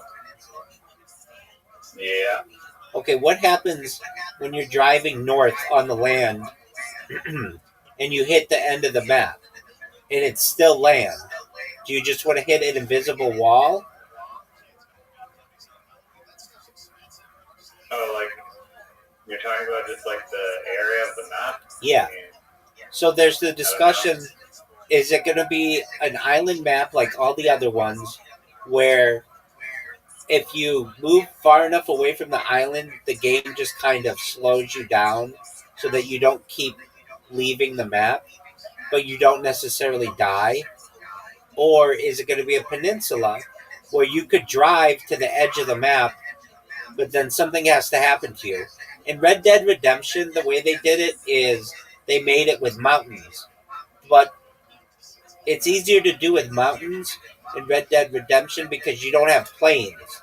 You would just get on a horse and like your horse can't go any higher up into the mountains. But with Grand Theft Auto, because you have plains, what do you do when you're just flying over the land? They want to make sure it's immersive, so they don't want it to seem like you just make it come out the other side of the map. So that's an argument to be made. Like, they call that the Pac-Man strategy. It's like Pac-Man, you go from one side to the other side. So that's one option. Another option is just have it be an invisible wall. You just hit and explode. Another version is whenever you get that far, somebody attacks you, which is how Grand Theft Auto Vice City was before you get all the bridges to open up and everything. Like, if you go to the area where you're not supposed to go, all of a sudden it's 6 stars and they just blow you up, basically. There's an argument to be made that they just make it an island like all the other ones, but Rockstar's really, really quiet or really, really hush-hush about this stuff. They just fired a bunch of employees in the UK.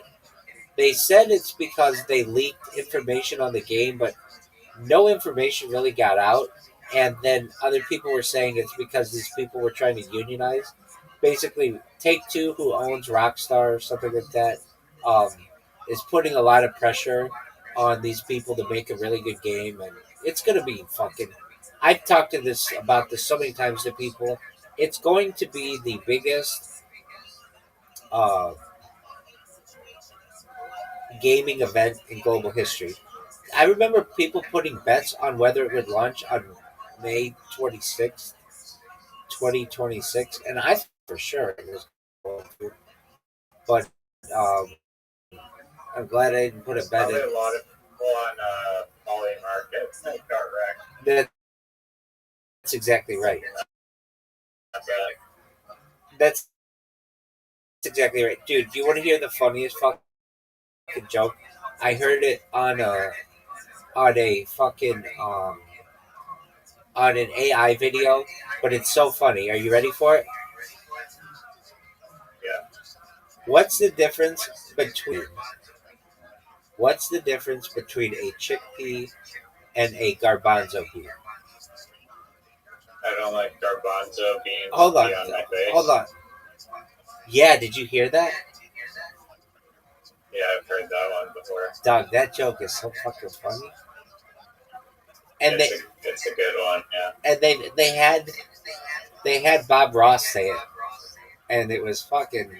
It caught me off guard. I had not heard that one, and it made me fucking laugh hard. And I told Zoot it, and he didn't get it.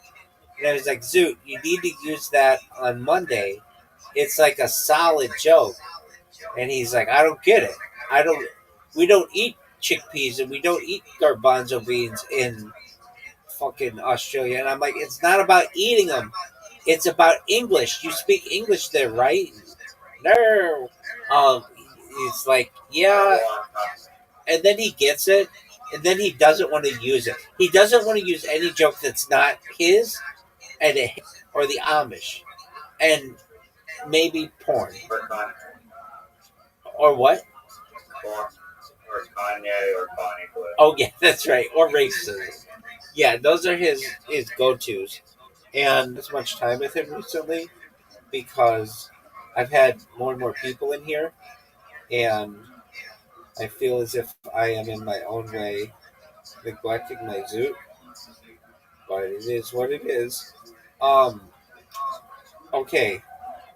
So, with that said, I'm trying to think of any other drama I can think of. Doug, I know. I've been absolutely fucking obsessed. When I say obsessed, I mean, I know you don't listen to the podcast The Fighter and the Kid.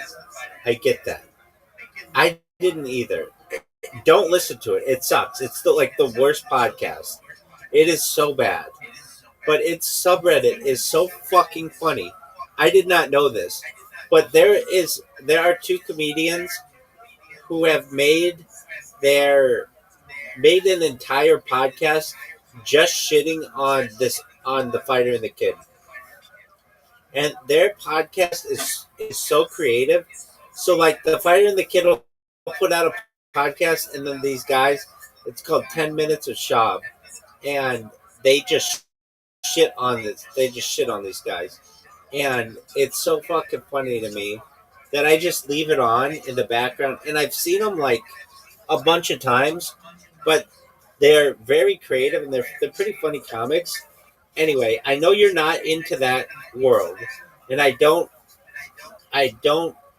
recommend getting into it. But you should know that if you get into it, there is an entire like subculture.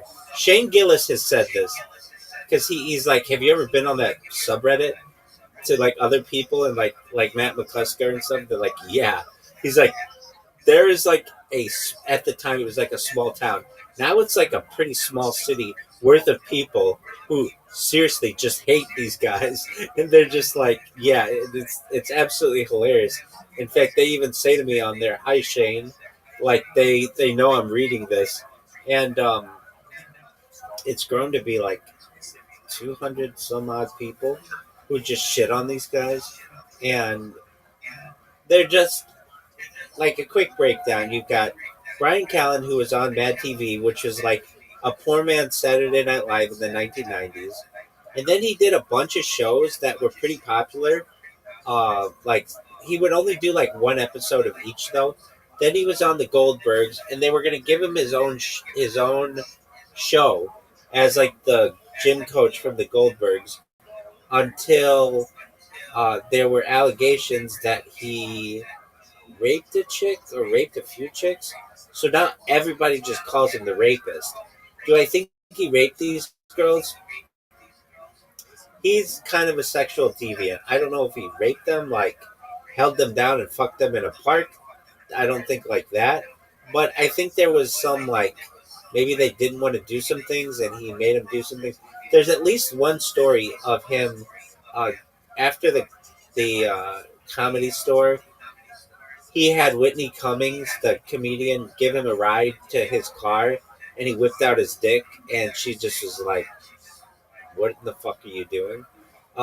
Okay, so and he had a family when he was like younger, so he's got like grown children, and then he's having like a second family, and people shit on him for that because he's like almost 60 years old, and his wife's 35, and they don't really have anything in common. It's pretty obvious she just married him for his money, and he doesn't even have that much money that he once had, perhaps because of all the legal battles he's been in. Now, they also hate him because he's the son of a wealthy international banker, and so he's very pompous and pretentious on shit. Like he won't say the word Afghanistan, like the country. He says Afghanistan, like weird shit. Like he's just pretentious on shit, and so guys, everybody just shits on him for that. Brendan Schaub, on the other hand, is someone who they say is a failed football player because he barely played for the Colorado Buffaloes. Then he says that he played. He says he got a cup of coffee with an NFL team, the Buffalo Bills, meaning like he spent some time with them, but not much. But there are no records of him playing football there, and like nobody remembers him at their training camp. And like literally anybody can go to their open training camp. And then he said he got cut. Then he fought in the UFC, and uh, he was on the it's a show. It was called The Ultimate Fighter, and he was in like the most popular season. And then he was ranked like in the top 10, maybe barely, of the UFC fighters, but was starting to get his ass kicked. He won some fights to his credit, but then he was starting to get his ass kicked to the point where Joe Rogan had him on a podcast, or Joe Rogan was actually on the podcast and said, as your friend, you need to stop fighting. You're going to hurt yourself. And it was like this infamous moment where he had to stop fighting. And just one moment. Yo, what up, Jasper? How are you? Jasper, are you there? Anyway, back to Brendan Schaub. So there's nothing like to hate on him for about that. He didn't do anything really that bad. Okay, but it gets worse. All the fucking bullshit. So he then quits UFC or retires or whatever, and becomes and was like a podcaster. And he and this Brian Callen, they have the show called The Fighter and the Kid, and it used to be really, really popular. They get millions of people who watch him now, and now they only get like 40,000 people to watch him, and they're all bots, and all of the comments are bots. I'm like sucked in by this fucking drama, though. All right, so basically everything that Brendan Schaub like gets into, all the shit he promotes is bad for you. It's like this 5-hour energy drink that you take that like is supposed to not give you a hangover, or like it sobers you up. Like he's really into like like CBD and all that other bullshit. He's really into like just like all kinds of shit that like perhaps you're not supposed to be into. Then he does this thing where he at least has become quite interested in his kids' baseball teams. And so what he'll do is just talk about Little League Baseball for an hour on his show. There's nothing else to talk about. And he then, like, this week, he like got caught yelling at his kid, and like all these parents hate him.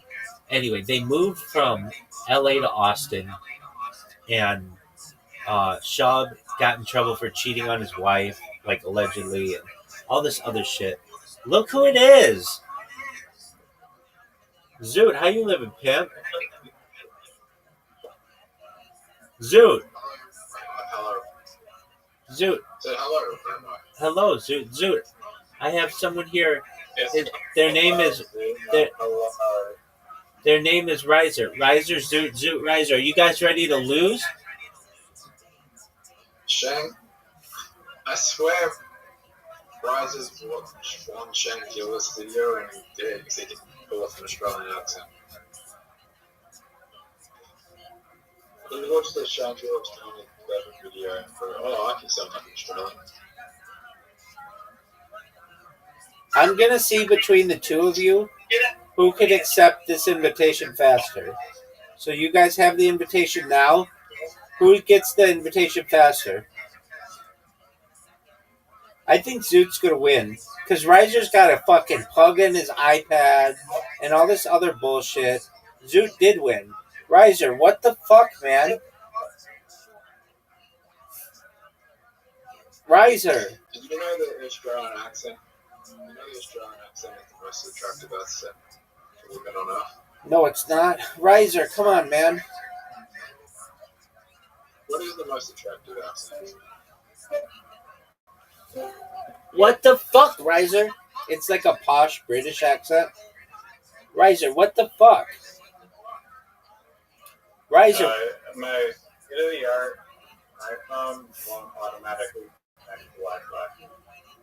All right. Pretty cool. Do you want to know what I want to tell you to that statement?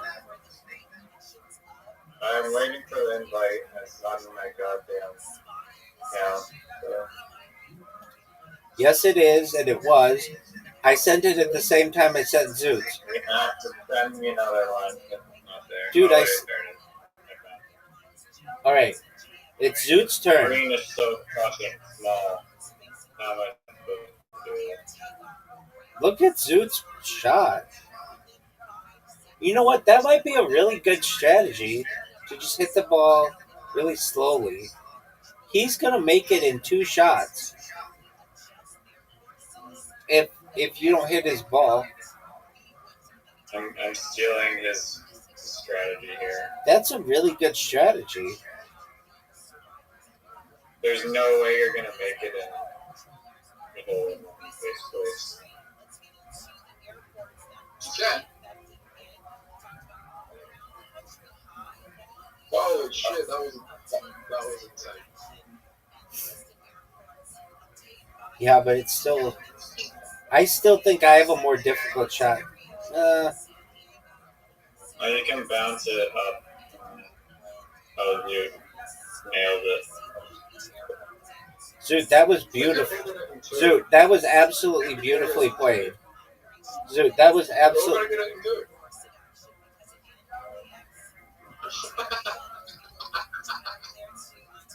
Oh, you fucked up, son. It's over for you. You're done. No more strategy.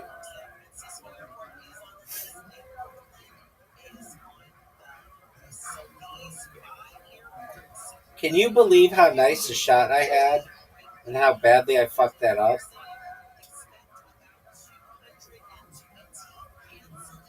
Do you think I can get it in the 3? Yeah, you definitely should get it in 3. You both hit pretty good shots.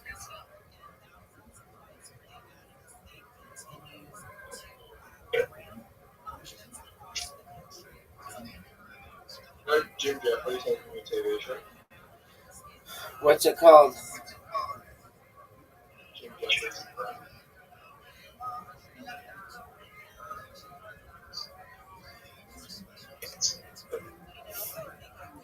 Was it a sitcom or like what type of show? him doing stand up. He hosts the show and he does stand up, and then he has all the comedians that get on with him after it. At any point in the show, does Riser go?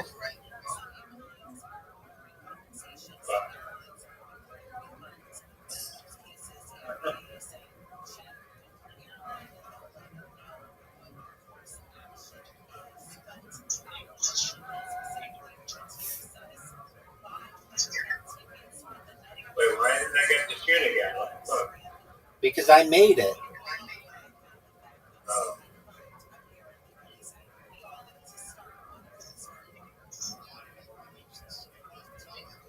Bullshit, fucking bullshit. What's wrong, What's wrong, Riser? Fuck. I mean, Riser, what's I wrong? hate this whole. I hate this goddamn. I mean, why do you hate it so much? Is that on? I don't know. Like,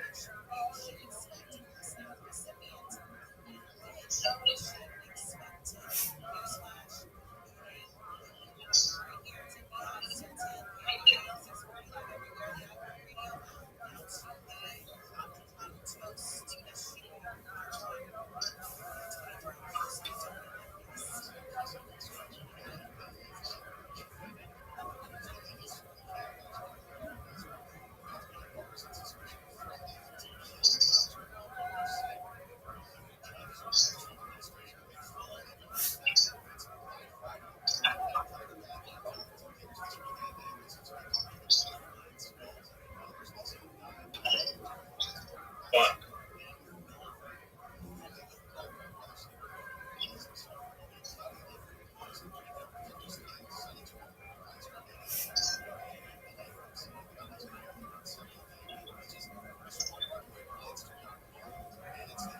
Riser, if you score,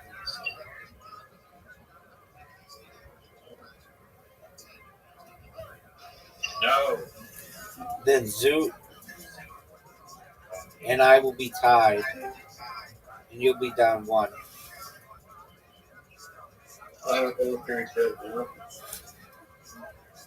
Dude, what are you doing? No. What a good shot, Riser.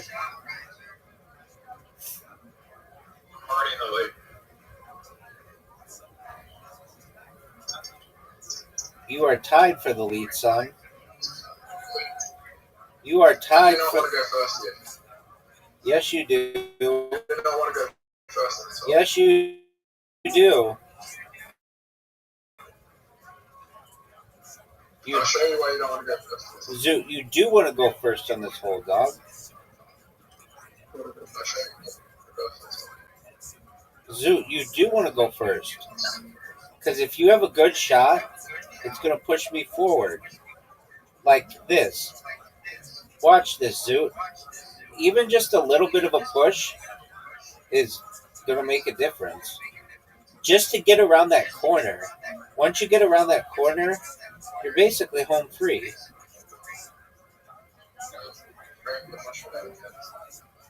Your shot out of 10 is a 10. Or a 9. Don't hit that thing. Ryder has a better position than both of us. That's a Yeah, terrible. you want your upper end as high up as possible, I think.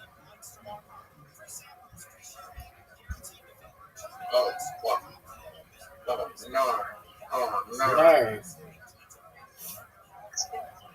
No. It's not just Zoot who does that. I notice people making fun of Australians all the time because of that. Alright, Zoot. Big time shot here. And Zoot has an amazing shot. Good shot, big dog. What up, baby? What'd you say? Can alcohol $200? Oh. Do you need money? You have money. Dude, you shorted gold with $50,000 like a week ago. What happened?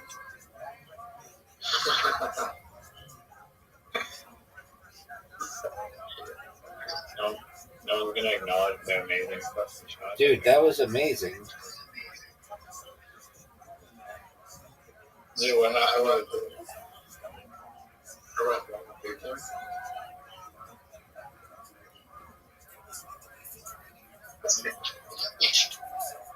So you sold your gold shorts and went long on Bitcoin and got liquidated?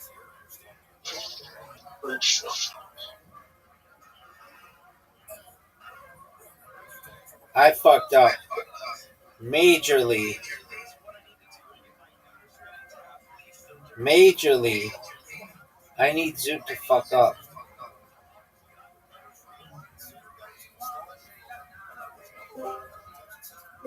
Oh, that's a high IQ shot. Like, Hey, Mr. Aquarius, how are you? Okay, hello. Such a shit show. I miss Aquarius. Hello. Hey, Liza, remember when you did this thing with me? I did not do the same shot as you, dude. I mean, we got the same result. But it's different. Oh, that would have been. Newfie. You can get it in.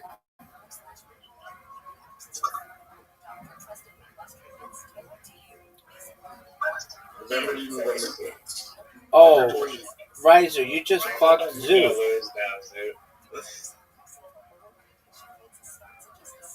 You just... Oh, No way he makes this shot. yeah, he didn't bank it hard enough. Thank you, Riser. All right, gentlemen. Anytime. It's time to play bowling with Miss Aquarius. Yay! Yes, ma'am. Yes, maybe you are. All right. We are playing with 4 people, and I'm sending Zoot an invitation, Miss Aquarius an invitation, and Riser an invitation. Boys, we are playing 2 games, and Miss Aquarius is tough to beat. You said I have a new game? No. Is that a new game? What is it? Oh, no. Got everybody playing. What? I'm So bad at the Why are you so bad, Riser? I need my iPad, that's why. Yeah. Rabbi, It's my turn now. waiting over here for the whole week. Oh, Miss Aquarius, that was good. This is a tough second shot, but you can get it. Ooh, that's okay. Let's go, Zoot. Come on. Zoot, did you hear that Grand Theft Auto is going to be delayed till November 19th, 2026? Yeah, this morning I was going to tell you though, but you're sleeping. Okay, what do you want me to do about it? All right, let's get these 2. You know why it's getting delayed? Yeah. They said to make sure it's polished, but what's the real reason?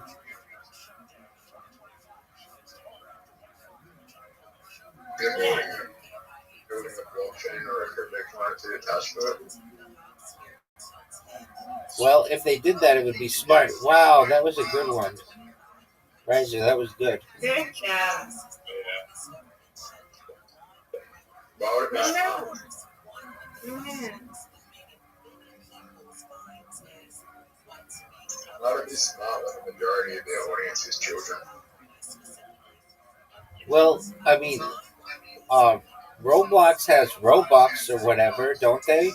And that's like a big money maker. Let's go, Zoot. Let's go. Roblox has Robux, which is a big money maker. You can't cash that out. Oh, I don't know. Okay.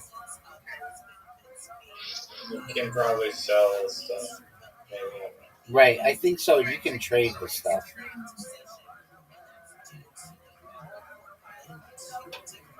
Well, that wasn't good. Riser, you're going to be in the lead. Oh, not with this gutter. That was not ideal. Strike.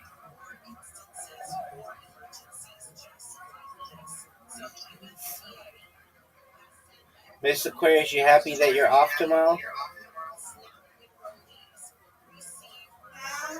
Yeah, I'm off tomorrow, but I gotta go to my what's it called? Miss Aquarius, that was an amazing strike. Zoot, that was an... You gotta go to what? I gotta go to my mammogram thing. Oh, okay. I gotta go there. Sure. Yeah. What are the chances I come back again? Like, very slim, Zoot. Miss Aquarius has a really good chance. She probably has the best chance of winning. Oh, that was an amazing shot. Go, Riser. Riser, that was amazing. I even saw the curve. Yeah. I need to get back on the right away. All right. Riser put a curve on it. Did you do that purposefully? That's good. Good job. Right? Yeah, I did. Oh, that Aquarius, you're still up front. Yes, she is. And she's got a big lead now. 47. Nah, Riser, we got a strike. Come on, Zoo. Ooh, look at you. Okay. That should have been a strike. Good job, Zoot. Hey, A spare. that's a good spare. Good job. This is not what I wanted. Yeah, I can't win that. I could get 3 strikes in a row and I can't win. Give it to me. Oh, no. That's devastating. Come on, Riser. Come on. Get another strike. You put curve on it. I am not far behind Riser. I'm not far behind Riser. No, I messed it up. No. I'm not far behind Riser. Double. Good job. Aquarius. Balls here, please. Everyone just take better ball. Like, This Aquarius really just won. Yes, she did. You just won. if this was a real professional bowling alley, there'd be like that kiddie like guide thing. Up to the Rabbi. Do you mean bumpers? There'd be bumpers and the like guide thing that like bowls the ball in a straight line for you. I might beat Riser. It's like a ramp. Good job, Zoo. I can beat Riser. Famous last words.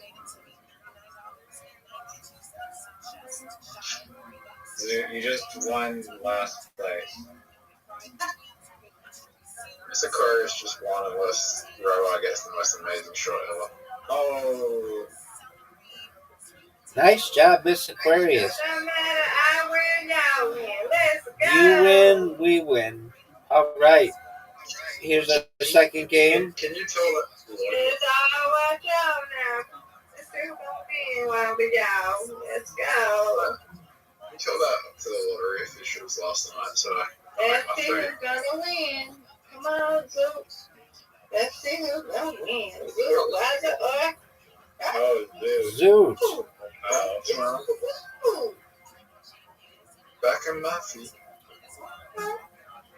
Look at you with this curve. Period. Riser. Look at you with this curve, son. No, that's right up. No, I'm talking about. Let's go, y'all. Ooh.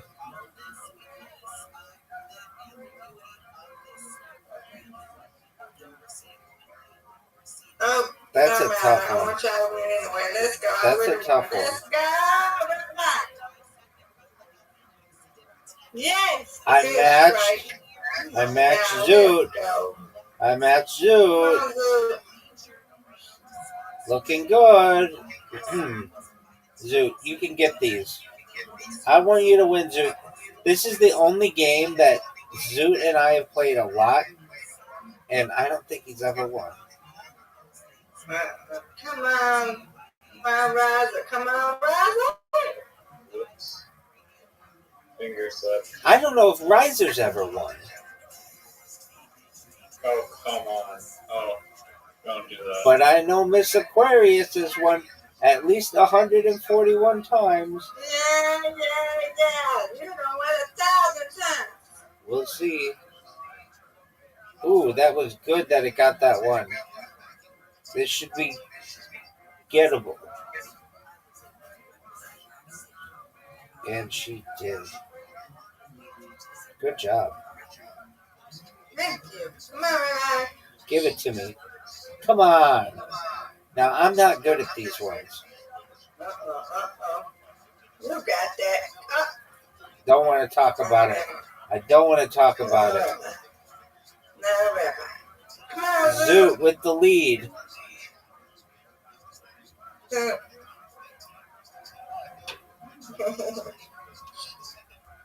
We'll do his first not spare if he messes this up. Come on, somebody. Zoom. Oh. It's okay, Zoom. You got it, though. I'm still winning. All right. Putting weight. Riser. Rising up. Back on my feet. Riser, Zoot's going to beat you. I'm still winning. Riser has a big lead on you. No, I already laughed.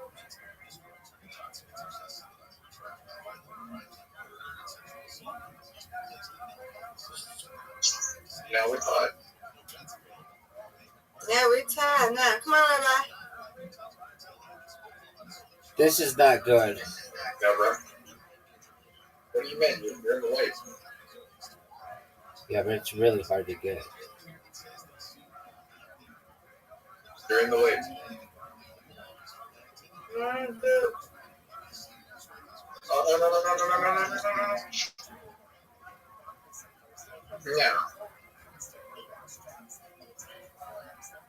no.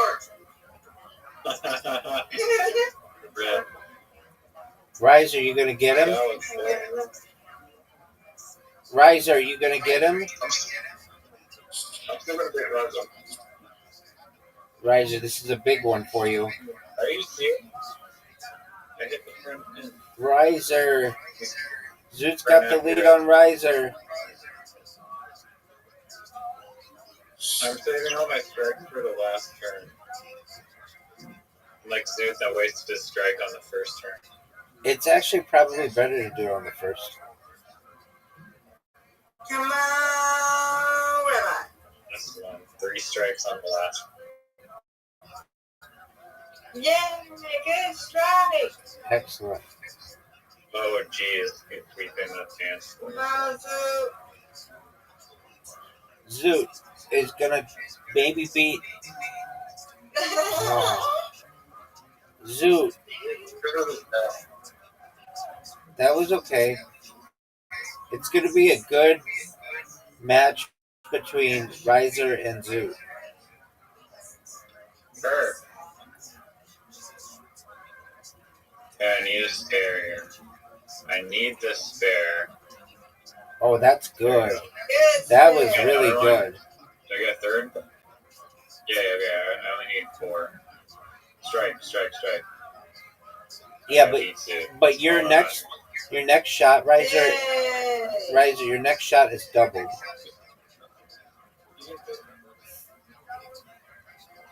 Dog, I beat you. You have 42, I have 46. It's not over. Jump it. I'm going to quit. Well, yeah, you can.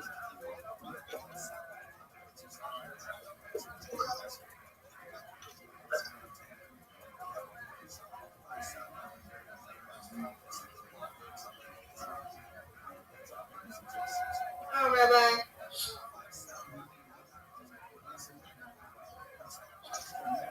Oh, I just need Yay. one.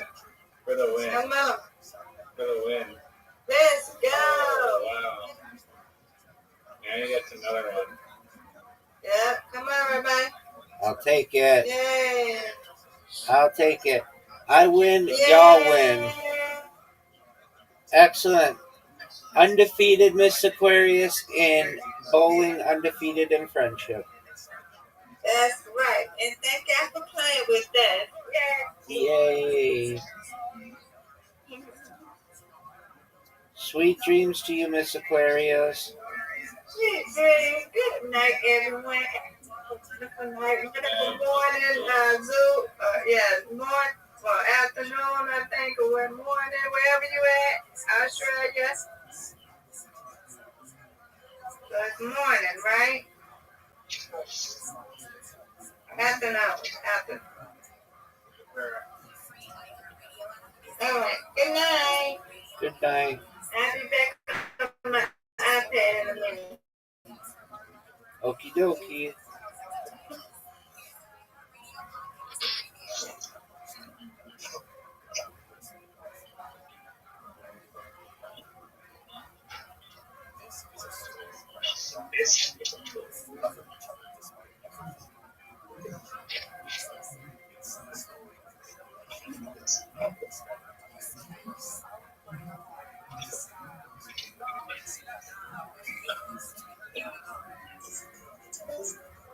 Basketball.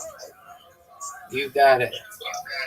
Just a moment. I'm telling this guy how to make his logo.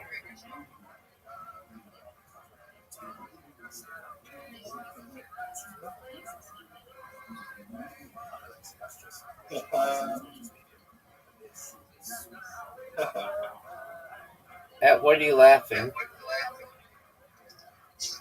My dog has a little boy or big tractor.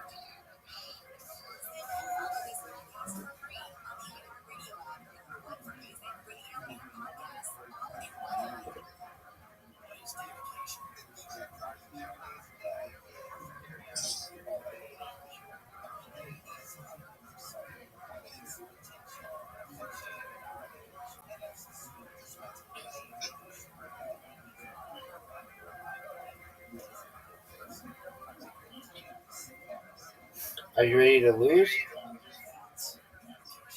I'm ready to kick ass. Dog. Wait, hold on. Didn't Zoot say there was a new game?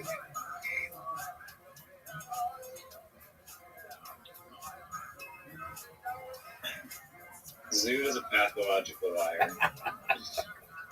You're very funny.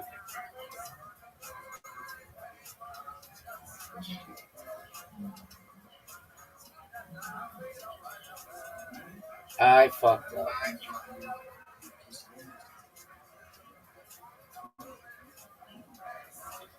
So he just leaves without saying bye.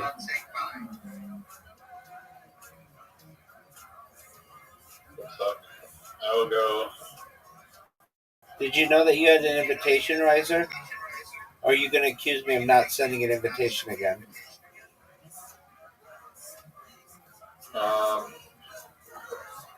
I'm in the game.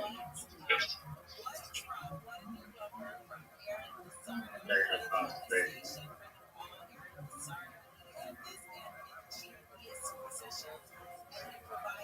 You got so fortunate. You've made everything. Dog. That was good. Sorry, folks. Rabbi's gonna have to take a little bit of a L here.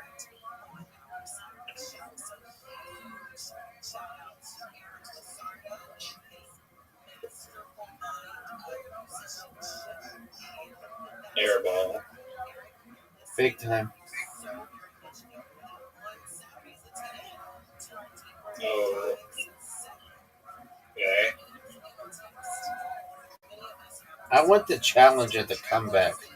It's exciting to me. It raises my testosterone. Oh, that was good. That was very good. You've gotten some. You've gotten more than just one swish. No cap. I'm starting to talk like these fucking youngins. No cap. Hot second.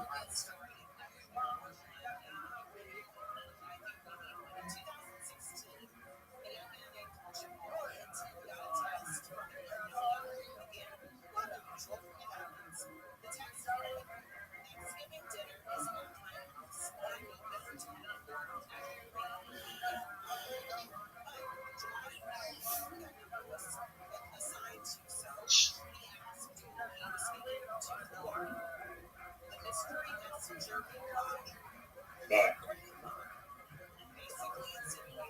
oh no.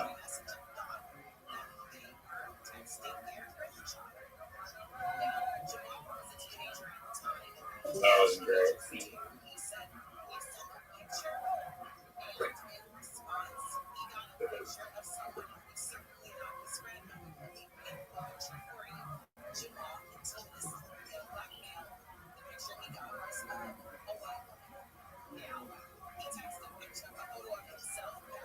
I fucked up.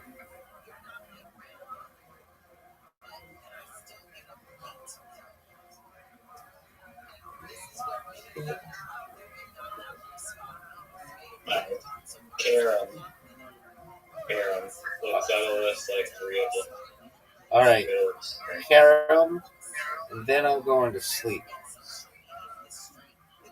I can't even keep my eyes open. If you want to consider that to be an excuse, please do. What time did you wake up at? 3 in the morning.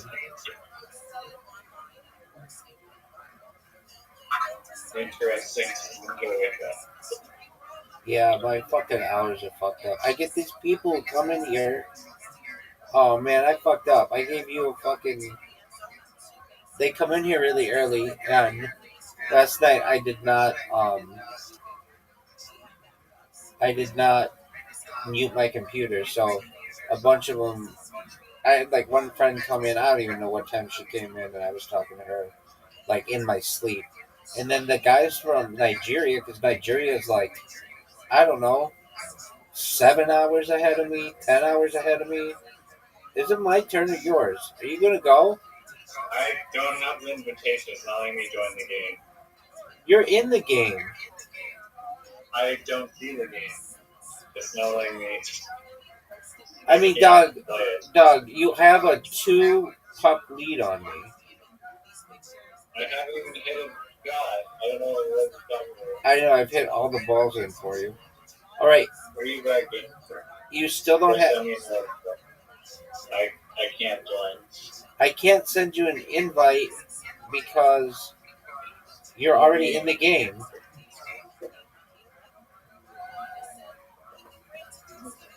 I can't join the game.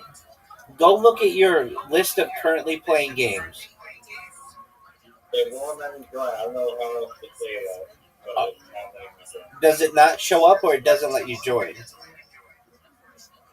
I cannot join the game. The invite doesn't work. Okay, close your app and reopen it. Close your app and reopen it.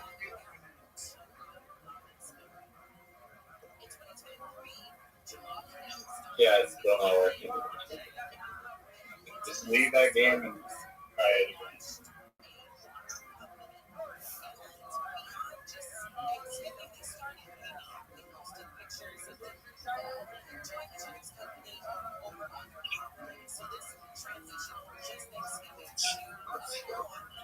All right, well, I don't know what you want me to do.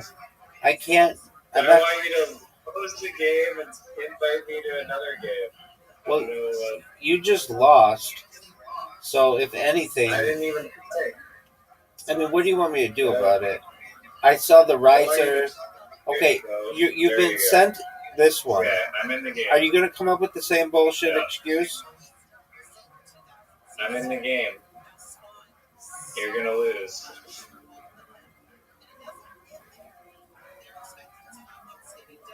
I didn't know this game had like elevator music.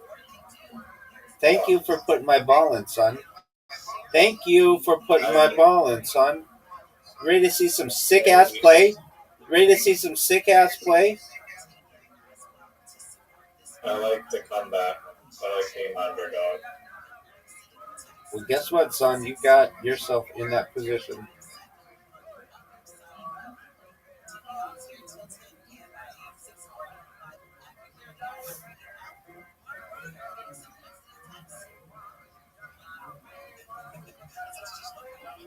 There's no way. Oh my god, are you serious? I got 2 in, baby. You didn't think I was going to get 1 in. I got 2 in, baby. That was incredibly fortunate. Alright, The jig is up. You're fucked.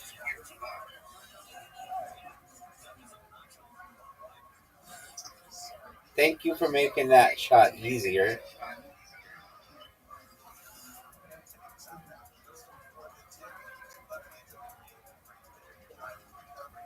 Are you fucking kidding? Riser, that was a dog shit shot.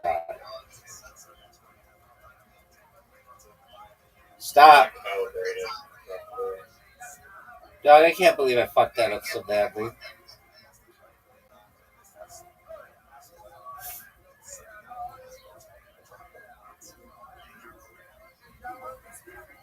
Are you gonna go? Or are you gonna jerk yourself off raw? I've been using that comeback on other people. Oh my word, was that fortunate to get something in. I'm just that good.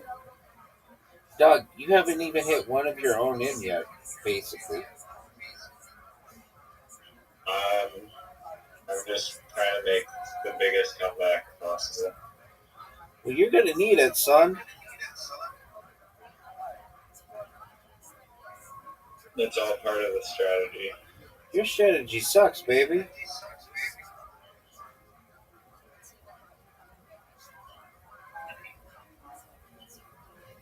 Yeah, this is where it all gets over for you.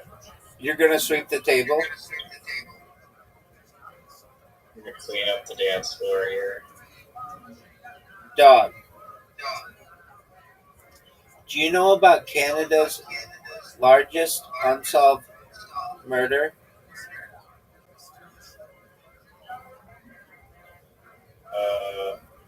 Yeah, it was this like carom game on Canadian Airways flight something something.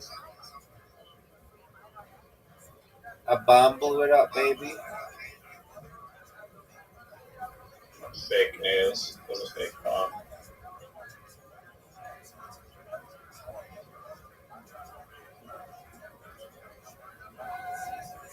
Are you fucking serious? You just made my life very, very easy. You're not getting this disc back. Yeah, I did. Yeah. Baby.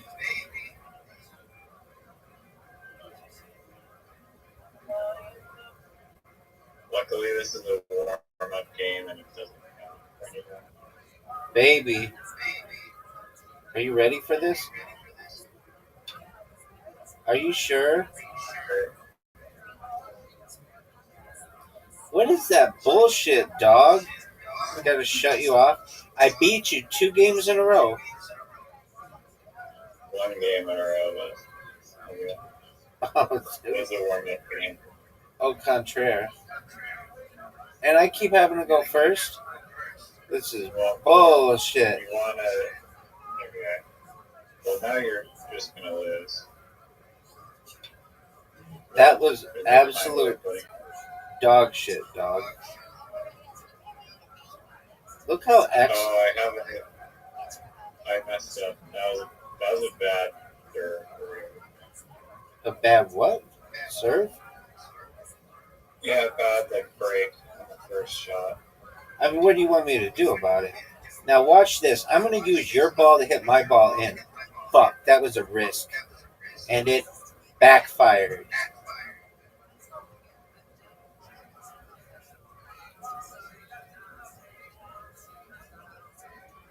Dog. Are you going to go? Are you proud of that shot? Are you proud of that shot? Are you proud of that shot? Hey, you did the Sora thing. That was Newfie. Do they look like me or no? Oh, I need to check. Yeah, you do need to check, dog. You're sitting here jerking yourself off raw, saying, you need to do it again, you need to do it again, you need to do it again. You didn't even check them yet. Are you fucking... Forgive me trying to help you out. Dog.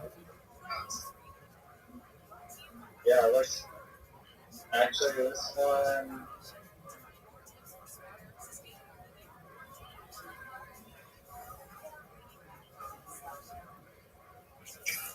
I'm giving you a heads up. You better go because the time's running out.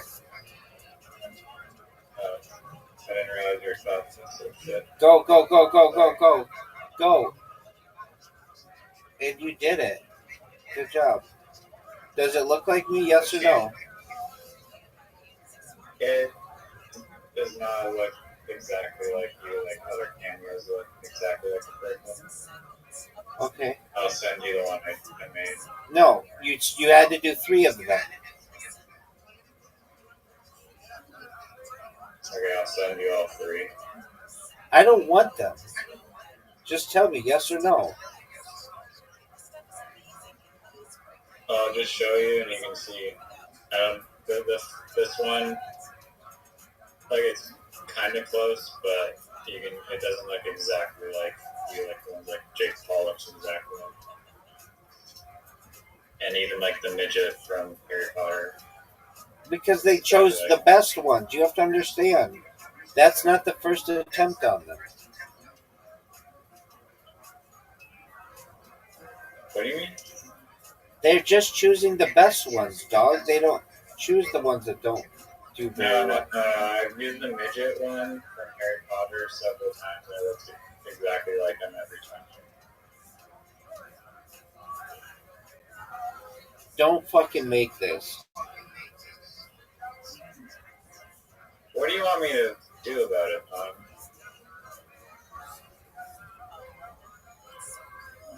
Oh, this is like almost impossible. Thank you. That is the most bullshit red disc placement I've ever seen. Hit the red one. You don't have the ball. Are you fucking serious? That was bullshit. One of the worst I've ever seen. Yeah, try getting that red one, son. Try getting that red one, son. No way. Terrible shot. One of the worst I've ever seen. And it's a difficult shot still. Are you fucking serious? I think Maya Khalifa sucks more or less dick than that shot. Oh, okay. You're going to say the sentence correctly? I corrected myself. Sorry. Maya Khalifa sucks less dick than that shot that you just. Is it Maya? Yeah, how else would it be said? Mia?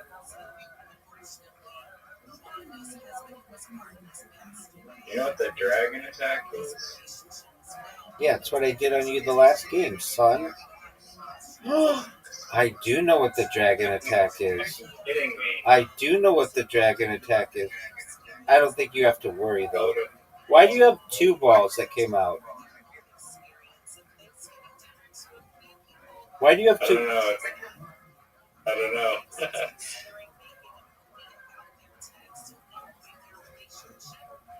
This is a tough one.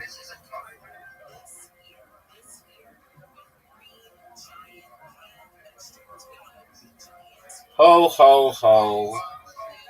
Oh my god. Damn it. I get another one out? Fuck off. I didn't even.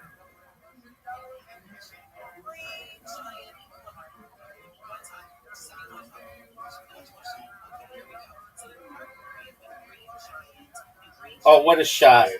What a newfie. Dog. I don't know what to do here. Back rank on your heart. Oh, what a newfie shot. This would be one of the best shots of my career.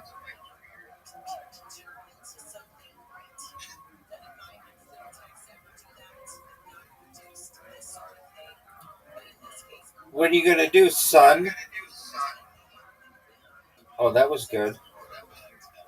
That was good.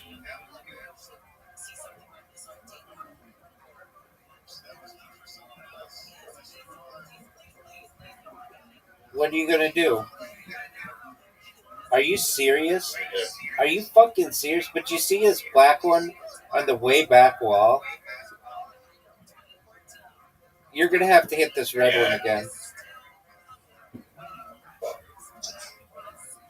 At least mine's kind of guarding yours.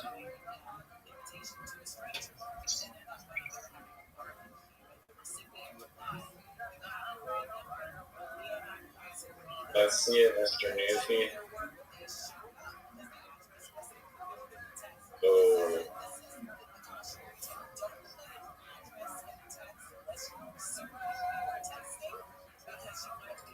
No way you're getting this red one in. What the fuck was that? What was that, Trying to dog? get the fuck out of that bitty spot in the next turn.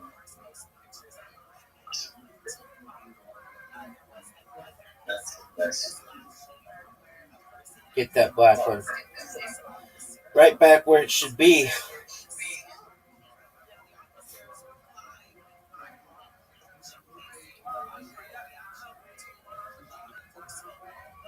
Are you serious? You're gonna have to do it again, son. Because there ain't no fucking way you're gonna hit the shot. Impossible. Impossible. damn it. Dog. Look at this move. Easy shot. I don't know, you have two incredibly easy shots, and then you have one pretty kind of hard. Stop, You stop. fucked up. Oh, you fucked up.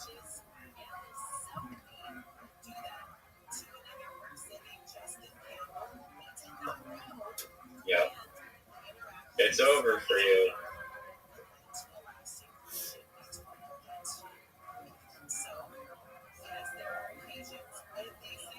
It's done.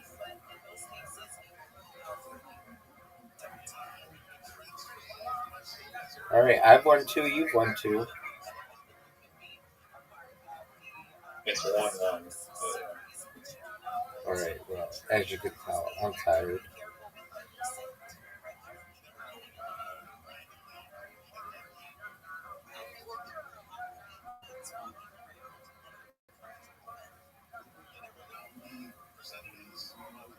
Do you know who Ed Gein is? I feel like maybe I've heard of them.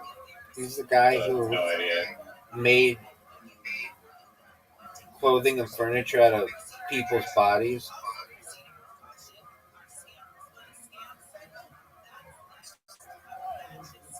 But he's not technically a serial killer because he only killed, I think, 2 people, and that's not a serial killer, apparently.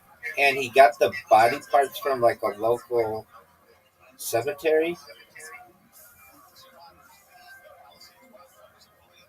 Is that allowed even? No, it's not allowed. You can't dig people up and will their body. What fucked up world are you? I'm just asking, I mean, maybe there's some legal way of like the dead people's consent to use their body for couches. Okay. Don't make that shit.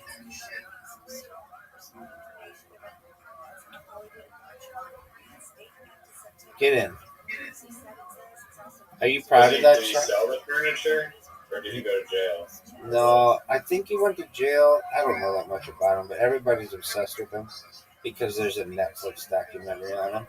And I think the police came into his house and said it smelled like dead people. And they were just shocked. He had like lampshades made of people. And he wanted to be a woman. He actually had something to do with his mom or something. And he wanted to be a woman. And so he like had a bodysuit made of women's skin. It's pretty disgusting. You know what else is disgusting? That shot? Yep. an awful carom shot that's like an embarrassment to the carom. Hit my ball, baby. That was very interesting that you only got one in. I would take it, but it's not what you wanted to do. You wanted two. Oh, what? That was the most fortunate shot in the history of fortune. Not even funny. Like, the Newfie word is like, even the Newfies look at that shot and are like, wow, that's like beyond. We need a new word for this guy. Do you know that Newfies are on an island? Newfound Island.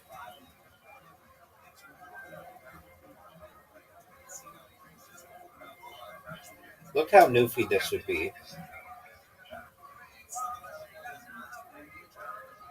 I don't want to talk. The reverse Newfie. It's known as Vancouverin. Vancouverin is reverse Newfie.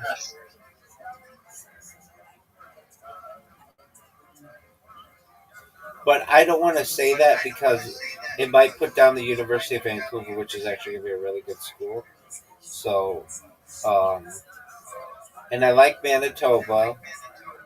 I like Winnipeg a lot. So what else? It's Torontorian. That shit was Torontorian. What do you call someone from Toronto? Like if you're from LA, you're an Angelino. New Yorker, New Yorkers. What's a Torontorian? What's someone from Toronto? Torontorian?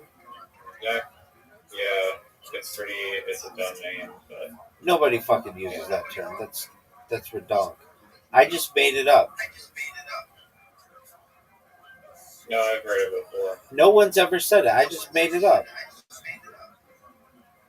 No, it's a term. No, it's not. I just invented it. There's Torontorian, Vancouverin. Is it Vancouverin? Vancouverite. Oh, Vancouverite. Well, I think it should be Vancouverin.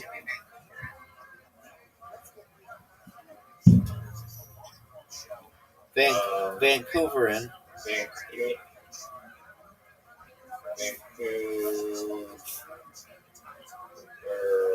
Vancouverin's honestly pretty. It's better than Vancouverite. Vancouverite sounds goofy. Yeah. That was a dumb move. I had to hit my fucking red one in. Yeah, dog.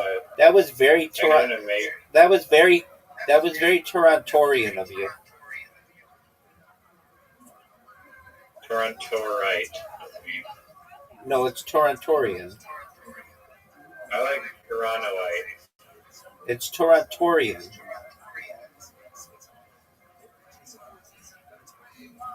I guess. Yeah, you guessed. Are you fucking serious? Oh, baby. Maybe Toronto. How many turns is this guy gonna have? Because I'm sexy, they allow me to have more opportunities. Now this is really hard.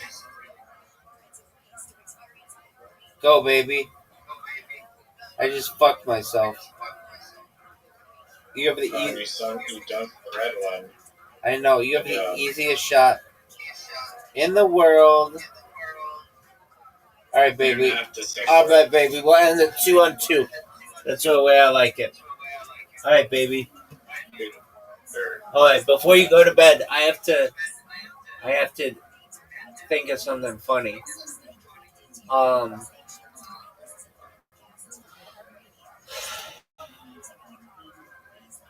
Did you know that I told you this? Zoot got heckled last time he went up. That's not funny. I didn't. Yeah, and then you said that funny thing. What I said? What is it? Hold on. Let me see if I can remember what you said. I said I couldn't understand what you're saying with the dick in your mouth, and you were saying I don't come to your work and suck all the dicks. That is so funny. I love it. What is a stand-up special that you've seen recently?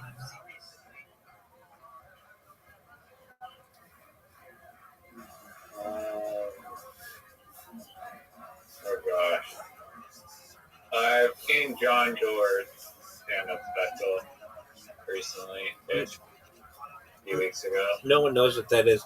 Do you think William might go? You don't know who John Doerr is? He was on Conan O'Brien, and he's Canadian. He's Canadian. So I do kind of know who he is. It's not Canadian. It's Canadian. Everybody knows that.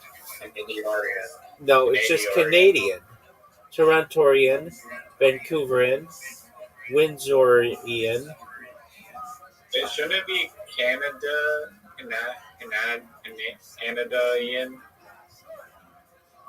No, it's Canadian, like American. Because it's Canadian. Our country isn't called Canada or Canada. But I get it. You know what? You know what? Actually, no, you're fine. You know what? Actually, we should be called. Should we be called?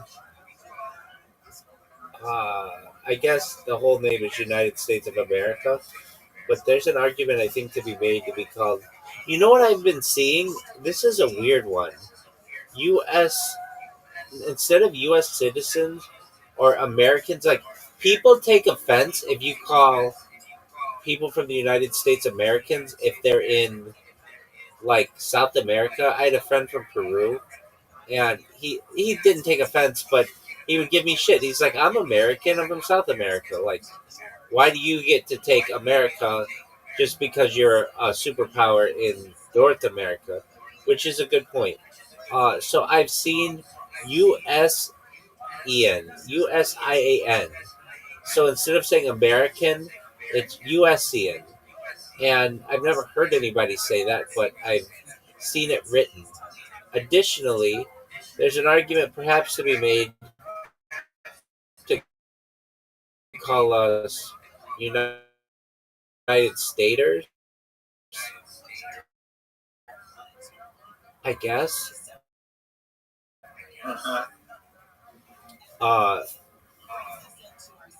I guess United States of Americaners, but that's a little long. But United Staters? Okay. I want you to know that I'm going to go viral on and a perspective for you. It just gives me an idea. I have my bots going. In a month, I might get 3 people in here. But when I show myself on Twitter Spaces, I get like 15 people a day. Does that make sense? Yeah, I can make you viral with Sora prompts if you fix your cameo. Dog, I tried. Try again, make a different account and upload it. I've made a bunch of accounts. Well then, if it's working for other people perfectly, this No, one actually no. does kind of look like you. That's it. So it does look like me. Okay, I mean, I'm gonna look at it right now, and if it doesn't look like me, I'll do my best to re-upload. Okay, that looks just like me, man. It looks just like me. Go fuck yourself, dog. Dude, fuck you, man. That looks just like me. this is the best one. This is the best one I've seen. So, Doug, that looks exactly like me. okay, it's hard to know what you can look like because there's not every time I see you, it's like a pink screen. I know. It's hilarious. I kind of like it. Do you remember when Lady Gaga came out? Like, you might not remember, but you never really saw her face straight on. That's how I am. Yeah, you're living in the shadows. Weird, dog. Proto-paramount. No, I had the fucking lights on the big light on, the white light on yesterday, and I was trying to fix my projector, and it just it looks like a normal room when I do that. When I have the pink light on, I feel like I'm in a spaceship. And oh, I had to replace the light bulb. That's what it was. Um, I like awoke and or like I looked at the light. I looked at the light. I looked at the light, and it was like everything looked a little darker in here than normal, and then the light started like strobing out, and I had to replace it. Sorry. In the future, Do you people. have a pink? Do you have something over the regular light to make it pink? No, they're bulbs that you change the colors on. It can be any color you want. Okay. So that's pink. What'd you say? So that's why it's pink. There's a pink Christmas light for your lighting. No, it's not a Christmas light. It's a light bulb that changes color. Here, I can make it any color. I like when it's blue. When it's blue, it looks like a um, not that blue. What the hell? Here are all my colors. Wait. That there's Is one. there strobe mode?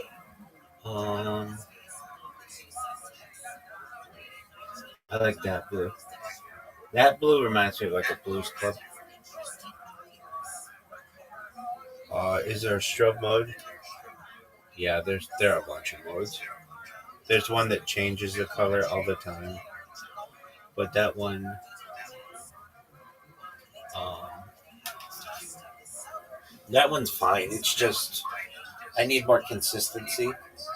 So I like the pink, the red one, which is what I thought I would go with.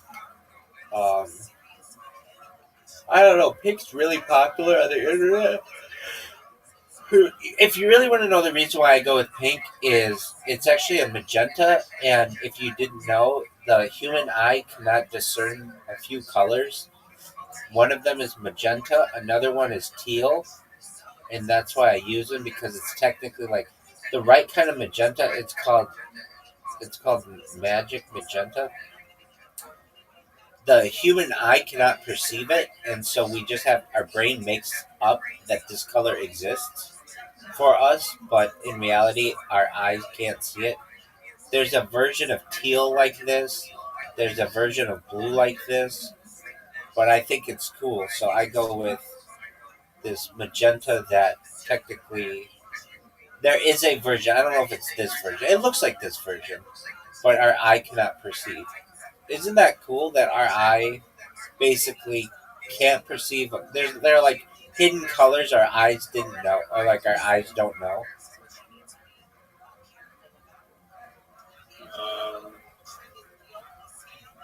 That is interesting. Is it like is there a color code for these colors?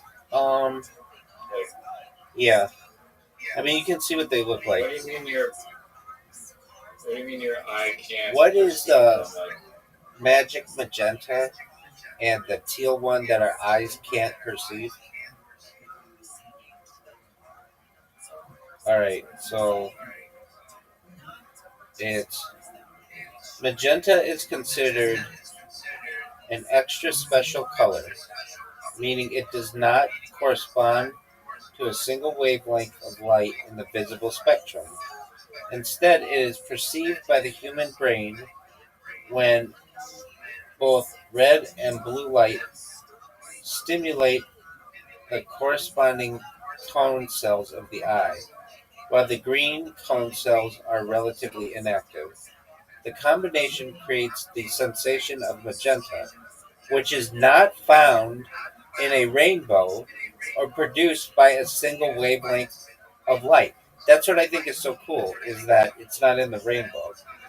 The perception arises because the brain interprets the absence of green stimulation alongside red and blue as a distinct color, effectively making up magenta.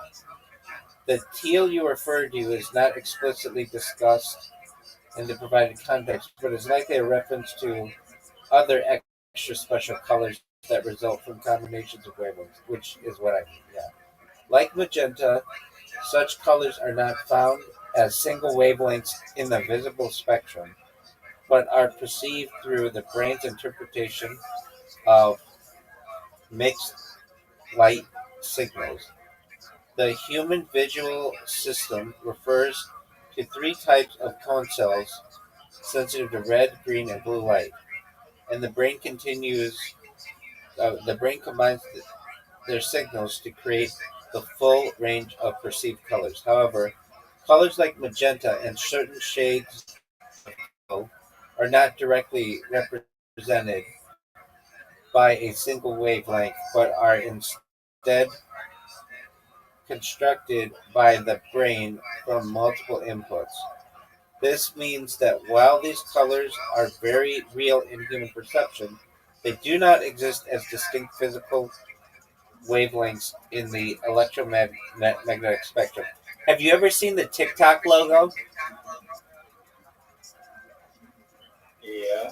You know how it's like distorted? There's like a little bit of pink in it and a little bit of blue, and they're like offset so that that icon. It's like it's like if you looked at it with like the 3D glasses, like the red and the blue.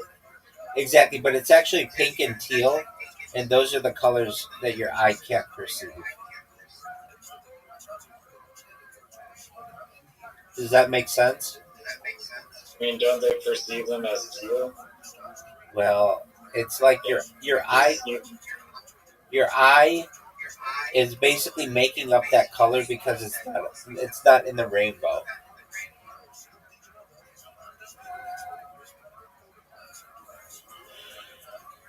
Okay. Or at least the magenta is not.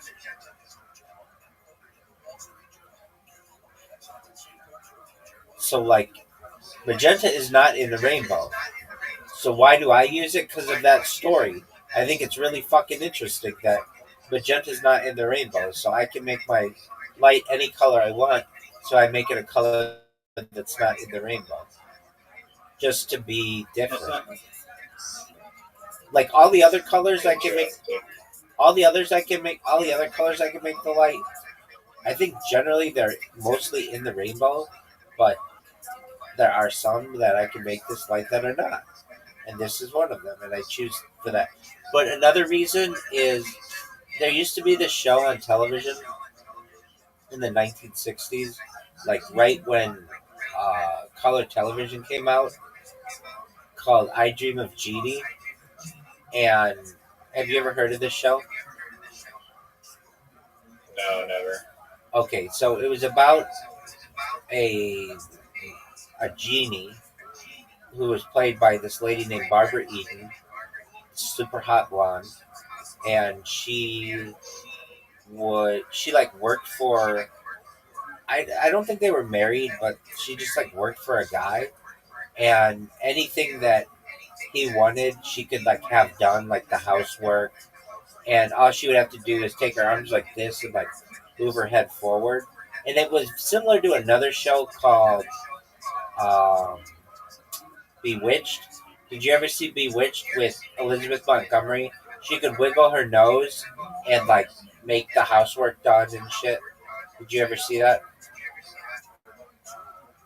No. There was a movie starring Will Ferrell and Nicole Kidman in like the early 2000s based on this television show. Anyway, in the show um, Bewitched, they would sometimes show where the the or in the show, apologies, I Dream of Jeannie, they would show where Jeannie would live, and she lived in a lamp that was like pink, and it looked like this, and um,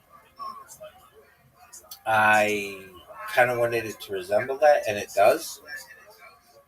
It's really, I mean, this place is called Rabbi Rothschild's Ohel, and an Ohel is like in Judaism a tent, and that's what I wanted to feel like. Like it's a tent. It's got like drapes on the walls, though a lot of those are for because I got the projector and I need to block all the light.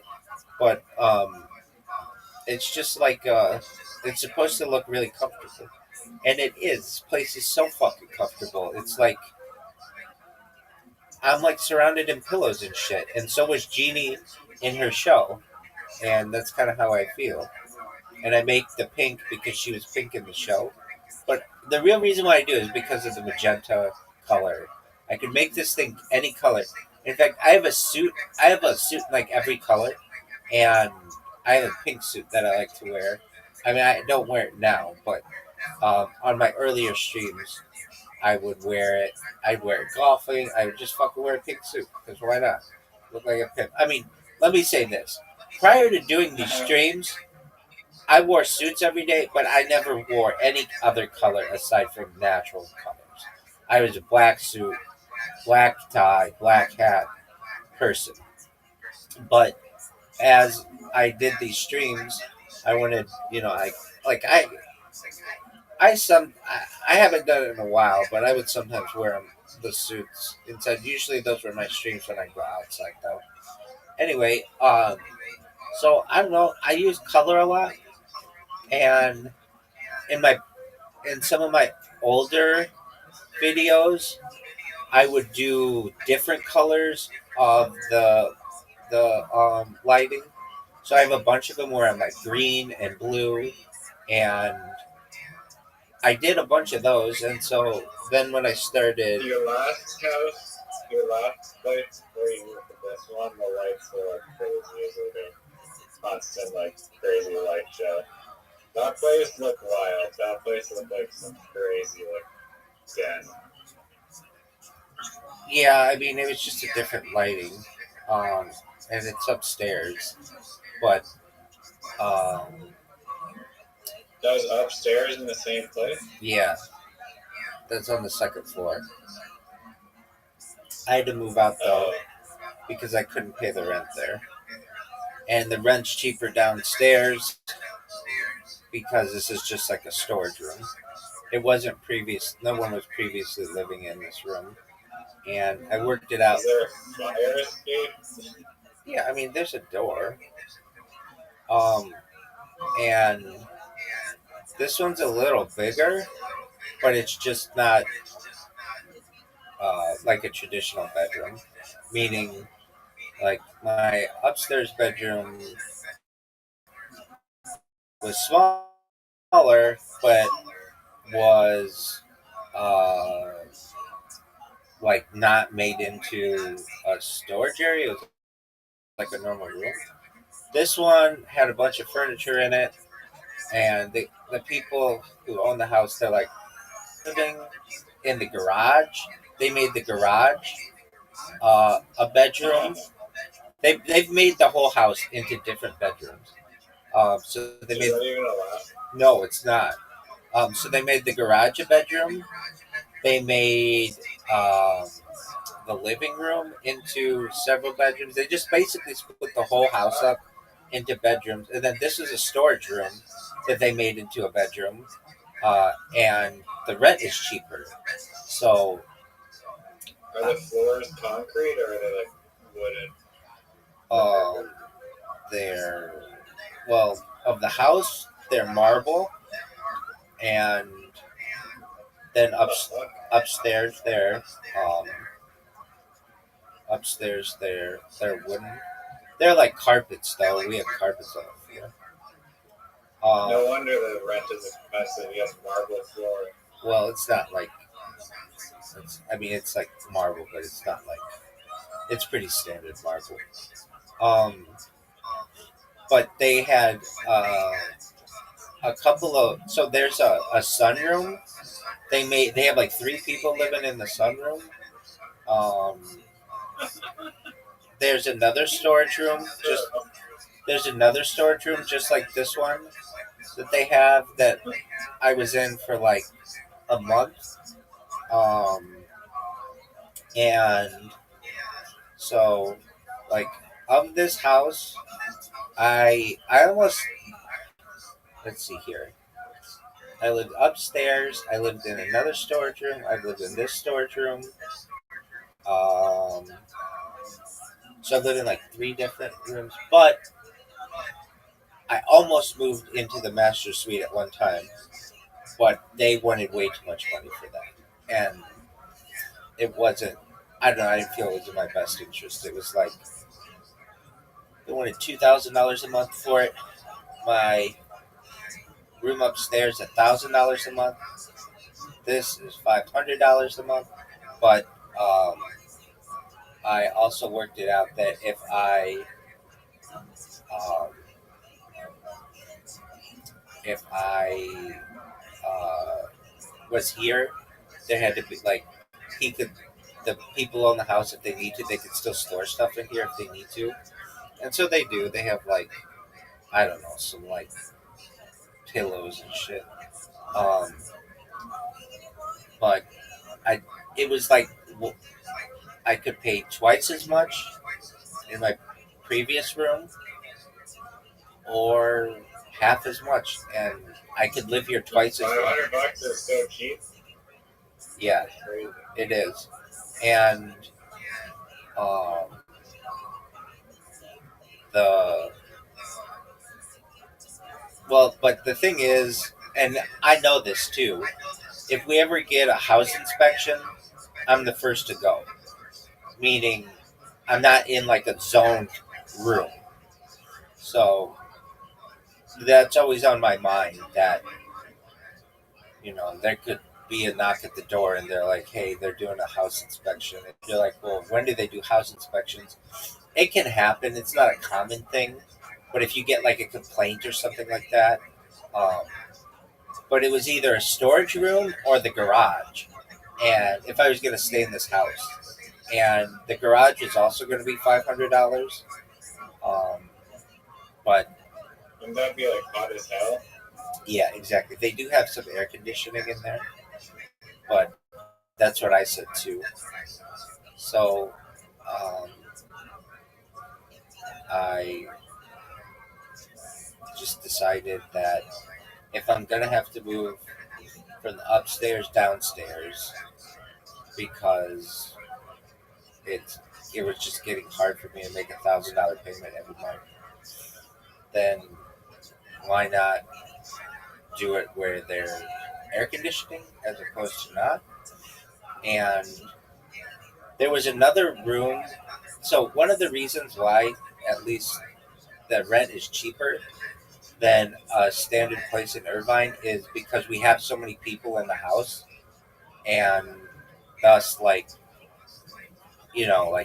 normally in a house it's not that uh, there aren't that many people, but ours at any time, I think the How most. many are there? It's a good question. It changes. So there are 2 in the master bedroom, 1 in my old room, 1 next door, and another next door to that. So that's 4. And then downstairs there are 2 storage rooms. I'm in one. Somebody else is in another. So that's 6. There's a sunroom that has like 3 people in it, I guess. Like, I don't even know. These guys don't speak English. So that's 9. But they're not always in there. There's a guy who just straight up lives on the floor of the dining room.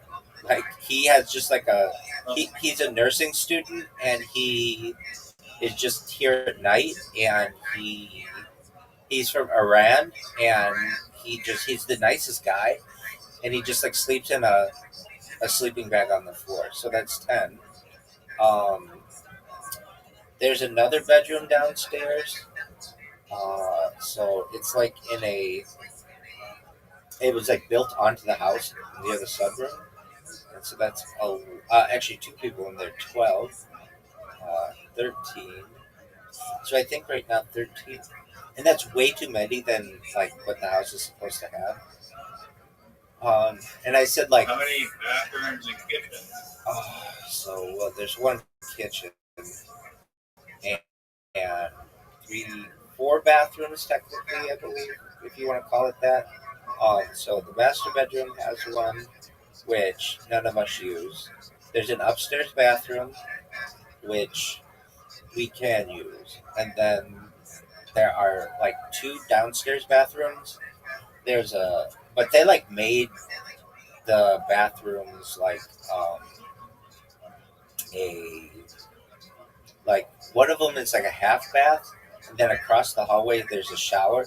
It was like a closet that they made into a shower. Um, they've done a lot of like I don't want to say additions to the house.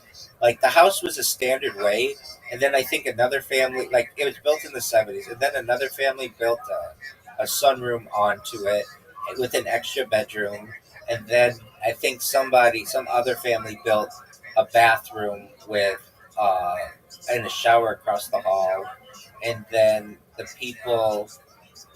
think the people who own it now,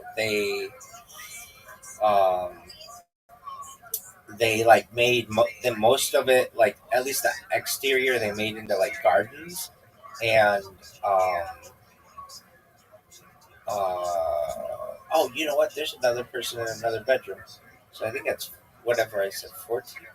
um yeah, and they actually at one time were going to rent that bedroom out for 2 people. I actually was helping them do that. So overall there are like 14 people at any given time, but here's the thing: many of them are gone during the day, and there are people in the garage, and there are um, some students who live here. So when the students are uh, out of school, they're not here, but they're still like they still rent the place. So it's not like 14 are always here, but at a given time there have been. So and then Only one and what? all during one business. Yeah, but there's kind of some caveat to that. The master bedroom, they kind of made a kitchen in there because they put a microwave in there and a refrigerator. Each bedroom has, at least upstairs, a refrigerator, and they have microwaves in every room. And then there's like a closet area that they made into like a kitchenette upstairs. And then downstairs, we have a kitchen, like a standard kitchen with stove and refrigerator and microwave and everything. And um, I think a couple people have microwaves in their room. So a lot of people have like a microwave kitchenette in their room. And I think that cuts down a lot of the kitchen time. I know in my case, I do mostly microwaving stuff if I have to do anything. Um, the guy who owns the house, he actually doesn't own it. A guy in Iran owns it. His name's Jay, but it's kind of a long story. He moved from the United. I when I first moved in, Jay lived here, but now Jay lives in Iran, and Jay's dad is the manager. He's the one who lives in the garage with his girlfriend, who's like I think from the Philippines or something. Now I don't really get into their business, but that's just it's a very diverse house. I'll just put it that way. There's a lot of Iranian people. There are a lot of Asian people. There's a Ukrainian guy. Um, a lot of diversity. And then um, we have. Are there like parking? Like, is there like 14, like a bunch of cars just all over the street and in the driveway? Yeah, so there's street parking. Since the garage is taken up, there are 2 cars in the driveway, and then we all have like well, like basically street parking, and then one of the guys, he he's like a taxi driver, and um, he also rents out a like a medical taxi. How do I want to describe it? It's got like a lift in it for people with wheelchairs, and he he rents that during the day to some other company. I took him to the airport one time, and he was like telling me like what he does with this other vehicle during the day, and but it's a long street, so there's enough room, and then all of our neighbors basically have garages and stuff. Um, but we are the outlier house. Like basically, you can tell that there are a lot of people living in this house, and they, but our neighbors are cool. Neighbors across the Yeah, street. it's crazy. Yeah, it's interesting that no one would like notice like a whole Brady bunch of people going into like this house every day. Getting Well, and they have. complained or whatever. Yeah, that's the issue. Um, about let's see here, like I don't know, maybe 4 or 5 years ago, they we got a thing on our doors that said they were going to do a tour, a home inspection, and I know they made the people who own the house. We have a washer and dryer upstairs, and that's against code, and they made them move that downstairs. But that's the only thing that they changed. Um, because they didn't go inside the rooms. They just went in the public areas. So I know they have done one. So I think at one point somebody either complained or something happened. But the only change that was made was a washer and dryer downstairs. And then that area they just made into like a kitchenette. And I think the reason why you can't have a washer and dryer upstairs is if it leaks, it can cause some major issues. But that was, to my knowledge, the only issue they had on the inside of the house, and I think the outside of the house was fine. Um, but you're right. It's like there are a lot of people in here, and I remember like it's been 2018 is when I moved in.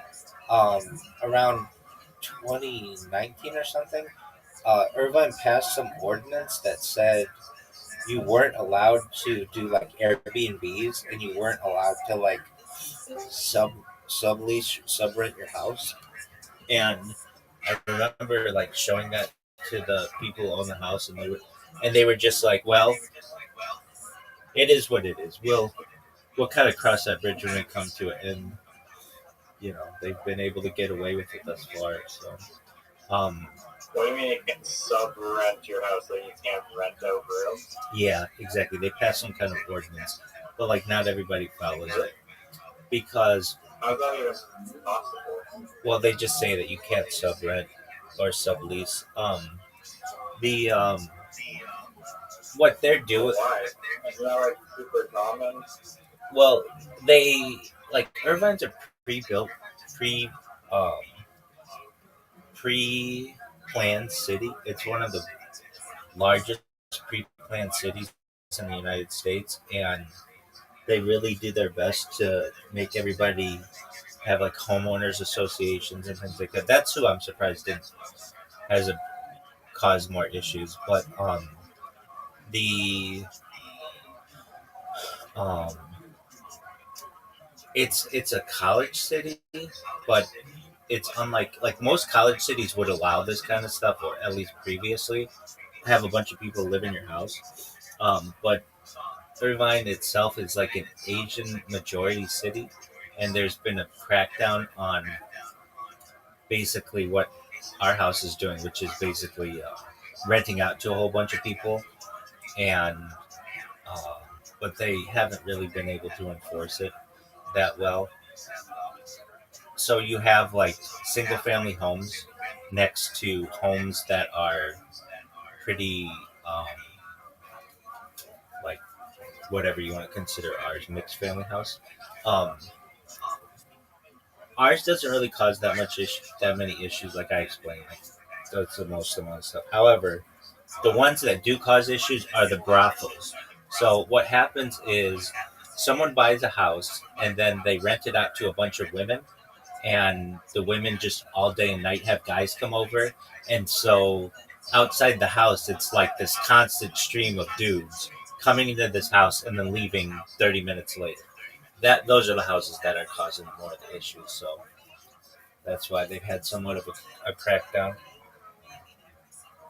Did not know that was a thing. Yep, it's a thing, and it is. Every once in a while, you hear about they'll do a bust on a house, and they'll say it's like sex trafficking and stuff, and um, it may be, but a lot of times the words they use, like one person sex trafficker, there's another person just immigrant living in the United States trying to make a living for themselves. Um, but I get why they call it that, and it's I don't want to say it's super common, but like there are other cities in Orange County where this happens, where you get like someone who buys the house and then rents it out to a bunch of women and whatever. Um,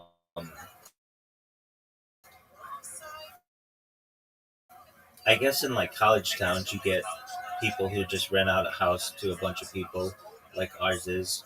So that's a little bit more common, but none of us are doing the same professions or interests or whatever.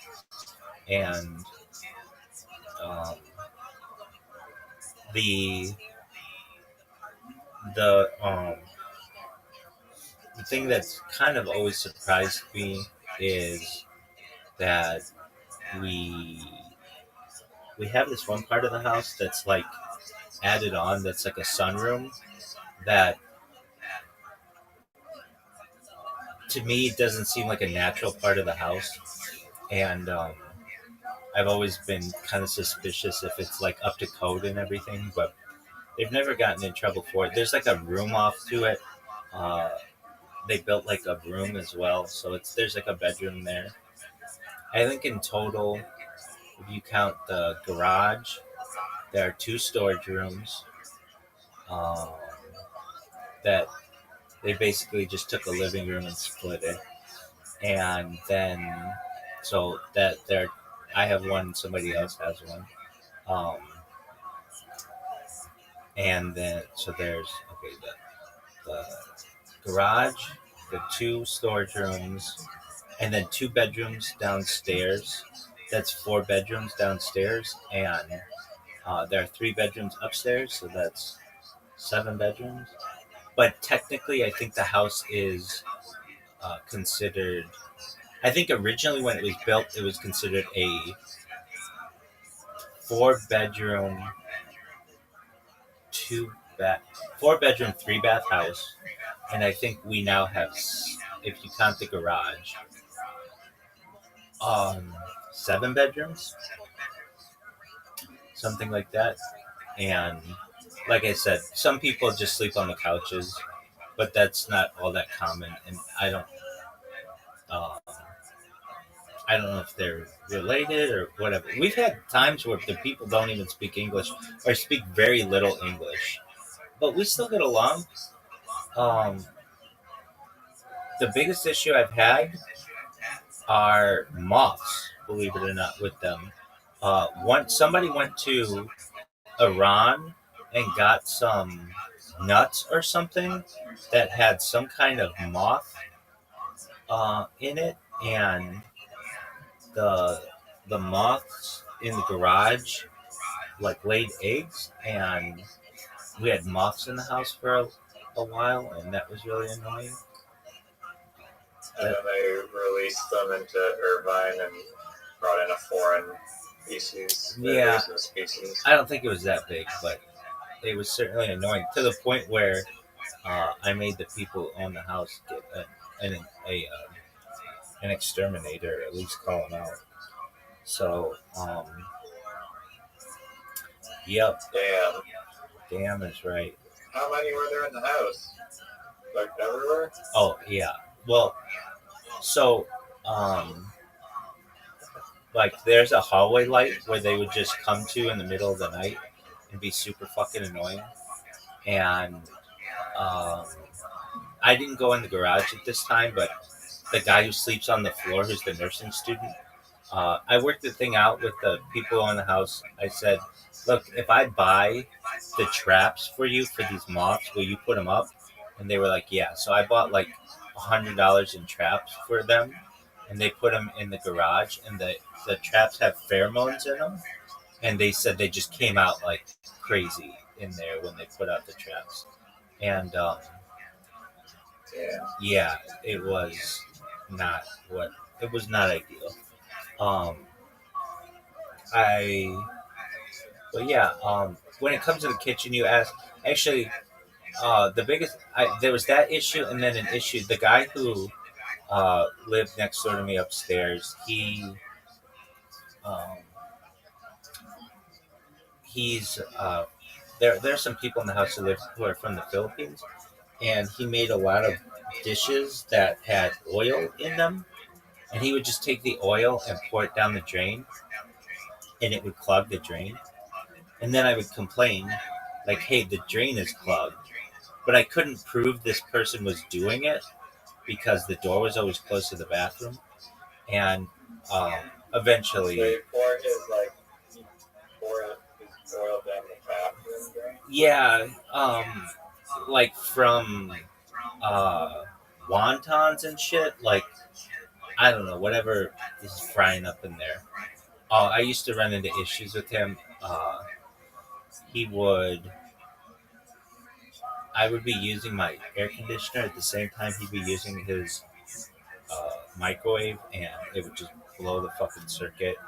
So we had to work out something like we had like a power a power cord that basically would go to another power outlet so that we could get around that. Anyway, he clogged the um, upstairs sink, and that caused some issues. Um, you were like, "Do you have a lot of people in the kitchen?" The the guy who owns the house and his girlfriend, they do some cooking. She likes to cook, and so they cook on like Sundays and stuff. There's another guy in one of the other rooms. He works like he works, I think during the day, uh, or like late into the. He gets home really late at night, and so he cooks late at night. Um, and I think the guys or students have like a meal plan, so they don't really eat at home. Some other people, um, like there's a guy from Ukraine, and he, he he's kind of funny. I don't have a lot of experience with him or a lot of interaction with him because he speaks Ukrainian, but not a lot of English. But I've helped him. He uh, he likes he'll be on the phone. Like imagine you were like if I'm around other people, I kind of keep my voice down if I'm out in the open, just to be considerate.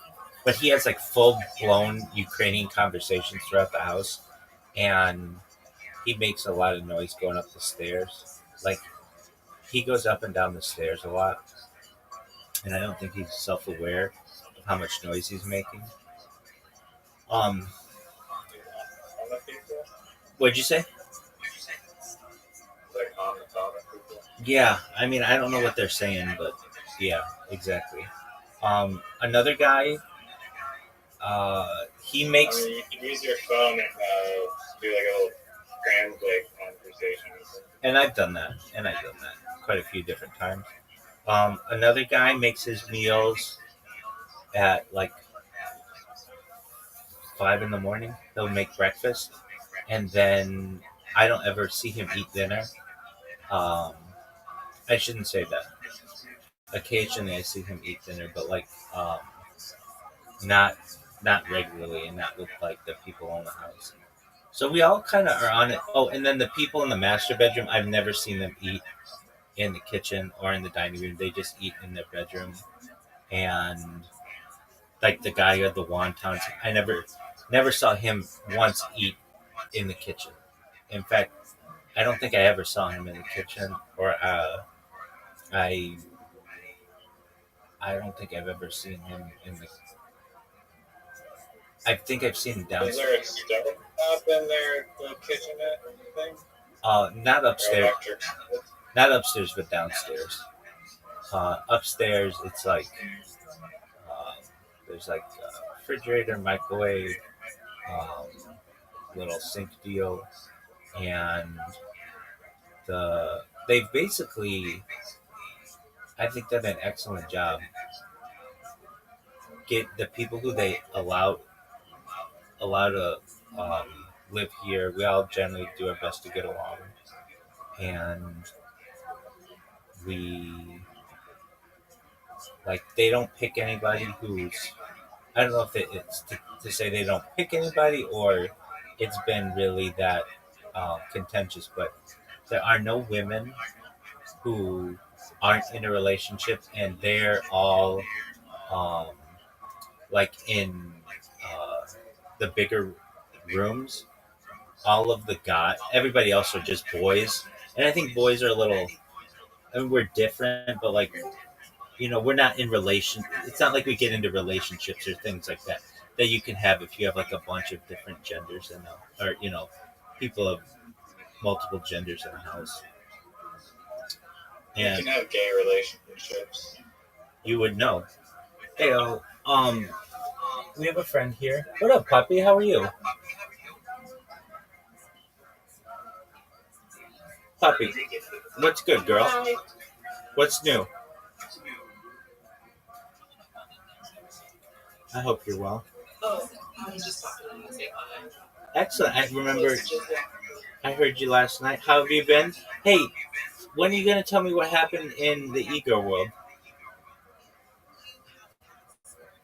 Oh, I was mentioning something about trading toe picks for board nitro, and yeah, they put me on timeout.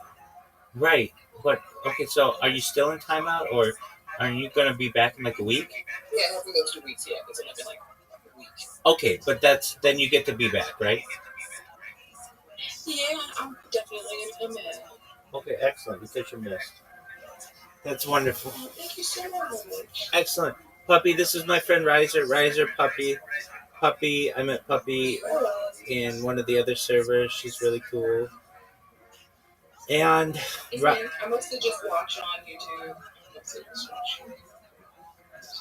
Excellent. Oh, are you the girl that was like watching? No, this is a no. They joined the stream. No, this is a different girl. Yeah.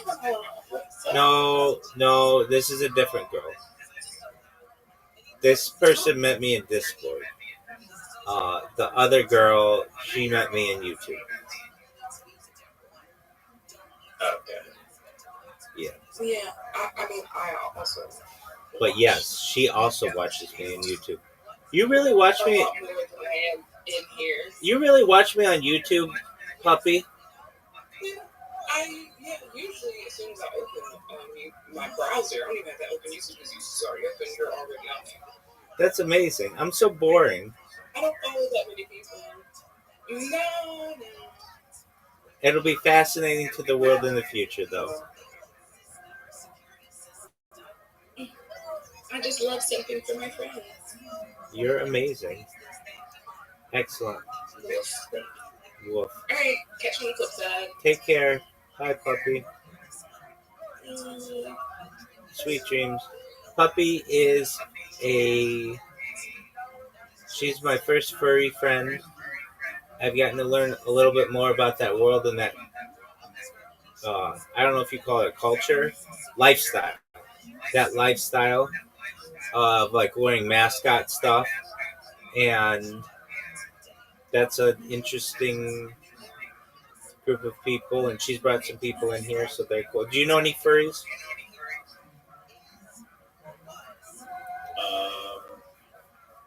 No, if I'm being honest, no. But Yeah. I have nothing against furries. Yeah, I don't either. So long as it's consensual and of legally consenting adults. Do whatever makes you happy. It's not something that um, I think when I first heard about it, I think it was like, are you serious? This is people like to dress up as animals. Um, but oh, years ago, I helped with uh, a blood drive, and I wore one of those costumes. It was really hot, and it was basically it gave me a lot of respect for what if you're gonna be a furry. Like it's really hot in those suits, and um, yeah, whatever floats your boat. I think that it is not necessarily something I would be into. Not that I am, but I'm not against it. Though I'm not against a whole lot of things. Um, I don't. I don't think I'd want to cross dress. That's not my thing. But I could wear like a furry costume. So there's got to be a line in there somewhere where I'd be okay wearing some things and not others. Generally, probably if they emasculate me, I wouldn't want to. Um, but yeah, she does that. I met her in Ego World, which is like this server. Believe it or not, I get so many people in here from Ego World. It's maybe the place where I get the most amount of people from Discord. And it's funny, whenever anybody comes in here from Ego World, I'm like, hey, how'd you find out about me? And they're like, we were streaming in the server. And I'm like, oh, okay, what server? And they're like, I don't remember. I'm like, you were just in that server. What server did you find? In what server did you find me? And was it socialized? Was it camp? Was it Aiden Ross's Discord? Was it Ego World? They're like, that one. It was that one. I'm like, oh, okay. I see. Um, Something that's always kind of confused me, or not always, but like I've wondered, is an ego world a gamer, or like who's a girl, or is it like is it more mature than that? What is it? And I think it's just a woman who generally is a gamer, doesn't have to be though, and that's about it. I mean, there's not a whole lot to it, but there are a lot of guys who go into ego world looking for e-girls, and they find me, and I think I'm a rude surprise to them. But I haven't been banned in there, which is cool. They've been nice. So that's where I met Puppy, and I met Miss Aquarius and Socialize, and they have met. And who else do we have who's met me places? Uh, I get some other girls, but those are the big two who spend some time in here. And then you found me from Telegram, and Zoot found me from Telegram. And I'm live in Telegram right now in the Harry Potter Bomber Sonic 10 Inu room, or I should be. No, I'm not. My fucking app crashed again. Dude, this sucks. I might have to hit him up for that computer. But again, I don't want to have to do that. Anyway, I can't believe it fucking crashed again. As I've told you, these apps are not meant to stream for like hours and hours and hours. But I think they should be tested to do that, but they just aren't. So, Riser, what's on your agenda for the weekend?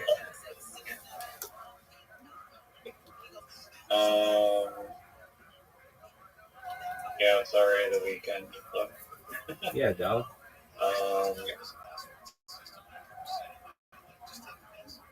Honestly, not much. Just fucking chilling for the most part, anyways. But, yeah. Oh, I'm gonna die here. You're gonna die here? Waiting for God for that. I'm waiting for GTA 6 to come out. Do you think it's gonna come out Or, November 13th, 2026? Or you think it'll get delayed again? oh, this is what I was gonna say earlier. Did you ever play the game Portals or Portals 2? Not that I recall. It's like a console puzzle game. I guess it's on PC too, where you have a portal gun that can teleport you from wherever you shoot it to wherever you shoot the other side of it. There's only like two sides of it. And it's a very popular game. I played it when I was pretty young, and it was super fun. And super popular game, but the company that made Portal to whatever their bigger company is called decided to just not make a third one ever, or a fourth, or a fifth, even though there was totally an audience for it, which I just found to be like kind of dumb. So I was like, damn, they really need to make a fucking Portals 3, and there's some rumors that it might have, but it's literally like a 10-year-old game at this point. But I was thinking, like, I don't know, maybe with AI, I can build like some spin-off game of Portals 2, and there's some modded Portals games that are interesting that incorporate other dimensions. Yeah, I like puzzle games a lot. They're cool. Have you ever tried to invent a puzzle game? No, but I thought about it recently. There is a game format on Reddit. I don't know if you've seen it being played, and it is called. It's the subreddit. I believe is r/Reddit games, and it is something that is pretty easy to program. It's like it kind of looks like Super Mario, but there are. How do I describe it? I mean, the best way to do is just play it. But if you can't play it, you basically are a duck, and you do your best to avoid getting hit by stuff. And I've seen that there are like people, and I remember like reading somebody who's like, I'm in third grade and I made this with my dad. And like they're able to program it. Like, well, if a third grader can program these puzzle games, then I should be able to. But no, my time is really like when I don't have people here, I'm going out on Twitter Spaces and chilling and building robots. So much of my life, Riser, has been spent building robots and adjusting devices. It's when people see how much work it is to live stream your life, they will be like, "What?" It's a master class game. Could there be people that buy your master class for robot building? Perhaps. I think they would. Definitely on live streaming. I get a lot of people that come to me for multi-streaming. In fact, in the past 72 hours, had like at least 3 people I've helped with my multi-streaming. They like basically they come in and they're like, I want to stream on whatever platform, and I'm like, okay, well, why are you just doing that? And they're like, well, because I don't know how to do it on anything else. And so I get them signed up to Rumble Studio and then populate their social media on that with that stuff, and then after about takes them usually like an hour, they're live streaming on multiple different platforms. Poor Brandon, who's in here, he wanted to do what I do. He's like, I want to, because he's like streaming his life, but like just doesn't do it for an audience so much. And he didn't know that you couldn't stream the NFL, and they banned his YouTube account. But he's able to stream on Twitch and Twitter and all that, or Twitch and Rumble and Kick and all that other stuff. And that's all he needs. I had another guy come in from Australia 2 days ago and again yesterday. and he did not know how to multi-stream. I helped him with that, and then I helped him with his Discord in depth. And then another guy came in here yesterday, and I started helping him with his platform. So, with sign up to those platforms. So I know I could help people. I mean, I can help the people of the world in a lot more ways than just teaching them how to live stream. But it's like something that people are coming to me about. I had somebody in the Twitter space today ask me about some alpha I could give them on how to do it, and it's everything that I do is free. So you just have to be um, a little tech savvy, and you can get it done. Did you know Zoot at one time considered live streaming? But he said, I did not know that. yeah, he did. But he said that I guess he lives with some people who would not want him to live stream or something like that. So he said that put the kibosh on it. But um, I I was talking about my roommates. I have. So, here's one thing that I'm curious what your take on this is. Do you believe in like the No Fakes Act, like the No Deepfakes Act? Because right now it's kind of lame, like on Sora, like you can't just make a deep fake of whoever the fuck you want and use people's voices and face. Yeah. And I kind of get it. I get it, but I feel like at the same time, it's like, you don't want your voice and face used, then wear a mask and don't say any words in public. Because if you capture a photo of someone's face in public, like, it's like, it's almost like you could be allowed to use that in your artwork almost. I agree. I think that it's like a free speech issue. You should be able to use anybody's whatever in any way you want. You shouldn't legislate that. I mean, people are already gonna, just with Photoshop, create fakes, like, whatever, like, pornography of famous celebrities anyways. Like, it's not stopping that, really, at all. Or you just find a lookalike of someone. Do you remember Grand Theft Auto 5 had that blonde girl in a bikini as its like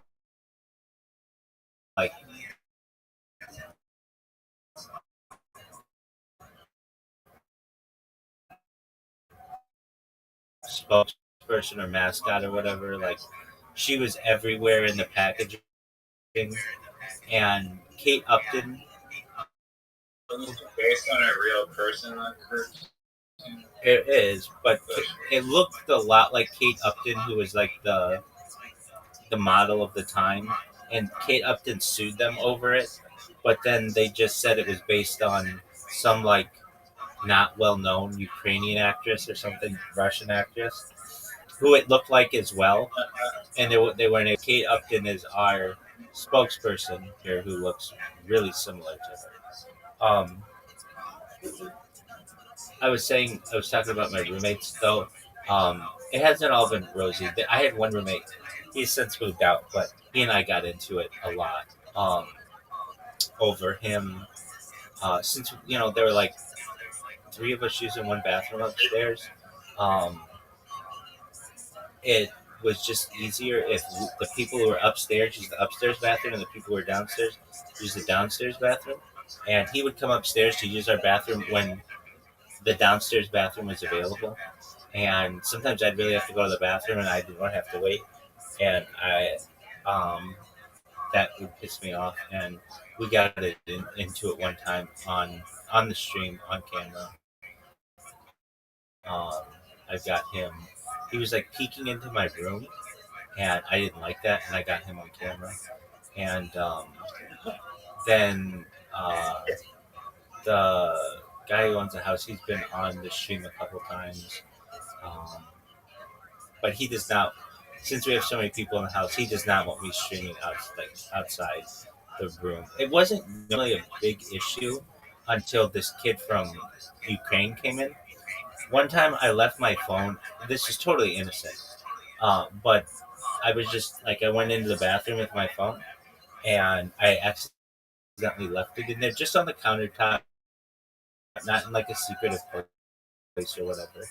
And I was asked why I had a phone in the bathroom, and it was actually like I was shaving and I was like uploading it to Instagram, and um, the guy, his name's Alex, asked me if just you.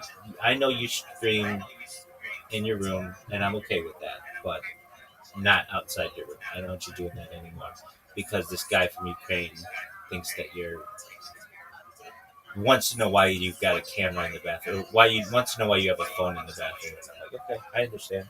So since um, he, and then I had another roommate who did not like. Uh, he knew I streamed as well, and he asked that I not show anybody's face when I. One time I just took the phone out of my room and I was talking on it, and just he asked that like I did not show anybody's faces. And I'm like, no, Yeah, I've seen some funny videos on YouTube where they're like, people will be like being jackasses to employees at like McDonald's or like some food place or store or whatever, and then like, or like they're in like a Target and they're like messing around, and then they're like filming the employees, and the employees are like, don't use this footage, you better blur my face and blah blah blah, but they literally just don't do that. Their full face is uploaded to YouTube, and their reaction of them being all pissed off is there for the world to see. Exactly. I really get why people are that uptight about it. Well, I get it because you can get people in compromising positions and such. There was someone I saw with a costume on Instagram that was really good. She had this updo hairstyle kind of deal, and she she just looked like a middle-aged woman, but she was like in her early 20s, and somebody was taking a video of her trick-or-treating because they thought her costume was really cute, and then all of a sudden she says to them, "Are you taking a video of me? How dare you take a video of me?" And she gets out her phone and starts recording the person, and it turned out her costume was of a Karen. Her that was like what she was going as, and she's like, "How dare you take it? Who gave you permission that you could record me?" And it's just really funny that she was just playing up that whole stereotype. And I thought that was really funny. Yeah, it was really funny. Yeah, the whole like I understand the people in my house because they have like an expectation of privacy, so I get it. Like, and I do my best to keep them private. I have, like I said, like there are a couple videos that I have of a roommate who was, I say he was spying on me. I didn't like it. He and I didn't get along, and then I had somebody who came and visited me. They're on stream. Um, I gave them a house tour, and then the person who owns the house, that's really like the people I've had on the stream. Aside from the people outside, like in the real world that I've done, or like people when I've like walked to the gas station or something like that, or to the store. But it's generally been me, and at least inside your house, I think there's some, at least in the United States, an expectation of privacy. But outside, you should be able to record anybody you want. What has become a big thing, and I go on both sides of the fence on this one, are like when you see these people who are getting deported and they want to record ICE agents. I kind of feel like it should be illegal to be masked and arresting someone, I feel like that gives you too much anonymity. Who's to say you couldn't just kidnap people and just be masked and no one could know who you are? I'm not a big. I agree a lot with that. That seems like some like police officers. You can see their face putting on masks. Like I don't understand why these people have to be masked. Because yeah, it is someone could just easily impersonate an ICE officer and then just arrest people or kidnap them. Exactly. And they need unmarked vehicles too, so it's like some guy with like a fucking vest on and a mask pulls up in like some unmarked van and he's like, oh, like I have guns, so you're arrested for just being Mexican. Right. And like truthfully, I think that it's all against, like a lot of these arrests are against people's civil liberties. The Supreme Court has ruled like even if you're here illegally, you are to enjoy some protections of the law, and one of which is like right to an right to an attorney and some other things. Um, and if you're just like walking down the street and you're tan, like these people are just stopping people and asking them to provide documentation or whatever.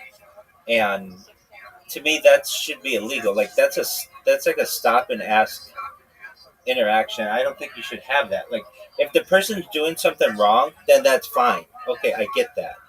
But like if they're not doing anything wrong, I don't think the police or ICE or anything have the right to just straight up um,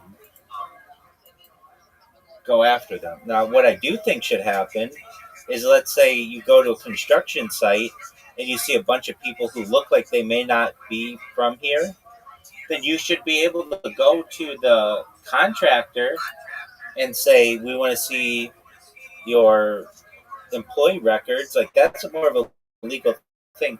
But they don't do that because they don't go after the business owner. And I feel like that's the legal way to do it. Um, these situations that are happening, like where people are getting like just walking down the street and then all of a sudden like three unmarked cars surround them and they just literally kidnap these people off the street. I'm not a fan of that.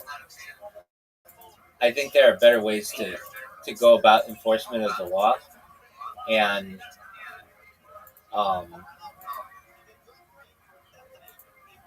it's in a lot of ways that problem. I don't want to say it's too little, too late, but it's a major issue, and I just these people. How many people have they deported? How many people? Like a million? They deported a million people. Well, I think a million people have left, something like that. Like they had a thing that they'd give you $1,500 when they were announcing, like, "Hey, we're gonna do raids. We'll give you $1,500 if you guys leave without us having to deport you. So we'll give you money to leave, basically." And some people, I think, took them up on that. There were like really long lines at the border that were um, that were evidence of this. They were like for miles, just miles and miles and miles of people. Um, though I think the numbers are hard to track as well. Like speaking of a bunch of people living in a house, um, that's a big one. Like you go to houses all over Southern California, and it's like one person gets here, they get a job, they get their family here, that family grows up and matures, and then they have a family, and you'll get like 20 people in a house. It's not uncommon. And that's why what I feel like my house does is not that strange, even though we're not all related, though some of us are.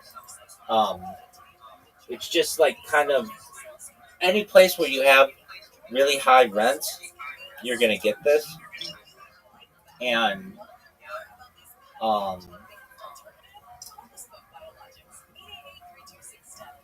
and How much do you think the mortgage is on it? so the house when I moved in, it was 600,000. It was worth 600,000, and it's worth about $2 million now. I think the mortgage when I first moved in, I looked, it was something like $3,500 a month or something. And I've done the math myself. Like upstairs, they've got well, so it was interesting. Like they're charging me $1,000, which I was able to pay, but then they increased it, and that was one of the reasons why I moved to this room. It was they. I'm kind of stupid. I did something that I don't think anybody ever has done in the history of mankind. So it was during the pandemic, and I was paying $800 a month, and I was making really good money, and so I was actually paying the people who own the house $100 more a month just as a tip. I would literally give them. I would pay $800 in rent, and then I would give the manager of the house $100 just because he was being really nice to me. And like, who tips their fucking the person who owns the house? But I did, and then but that was stupid of me because they knew I could pay more. I could pay more rent. So then they upped my rent the next year uh, to $1,000, and I think I was paying $1,000, and the guy next door was paying like $660, and we had the same size room, but he had just been there a lot longer. And then, I was paying $1,000 for several years, and then Orange County had some kind of law that said that you could increase the rent on tenants. I think it went through in like 2024, and uh, rent was going from $1,000 to $1,200, and I worked with Alex to move some of the stuff out of this room after we agreed that they could still store stuff in here and get it when they need, and I would rent for $500 a month, and there were some contingencies as well that weren't really that big, but um, sometimes, like if Alex needs to move something or put together something or like needs any kind of handyman work, uh, he can come to me and I'll do it for him. So I've had to do that a little bit, but nothing too bad. Like he might have some he might have some mulch or some shit that he needs my help with, and it might take me like 20 minutes and just put it down in his garden or whatever. And so I'm not like the handyman of the house, but to some extent, and so that has allowed me reduce rent, and I'll probably have to like so. Do I Do clean you up? guys clean this cleaning schedule? Um, yeah, upstairs, like there's a cleaning schedule of one person cleans the bathroom. It's not a lot. Uh, they try to enforce it. One person cleans the bathroom each week, but in reality, um, the Alex has one of the other guys who has a reduced rent. The guy who is the nurse who sleeps on the floor, he just goes through with a mop and vacuum occasionally, and then we keep the bathrooms clean. I mean, we use them, um, and like over the course of at least the last like year and a half, uh, I had to put together some IKEA furniture with Alex, the owner, or the he's not the owner, but he's the manager of the house. It's the owner's son, or I'm sorry, it's the owner's father. So he's an older guy, um, and so some IKEA furniture, some stuff in the garden, um, like helping with him taking groceries sometimes, like little shit like that. If he ever needs an extra hand, he knows he can come to me, and I hope they won't raise my rent in the next in January. But if they do, I could take on probably another $200, and then from there, if they raise, I could do that for maybe a year or so. If they raise it again, then I'd have to probably go back to working as a contractor, which I did for the first year that I did this on stream. So I could do it again, but that would mean, uh, like I can't wear pajamas every day. I have to, you know, like work for a company, and I'm just doing what I can to avoid that. Um, and like other things I do for Alex, like I help him with his banking and like shit on the computer, like in exchange for reduced rent and like I think probably not having my rent raised at least last year. I do things for him, like I answer questions for him in terms of uh, like getting in like his medical scheduling, and like he's good, he's okay on the phone, but like he's just got questions as an older man, and he knows that he's not from here, and so he knows that I'm able to answer a lot of his questions, and they're usually they're like pretty easy. What are questions like? He needs to schedule something he needed to schedule like some kind of exam, but he didn't know where to go, or he didn't have a his dentist retired. He needed a new dentist. He didn't know how to make an appointment. So I just gave him my dentist, and we just made appointments at the same time. An eye doctor, same kind of shit like that. So I do things that his son used to do when his son lived here, and I think he like knows that because I'm doing those kinds of things for him, he doesn't price gouge me. But um,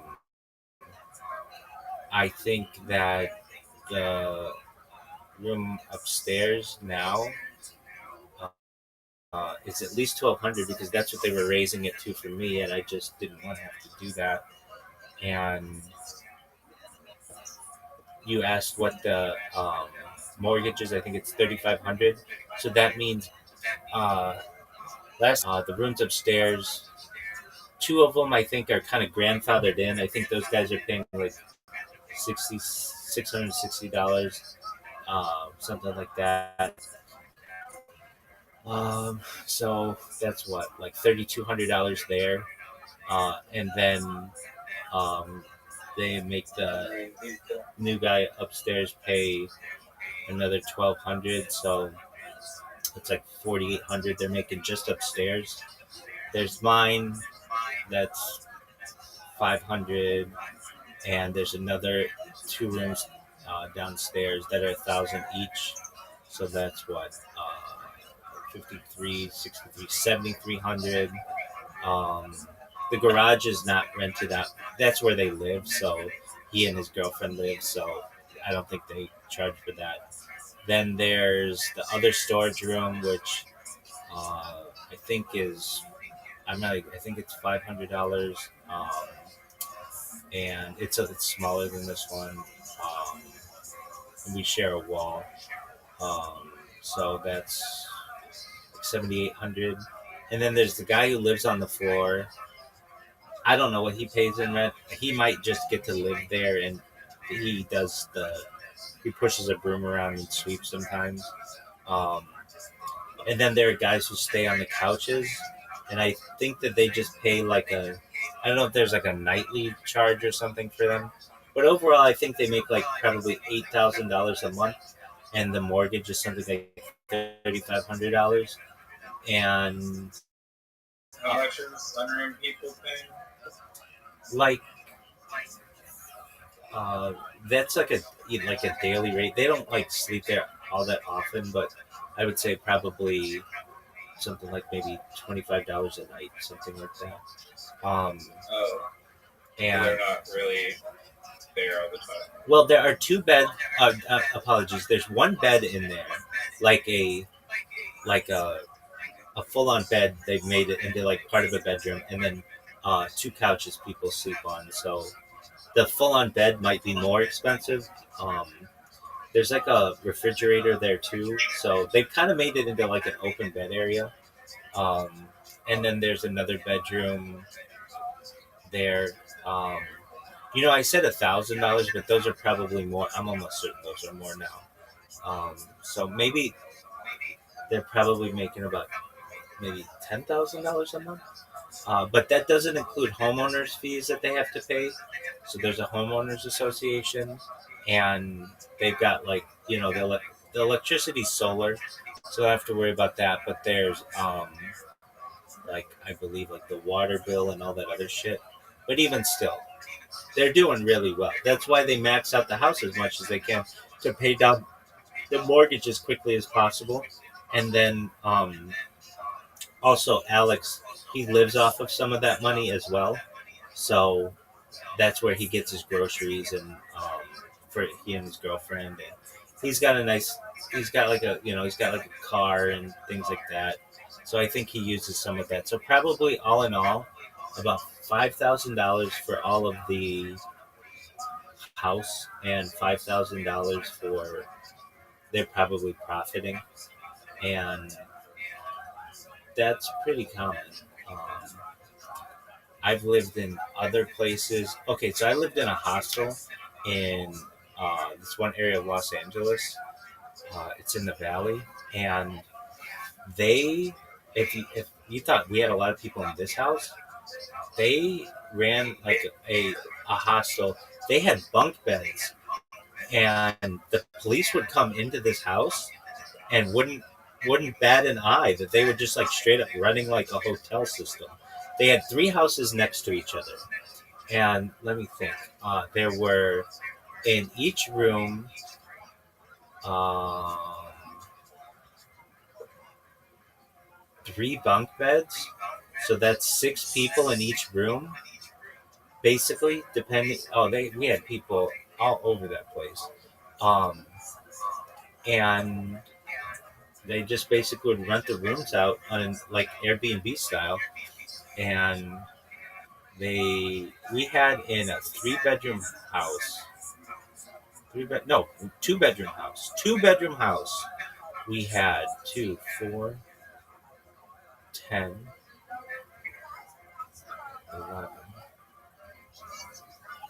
11 people in a 2-bedroom house at least every single night. And then on some nights we'd have people on the floor, and that would be like 15 people in that house. And there were 3 houses together, and each house was like that. But I'll tell you what, it was a ton of fun to live in that. Like, we'd get so many different people from all over the world. I made really good friends with this guy from Italy and this fucking kid from, I don't even know where he was from, but he was always into cocaine, and he had a sugar mama who was paying for all his shit, and he would just go to the mall and steal shit. It was fucking wild. So these like communal housing things are, while not always that legal, even the police, if nobody's complaining about it, they wouldn't give a shit. I know we had the police come through this house one time, and they didn't say anything. They were just they were they're looking for somebody. I don't know, because it was a hostel. It was like people were in and out, but it was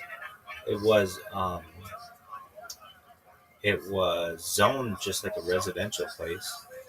And I know another place I used to manage. I've been an accountant in my previous experience, and I would be an accountant for. It's a long story. Do you know who Johnny Carson is, or was? He hosted the Tonight Show from like, yeah, okay. So Johnny Carson's bartenders. I was Johnny Carson's bartender's accountant. And if you're like, Johnny Carson's bartender's accountant, how does this work? So Johnny Carson was like king of late pay, and he had his own personal bartender because he would throw parties all the time. And the bartender made enough money that he was able to start a business of party planning and party throwing. And Like, exactly. And so it was while I was working as I was what's known as a controller, which is like the head accountant at a party, a wedding planning company. Basically, the wedding planning company was um, associated with Johnny Carson's bartender. Without going into all of the relationships there, it turned out that one of my responsibilities as controller of this wedding planning company was to also manage the finances of Johnny Carson's bartender. And Johnny Carson's bartender owned a bunch of apartments, and he would collect the rent every week or every month. Or he wouldn't do it, I would do it. That was my job. One of my many, many jobs. So basically, every month people would write checks, and I would get those checks and I would put them in a ledger, and then I would put them in his bank account. And they would be renting, usually per apartment, it was like $1,000. Now, this was like in 2018, 2019. And so that was like maybe a couple bedrooms and like a bath and a kitchen and things like that.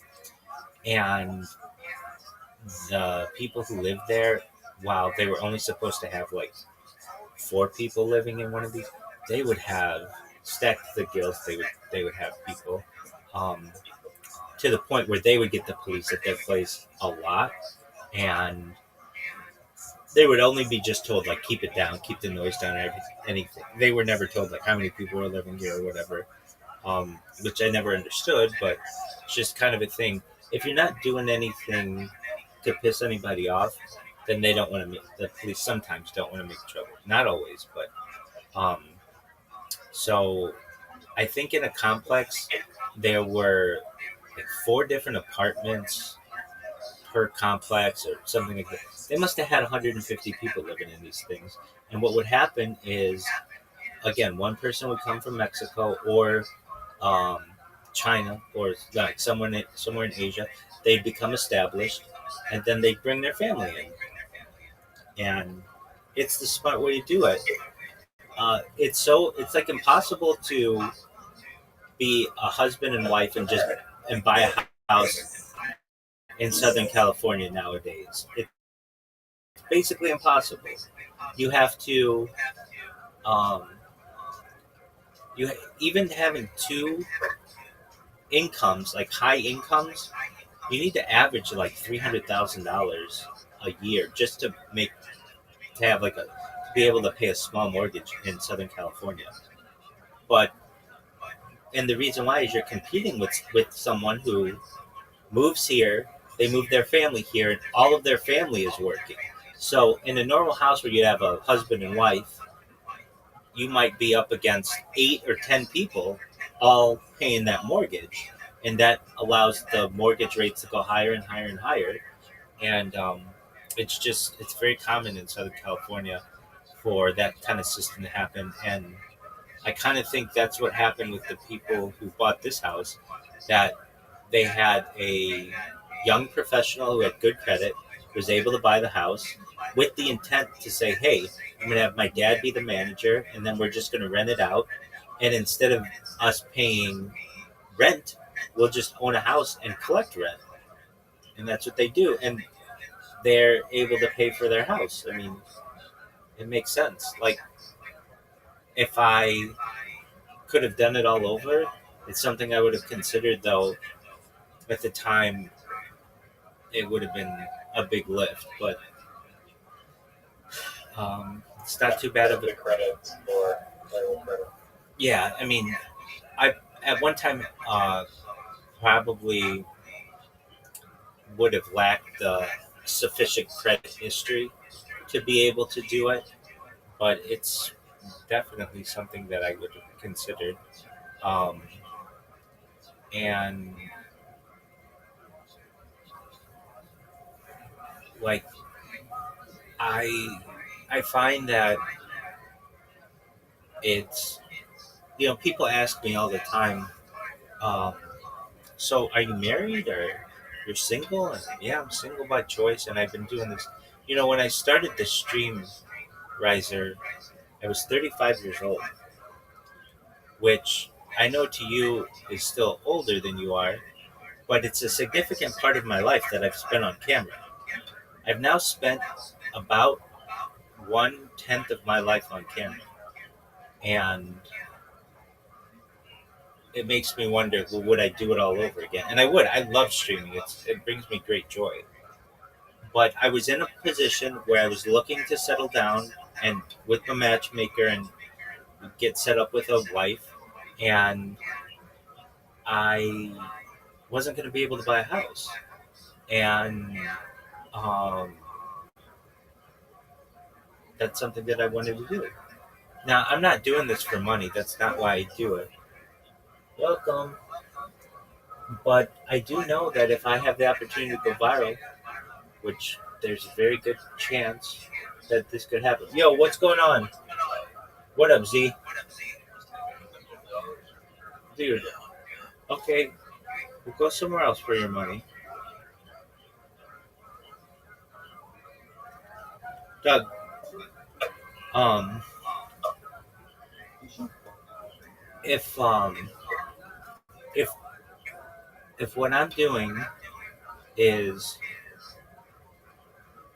I mean, I see it as part of a really big. It's really big. Like all of the data is really important to me. The fact that my life is recorded, the fact that I can promote world peace, the fact that it gives me a platform to discuss ending world hunger and world thirst and technology and mind uploading and life extension. All of that is really cool, and I very much enjoyed that. But additionally, it's going to give me the opportunity to be able to give my family a chance that, I mean, like to perhaps be the richest people on earth. If I were to say to you, Kaiser, you could give up 5 years of your life and take a big risk, but if you were right, you're going to be the richest person on earth. Would you take it? Depends on the environment, but I mean, if something like a white walled like wall, like eating plain food, like that question where it's like, we'll give you like $1 billion, but you have to be locked up in like a white room with like zero contact with the outside world for like a year. You'd still do it. You'd still do it. You'd count down the. If I have the internet, then yeah. Okay, yeah, and you have the internet. No, you just have to be streaming your life. But I mean, anybody would. I'm not in pain, thankfully. I'm very comfortable. I live far more comfortably than just about anyone else on earth. And I recognize it's a risk, a big risk. And if I'm wrong, okay, then I go back to working as a contractor. And I love that life. I love being a contractor, to be honest with you. Before I started live streaming full time, the first year I did this, I was a contractor for Fortune 100, very famous one. And the only reason why I don't reveal them is I have non-disclosure with them, but it's probably expired by now. But nevertheless, and I loved it. I love going to work every single day, so I know I love it again. But there's the opportunity. Is there a chance that AI will eradicate the job that you were doing before? No, because we were the ones who were managing the AI programs, so we were kind of had our. We were like one step ahead of that, and it's like really in 2018, you're managing the 2020. Yep, and wasn't it like fairly, well, large language models were not out until really available to the public 2022. Yeah. But we were dealing with what's known as artificial narrow intelligence. So these are like primitive chatbots, like you used to get that weren't really good at answering questions and everything. And that was just some of the projects that we had. But we were rolling out projects globally in every part. Every time I call RBC, which is like my Canadian bank, because I have a problem. I get this stupid automated voicemail, and every single time it's like, just enter your PIN, and I have no idea what the PIN is, and I can't. I asked to speak to an agent, and it doesn't allow me to speak to an agent. It's just a nightmare. I imagine. Well, fortunately, we weren't dealing with the public like that. These were internal company things. But I loved that job, and every morning I would listen to that song. It was like, hey, hey, hey, I'm on vacation every single day because I love my occupation. And I loved it, and I know I continue to love it. Um, so I would truthfully, once I go viral, I'd like to do that still, but allow people to view my life in a lot of different ways. But at least that one aspect of my life, because I'm very good at it. It's known as being a Scrum Master. It's basically like you help lead teams to be able to roll out projects, and I very much No, I did not know you were a Scrum person. yeah. So I very much enjoy it. And I love project management. It's just something I really enjoy doing, and I know I can do those jobs. They're still very plentiful and very high paying. Um, but there was the opportunity that if I focus on this, and I'll be able to buy any house I want in Southern California, any house I want in the world, and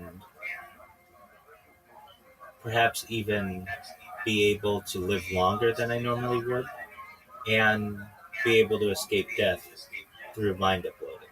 Not guaranteeing it, but there's a very good chance. That type of technology is becoming a reality with each day. Brain transplant in artificial body So in the physical world. yeah, so there are aspects where your brain starts to break down after 120 years, and it's just better to have a new brain. Though there are ways to slow down your um, the breaking down of the tissue to the point where scientists do studies on animals the lobster. There's an argument to be made that lobsters don't die naturally, they just keep molting. The only reason why they die is because a predator takes them out, but they just It's because they shed their exoskeleton, and it becomes too intensive and energy intensive to shed their exoskeleton, I believe. let's look this one up. They're immortal. Yeah, exactly. The way their cells keep continuing to not die or whatever. Right. And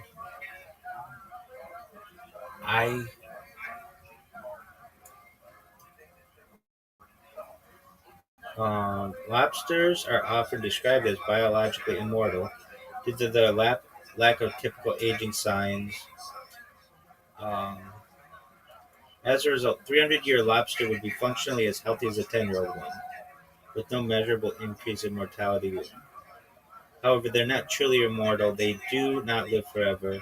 Their lifespan is limited by natural causes, primarily is due to threats.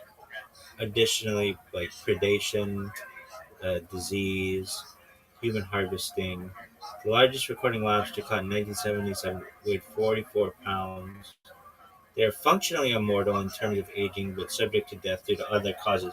But that's what I'm talking about. There are some animals out there that we might be able to resemble or replicate some of their characteristics and be able to live longer. But at a certain point, our stuff's going to start breaking down. I get that. Riser, I've got to be honest with you. I had a dream. I'd talk about it with you, not many other people. And it was like, you're going to be the most famous person on earth. You're going to be the richest person on earth, even though those aren't things that really motivate you. You're going to be able to promote world peace, which really does. you're gonna have more children than any person ever, and you are going to. I know who I'm gonna marry. They told me who I was gonna marry, um, and like I don't want to say everything that I had in this dream came true, but a lot of it has come true, including large language models, which were not a thing then, and how good they would be, and how much I would use them, and just like these things. Uh, this is the best way to describe the stream. It was as if I had a friend who told me, who had watched all my streams and told me what was going to happen. And this stream was really, really in depth. And it was like, all right, I'm going to take the risk and start streaming my life. It's not something that I think, honestly, I don't think it just came naturally. This dream was very influential of it. And um, as I get more, and I feel I'm getting closer and closer, especially when I get in these Twitter spaces. It's just a matter of time until I talk to one of these people in these Twitter spaces and they retweet my shit and I go viral. That's all that has to happen. Does that make sense? I mean, I'm sure it does, but like, I'm one tweet away from going viral. And there's a big difference between me just creating a robot and saying, please retweet my shit, and somebody hearing me day after day after day after day, and they have a huge account, and they're like, all right, so all you need is a retweet from me? Okay, I can give you that. I know you now. You've established yourself as someone who is consistent, and I know you stream your life. These people are starting to know. I know you stream your life. I see what you do. That's all I need. And once that happens, my life is going to change forever. And I become extremely popular overnight.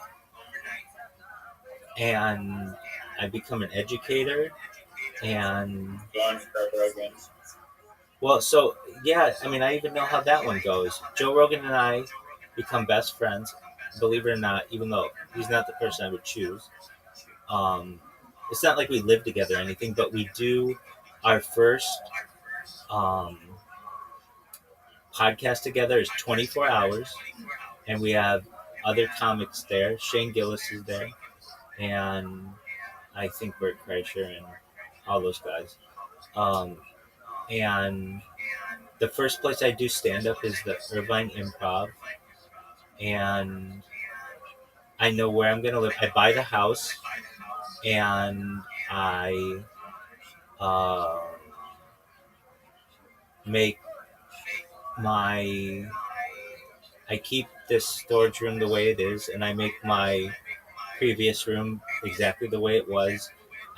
I basically move everybody out of the house, uh, except I think Alex still lives in the garage. I don't know if that's true, but whatever. And then I start living. I start, like in Grand Theft Auto, where you have like houses in different places, like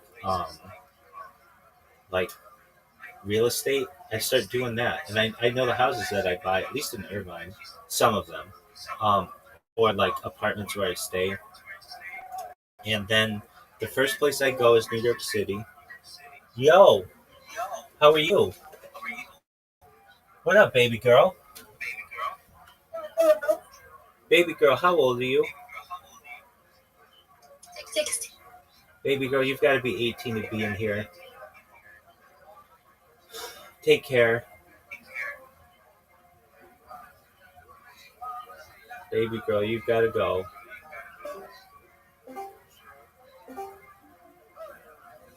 Baby girl, you've got to go. What did you do? She didn't do anything wrong. You just have to be 18 to be in here. So please leave if She's 18 with Coyote. No, she's not. So please leave. I don't want to have to ban you. Please leave. Okay, Mr. Rabbi, I miss you. I miss you too. You take care. You're such a nice man. We love you. I love you too. I am getting more popular. I don't know how else to say it. Right? Hey, you have fangirls now. Yeah, That's crazy. it's crazy. Cheerleaders and Congo. Exactly. But you watch. This is gonna blow up, and when it does, I'll watch these conversations, and There's gonna be a documentary made about it. well, that's the thing. It's gonna be one of the biggest documentaries of all time. This thing is called the documentary. Yeah, no, it is. So, do you know who the rapper The Game is? No, I don't. Okay, he's a. Maybe. Okay, so What's their most popular song? oh, I couldn't even tell you, but I've heard like a million of their songs. But the thing is, uh, when I was working at this startup, we would wash his cars in Calabasas, and he was dating like Kim Kardashian at the time, and um, oh, he has a song where he's like, "I've been through all those Kardashian girls," like he's had sex with all of them. Anyway, we would wash his cars, and he came out with this album. It's called the documentary 2. And in the stream, it was like, what do we call what I do? And it's known as the documentary. I love documentaries. I love documentaries. And that's what it's known as. And the first place I go is this place in New York City in Brooklyn. It's like a landmark within Judaism. And I pay my respects to this one rabbi who died in 1993, or pardon me, 1994. He had a stroke in 1993, and he died June 12th, 1994, I believe. And then um, there's just like, uh, what else do I do? Well, there are some things that, like, I have to say, like what? Um,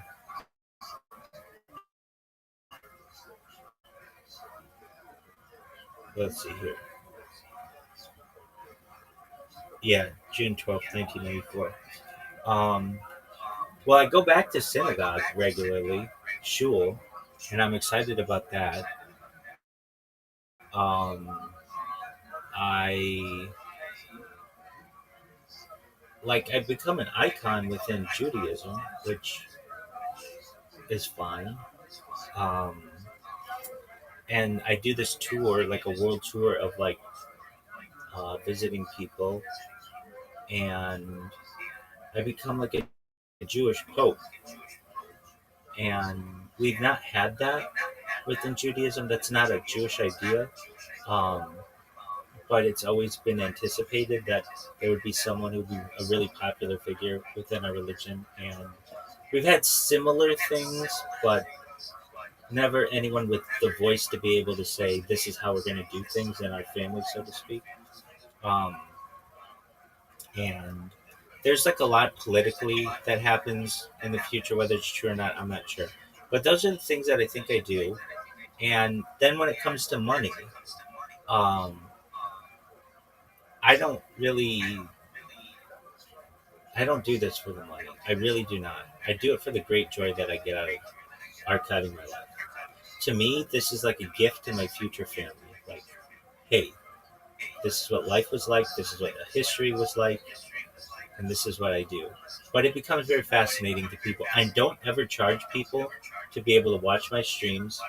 I don't care that if they're monetized or not. In fact, I never collect a dime from YouTube for the monetization. Even though they give it to me, I just put all of that in a trust, and I never touch it. I never use it. I don't even want it. You have revenue from YouTube? Oh, do I now? No, I'm saying in the future. Do I now? No. I've tried, but my content was not marketable. I shouldn't say marketable, monetizable. It's not advertiser friendly, especially because of the copyright strikes I have.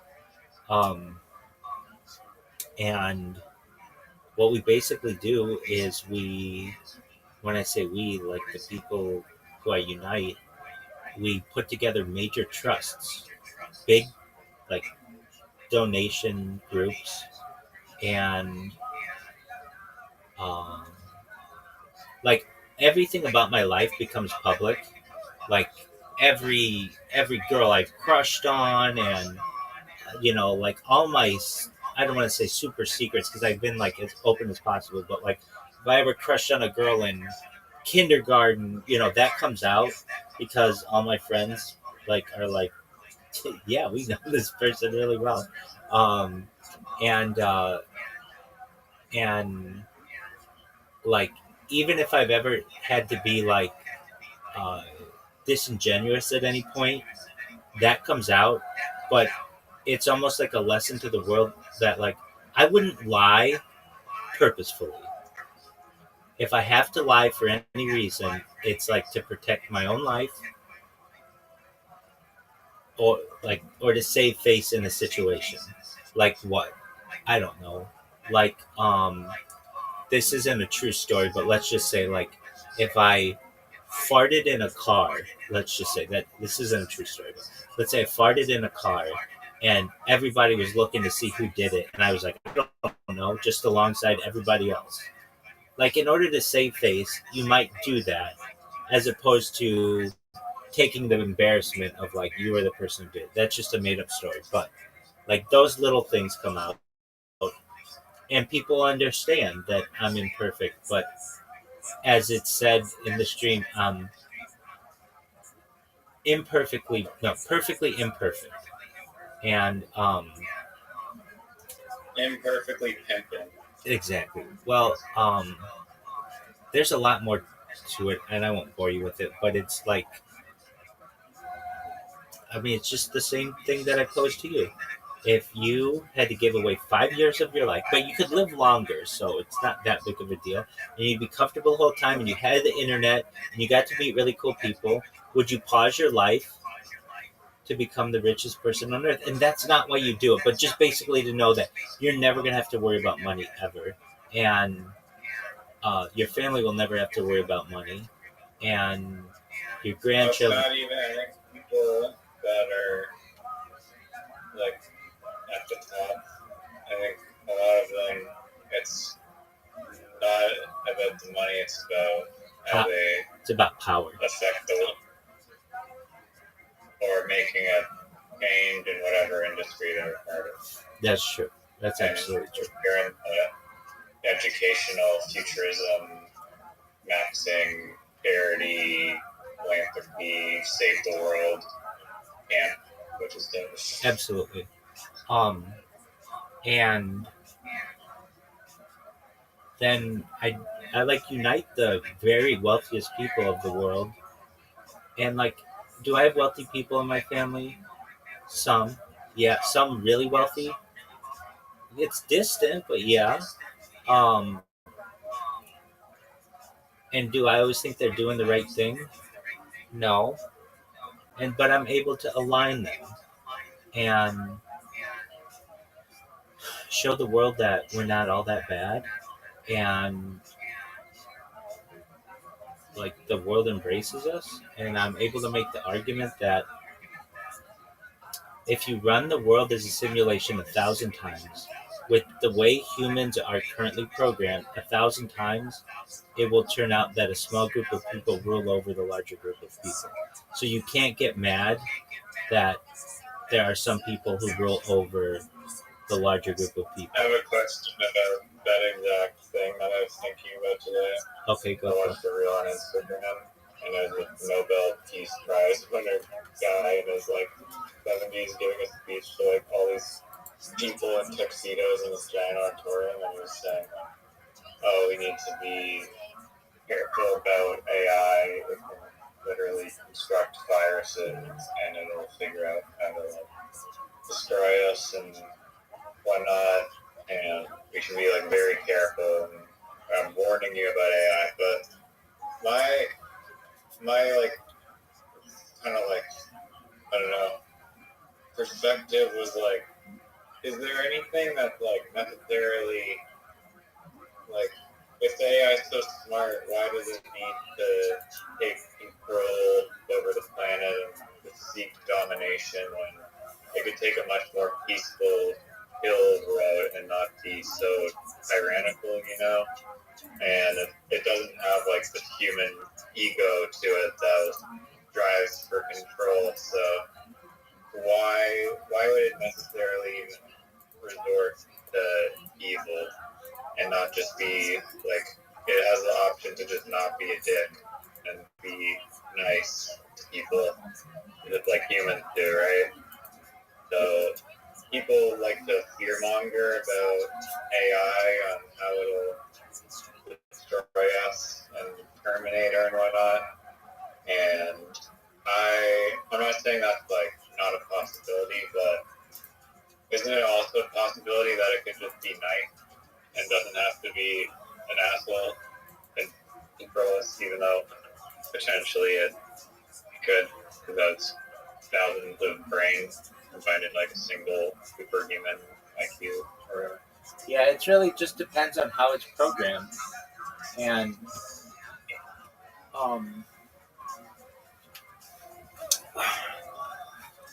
there are aspects of it.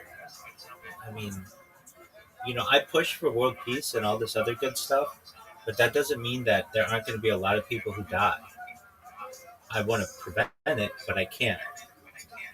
And there are still going to be people out there who want to program robots to kill people, and I only have so much control. And there's this theory, I think we've talked about it previously. It's called gray goo. It's basically the idea that once AI is able to self-replicate, it will just keep doing so to the point where it takes over the entire world. And I believe that there are things programmed in it to stop it from doing that. But if those things weren't programmed to do it, they would just continue. I mean, I make these robots on these computers, and if I just leave them to go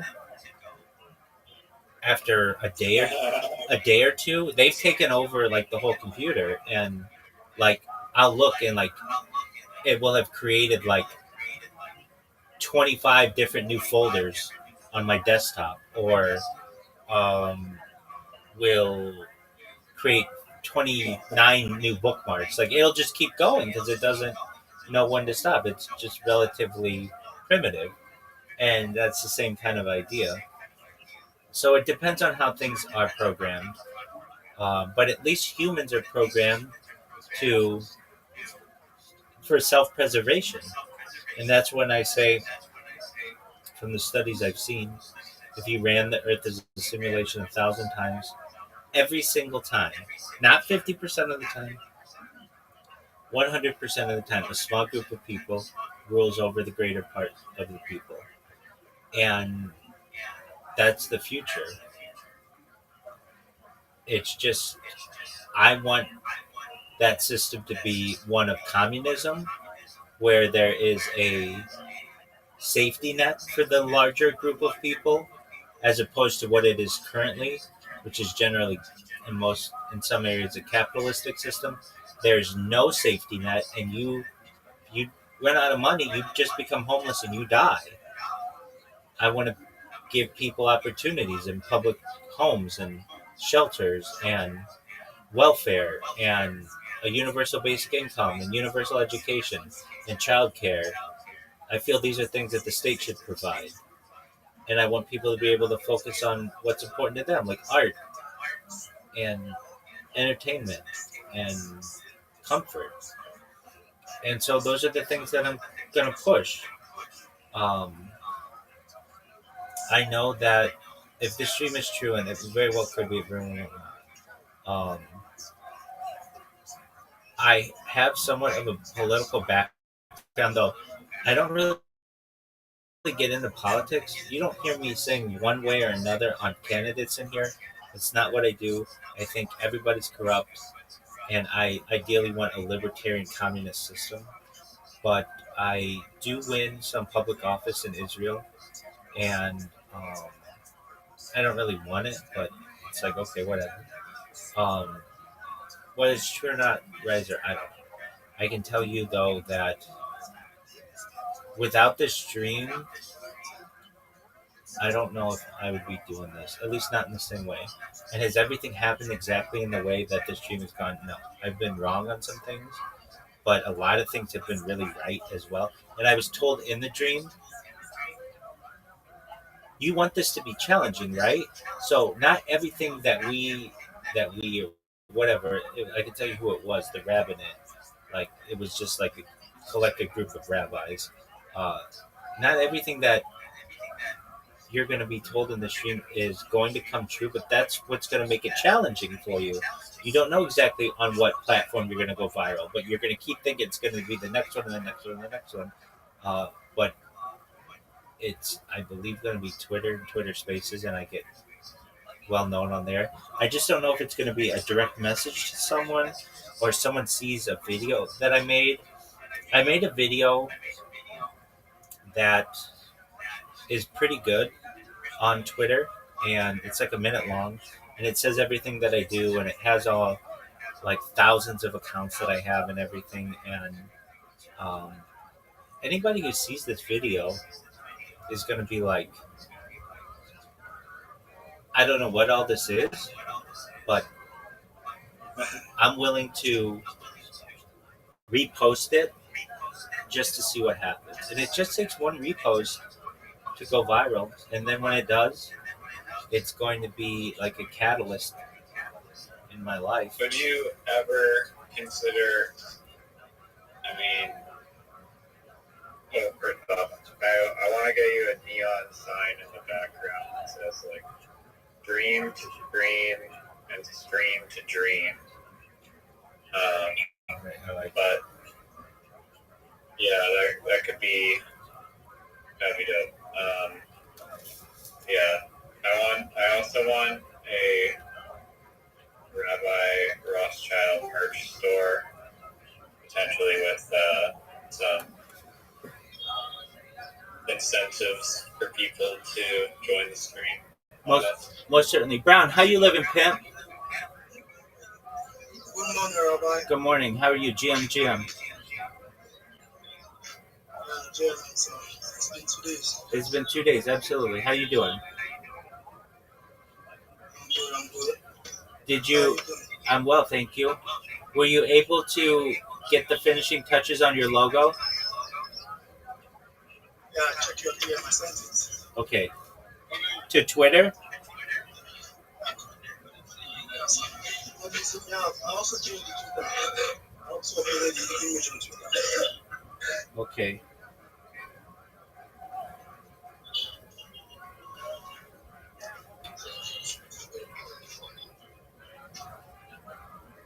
What's your username on Twitter again? Keith, I'll text it to you. Okay, please do. Thank you. Absolutely. But I mean, Riser, you know when this server was not that big and we didn't have random people coming in from all over the world, and now I've got people who sleep in here with me and random people come in. It's just a matter of time. And I really think that it's called the Big Steppers. They're going to be a major part of it. Because they're letting me stream in their Discord. I had a guy who was hosting a space today, yesterday. They're like, I literally watched you sleep. As strange as that may sound, I watched you sleep. Somebody else yesterday was like, I know you're always in there, so it's just a matter of time. And when it happens, I'm gonna make all your dreams come true. How's that sound, Riser? Sounds fucking. And you can say, I was there from not quite the beginning. I want the Mount Rushmore of this stream. Like your face, my face, Suit's face, this Aquarius face, chiseled into the Mount Rushmore of this stream. Yeah, I mean, we just break it down by who spent the most amount of time in the Discord. And actually, believe it or not, Brandon would be number one, then Miss Aquarius, then you and Zoot.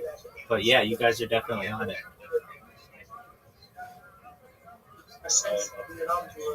Okay, you sent it to me. I'm gonna look at it right now.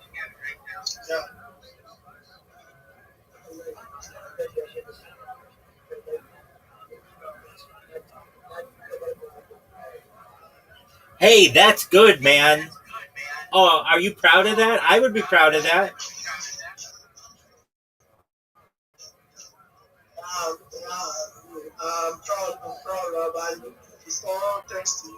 Oh, you're welcome, big dog. No, you're the one making it happen. Now, listen. You've got to make a slight change for. Oh yeah, this guy got it too. Oh, this is great. You guys are starting to get this. Yeah, that's really good. Okay, I'm sending you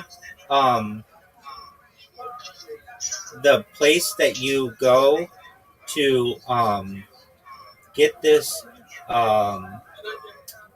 There's a website. It's called the Curve Text Generator, and I'm going to send you the link. You've got the curved text on top really well. I want you to do the same on the bottom, and the reason why, so that it looks good on Twitter. So, but you've got it perfectly. It's really good. You should be really proud of this. Okay, so get the curved text on the bottom, so it's linktree.com/Broven Web 3, but that is going to be curved at the bottom. And if you don't know how to do it, that's okay. I sent you the link. It'll show you how to do it, okay? I want you to make it like that, and then later today we'll go through and I'll help you make the videos, okay? They're really fun to make. Excellent. Great job, Brown. Excellent. Thank you. Excellent. So yeah, Riser, I've got my own little crew of people we're helping, and we're going to make a difference in their lives as well.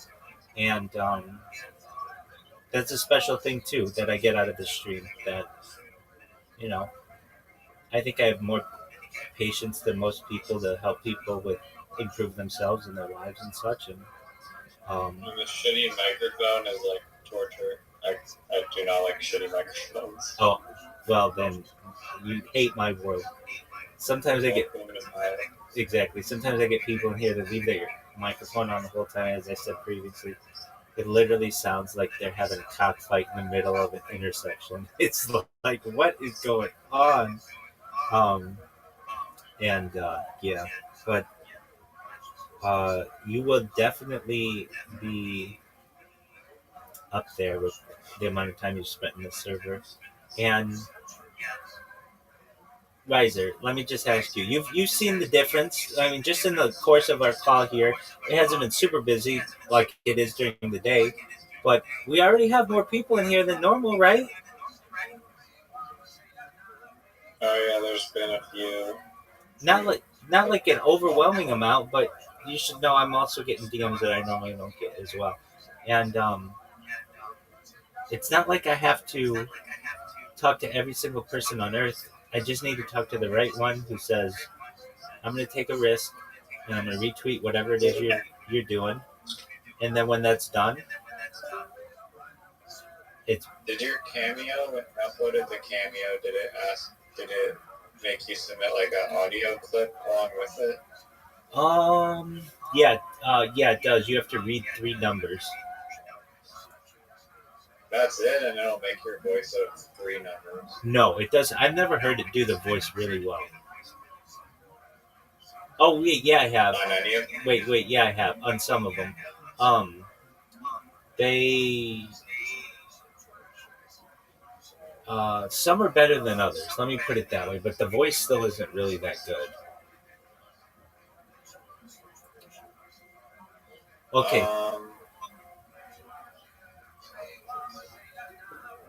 Yeah, I haven't really verified the voice of anyone except for like Jake Paul or whatever. Is his voice accurate? I believe so, yeah. Okay. Face and voice are very accurate. Yeah. I'll try it with my own thing again, and then we'll see. I think I have some creative and prompt engineering that could potentially make you viral. That's what I like to hear. All right, big dog. I have to use the restroom very badly. So you go do your thing. I'll do my thing. And come back tomorrow or God willing soon, okay? Okay, friend. Have a good rest of your night. You too, big dog. Take care. Good talk. Peace.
Woof woof.